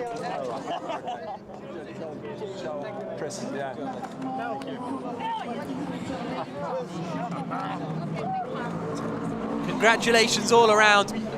Third across the line then, here come the Mercedes, and it is the 85 car that takes third position finally. Across the line there comes Henri Assid to win in Pro-Am. He and Nick Katzberg doing a great race. It'll be second in that class of Francesco Castellacci. Already through and past the checkered flag are the 458 GT Corsa by Rinaldi Ferrari drivers. Frank Schmickler taking the victory there, and they continue to lead the Gentleman Trophy. Pro-Am wise, as far as the championship is concerned, this I think will still leave Stefano Comandini, Eugenio Amos at the top of Pro-Am. We'll have to wait for confirmation of that, but that's what my rough maths gives me. John Watson has headed down to the pit lane now to have a chat with the Bentley crew. But now I can see all the Bentley mechanics out of the commentary box window starting to run up towards the podium here at Paul Ricard. Andy Merrick and Guy Smith walk back into the garage. Everyone's off the pit wall. They're either going into the garage or getting ready to go up to the podium, which isn't actually too far away from the Bentley garage. But what a beautiful sight we've seen here at Paul Ricard. And here's the results after 88 laps of racing. The Bentley Continental GT3 run by M Sport takes the victory. Smith, Merrick and Kane taking the win. Demoustier, Lapierre and Alvaro Parent finishing in second, just 1.1 seconds behind, and how that could have all changed. Wolf, Afanasiev and Dusseldorp finishing in third place for the HDP Mercedes gang. Fifth place for Sandstrom, Ortelli and Gilbert. Superb job by them, considering the Audi's shortcomings around this circuit. Henri Assid and Nick Katzberg win the Pro-Am class. And Rizzolo, Guy and Castellacci finishing second in that class.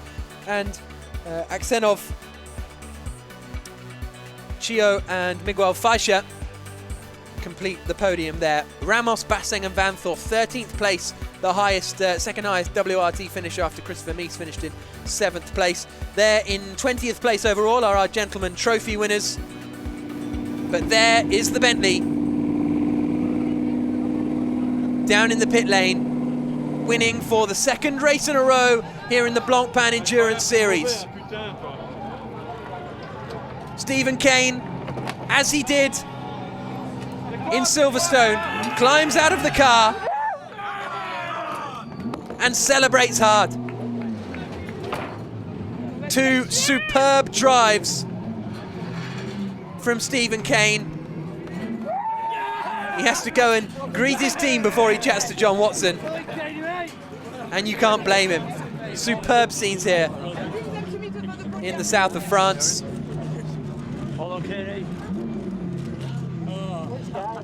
He poses for the photos that'll be plastered all over the internet in a few hours and all over the magazines later today. The team, the rest of the team, are just making their way up now underneath the commentary box.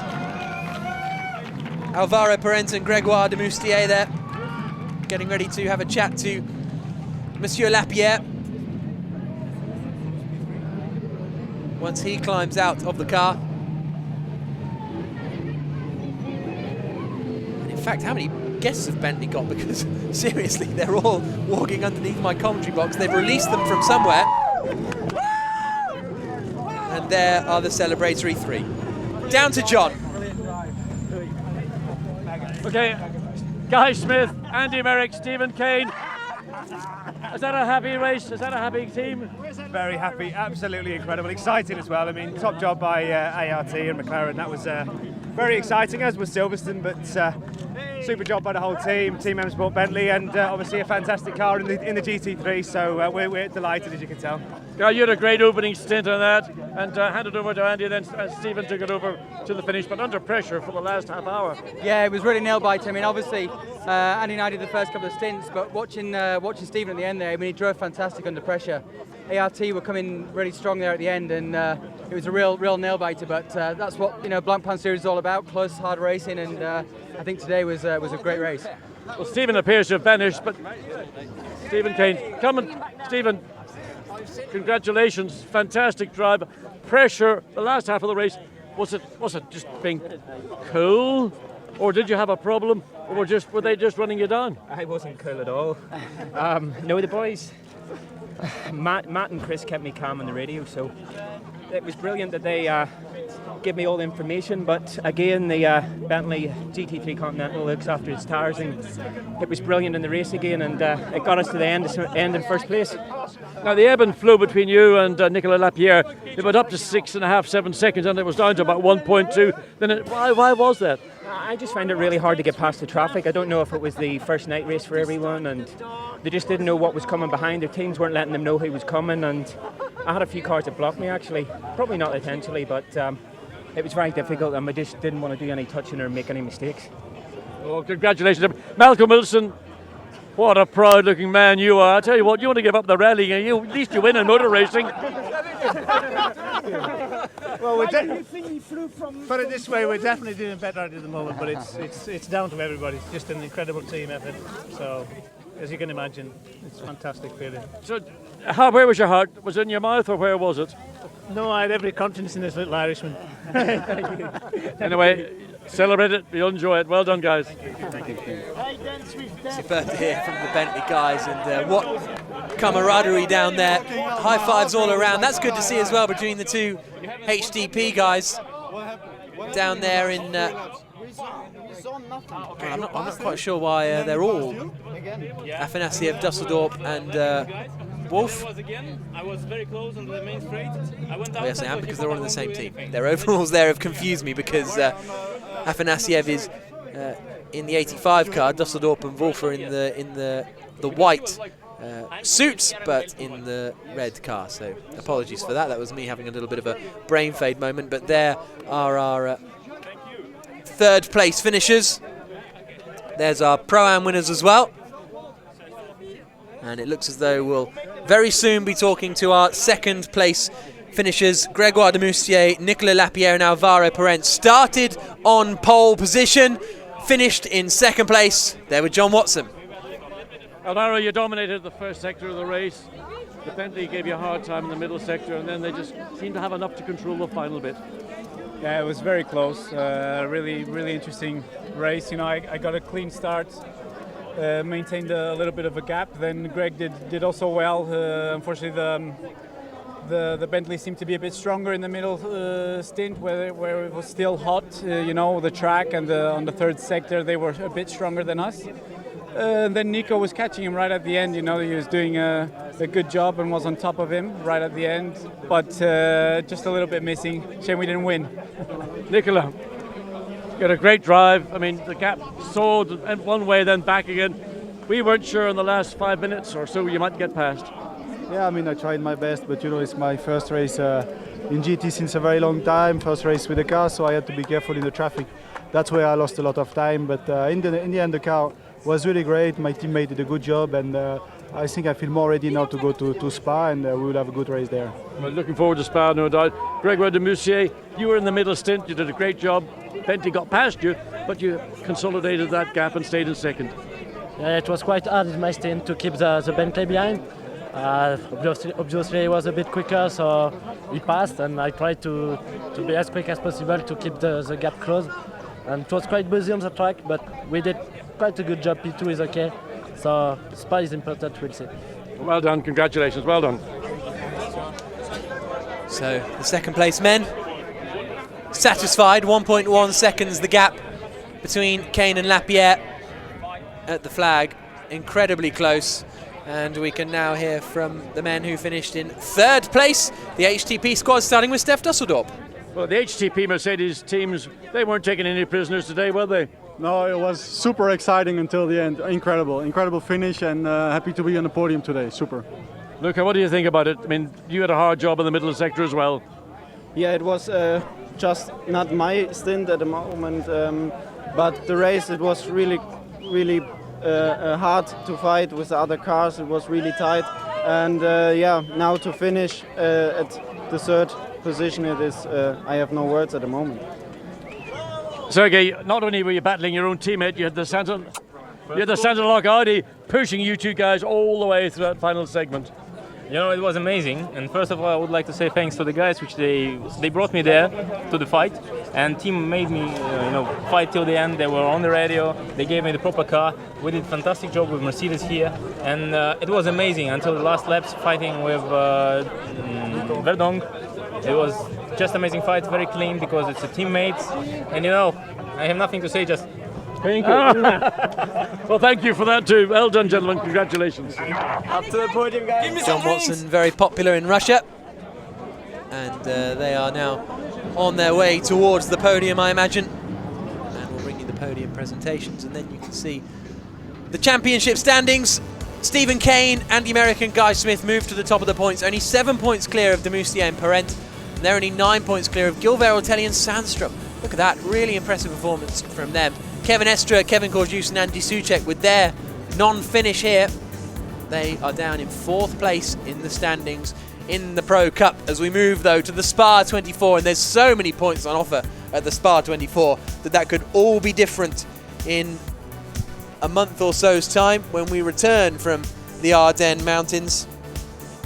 As far as the teams are concerned, 1 point between ART and Bentley. Both had a car retired today actually, so it's very tight at the top of the standings there. Saint-Lock with their one car are in 3rd place at the moment. You can see the crowds gathering underneath the podium here. And soon we will have the drivers heading out, no doubt to huge acclaim, as we did in Silverstone back in May, and as we do at every single Blancpain Endurance Series event. As I say, the Spa 24 and the Blancpain 1000 still to come. Here is the Pro-Am Cup. Castellacci, Guy and Rizzoli do move in front then of Amos and Comandini with their 2nd place finish today, so they go to the top of the standings. Alex Buncombe, Nick McMillan and Florian Strauss, after their difficult evening, finished down in 3rd place. And there's the team category. RJN at the top, 50 points for them, 46 second for Scuderia Villorba Corsa, and then Roal dropped down to 3rd place. It's very close in Pro-Am Cup as well as Pro Cup. And well, all the way through. Let's have a look at Gentleman's Trophy. Matt Schull and Schmickler in the 458 car. They're at the top of the standings, 75 points after 3 wins on the board. And we've got Felipe Bieros, Francisco Guedes and Peter Mann in 2nd place. And it's GT Corsa by Rinaldi, unsurprisingly, who are topping the Gentleman's Trophy team standings ahead of AF Corsa and Team Parker Racing, the British squad, in 3rd. Here then is the podium presentations. And this is the Gentleman Trophy presentations we've got going on. Onto the top step of the podium for the 458 car. Pierre Eret, Alexander Matschul and Frank Schmickler onto the top step of the podium.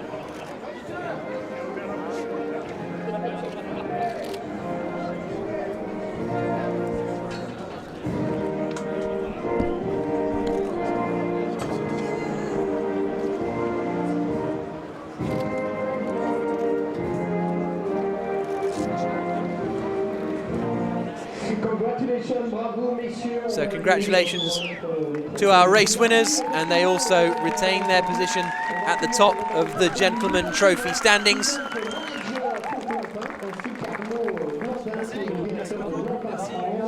Second place, or third place, first of all, we have the 91 car of Villorba Corsa. Second place for the 51A of Corsa car. But overall, in the Blancpain Endurance Series, it's the race win for the Bentley. A superb performance once again from Stephen Kane, Guy Smith and Andy Merrick. They take victory here in Paul Ricard in the race that started in daylight, has ended up in darkness. They move to the top of the Blancpain Endurance Series Championship. Join us next time out in Spa. It's the Spa 24 coming up, and what a race that's going to be. You don't want to miss it. We'll see you then.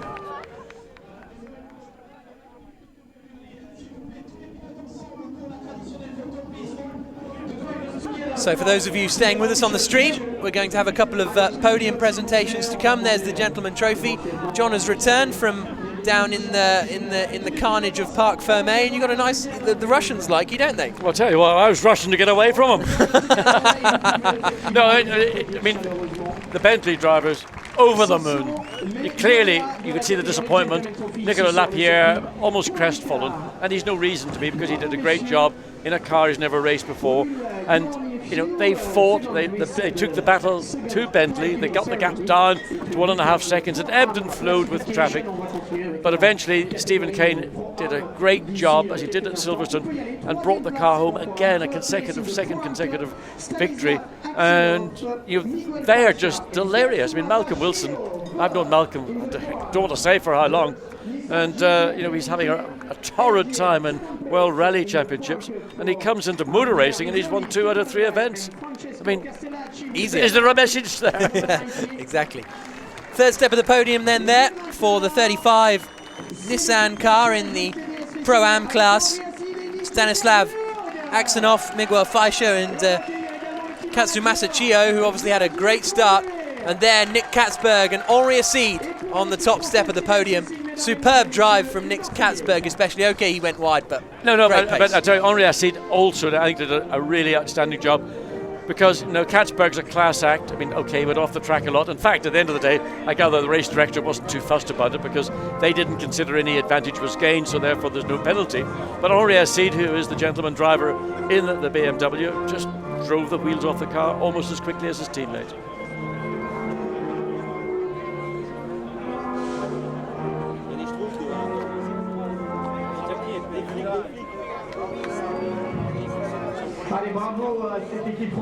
So the French national anthem for Henri Acide and TDS Racing.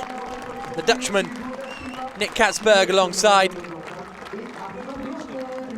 There's the trophies awarded to the Nissan guys in third place. Second place going to the Villorba Corsa crew of Andrea Rizzoli, Stefano Gai and Francesco Castellacci. And well, frankly, Andrea Rizzoli being the bronze driver there, he was pretty good in the opening stint. He was really putting the rest of some of the pro drivers under real pressure. Now, some of these, what they might describe loosely as gentleman drivers, are extremely talented. They just happen to be very good at business, making lots of money, but they happen to drive racing cars on weekends, which they do probably almost as well as they do in business. The champagne sprayed in the Pro-Am trophy here at the Blancpain Endurance Series at Paul Ricard.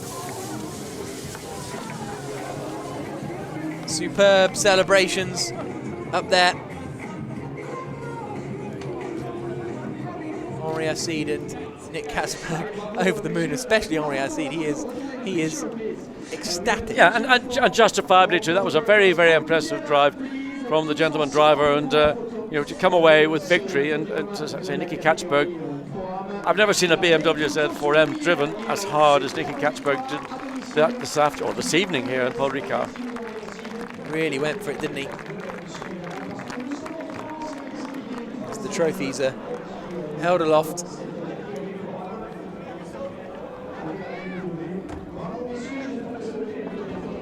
And they will make their way off the podium, and then we'll get on with the Pro Cup. And I have to say, being in the pit lane at Silverstone when Bentley won, standing underneath the podium, there was a real It was a really incredible moment, actually. Everyone there was so delighted to see the Bentley win. And here we've had such a close race as well. And it'll be the top 3 Pro Cup drivers we'll be seeing getting onto the podium before too long. 50 seconds, though, the gap between 2nd and 3rd place. So that's going to be a bit of concern for HTP. They're going to want to be able to close in on the McLaren and the Bentley when it comes to Spa, to end up 50 seconds behind after a 3-hour race. Yeah, I think a lot of it is very much circuit orientated, and you go to Spa-Francorchamps, it's a totally different racetrack. It's an entirely different concept. 24-hour races, 8 times the distance of what we've enjoyed here this evening. And in those 24 hours, you just never know what's going to happen. And the lineup all the manufacturers, Audi, Mercedes-Benz, BMW, they're bringing in, if you want to call them ringers, they're bringing in the quality that they have got under contract. Alistair Sim, young British BMW driver driving the British BMW Championship, he is now a fully signed up member of BMW. He's a member of he's going to be drafted in to the Curiacast BMW for Spa 24. Yeah, some big names at Spa 24, but there on the top step of the podium, the new Bentley boys.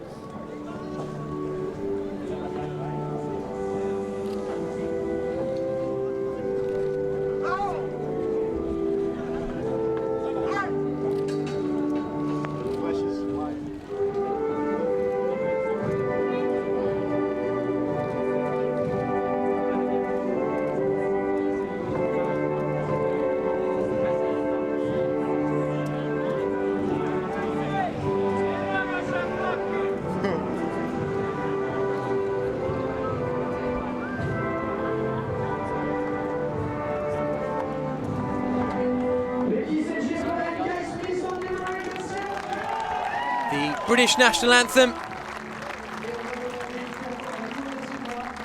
for the British drivers and teams. And there, 3rd place then for HDP. Luca Wolf in the middle, Steph Dusseldorp on the left, Sergei Afanasiev on the right.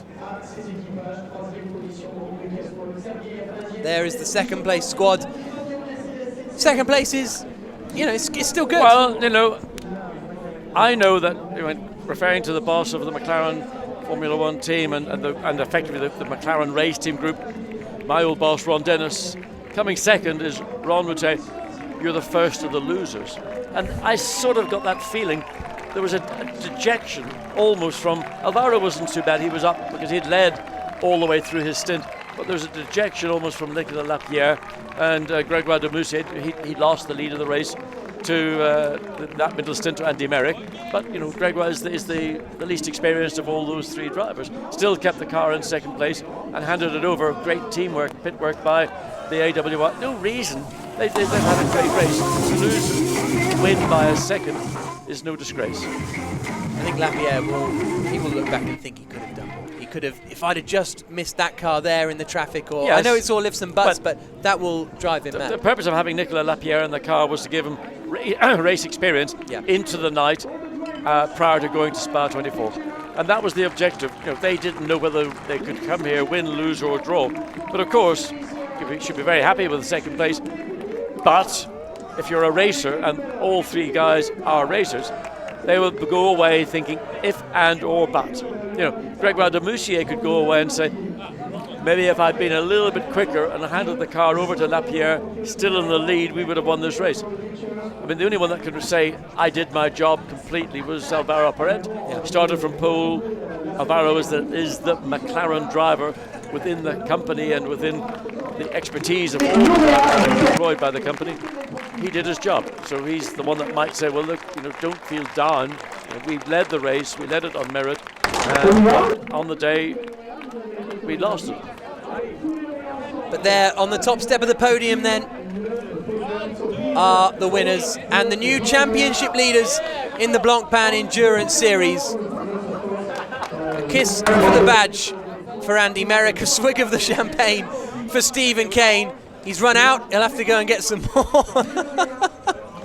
Hopefully all that went in spray. I hope he didn't down a bottle, because when your adrenaline's running as quickly as it is, getting out of a race car, even a thimbleful will have you, knowing you've had a mouthful of alcohol. But anyway, I'm sure there'll be more somewhere. There will Stephen be, Kane, and rightly so too. That's a great victory. This was a victory that was earned And, you know, under pressure for the last half of the 3-hour event, Stephen Kane, knowing that one mistake was going to have Nicolas Lapierre all over him, maybe get ahead. And if Lapierre had gotten ahead, I don't think Stephen was going to find a way through. The fireworks start here at Paul Ricard just after the fireworks finish on the circuit. A superb race to conclude the 3-hour segment of the Blancpain Endurance Series. And there we can see the fireworks flying off from the heliport behind the podium. And a superb ending to the race weekend. And let's have a look back at how Bentley won for the second weekend in a row in the Blancpain Endurance Series. What a fantastic sight it was back in the daylight, quite a few hours ago now, but look at that superb stuff right at the start, and Alvaro Parent sprinted clear. I mean, there is something about the south of France, but there was a driver, first lap, he had an engine change, had to start at the back of the field, and contact and out of the race. Championship leader Kevin Estre was out of the race. Then Guy Smith went around the outside of the Audi up at the first corner. Then we had battles, well, frankly, throughout the field. It was non-stop in those lower order positions just outside the sort of top 5 positions. This was where Guy Smith then took advantage and passed the 85 car of Steph Dusseldorp. Thumbs up from Jerome D'Ambrosio at the time. The 333 car unfortunately had to retire in the hands of Marco Seefried, which meant, well, it ran into trouble. I don't think he did actually retire in the end, but it took them out of contention. Alvaro Parent came in, handed over to Grégoire de Moustier, and Andy Merrick set about hunting him down. Yeah, and Grégoire de Moustier on his outlap gets the back sliding around, put our hearts in our mouths, but good teamwork and pit work got the McLaren, and there we see one of the other McLarens, the boots on car spinning. There is the retirement of the second Bentley. We never really found out. I don't think the team yet knew what caused, but there was the pass that took the lead away from Grégoire de Moustier. An audacious move down the inside by Andy Merrick, and once the Bentley was ahead, it never was headed. Similar situation, but this time Andy Poole was judged to be guilty of an unnecessary contact, and not a lot different except that the contact occurred because I don't believe the Ferrari knew that Aston was there. The final round of pit stops were crucial. It brought the McLaren out just behind the Bentley, and that meant we were in for a superb final hour of racing. As the night came in, the battle for the lead continued and continued, but Bentley won it. The nerves were on the pit wall, but 1.1 seconds were all that were needed to hold on, and the Bentley crossed the line to take victory. They moved to the top of the championship as we head to the 24 hours of Spa next month. Make sure you join us. Thanks for coming to Paul Ricard.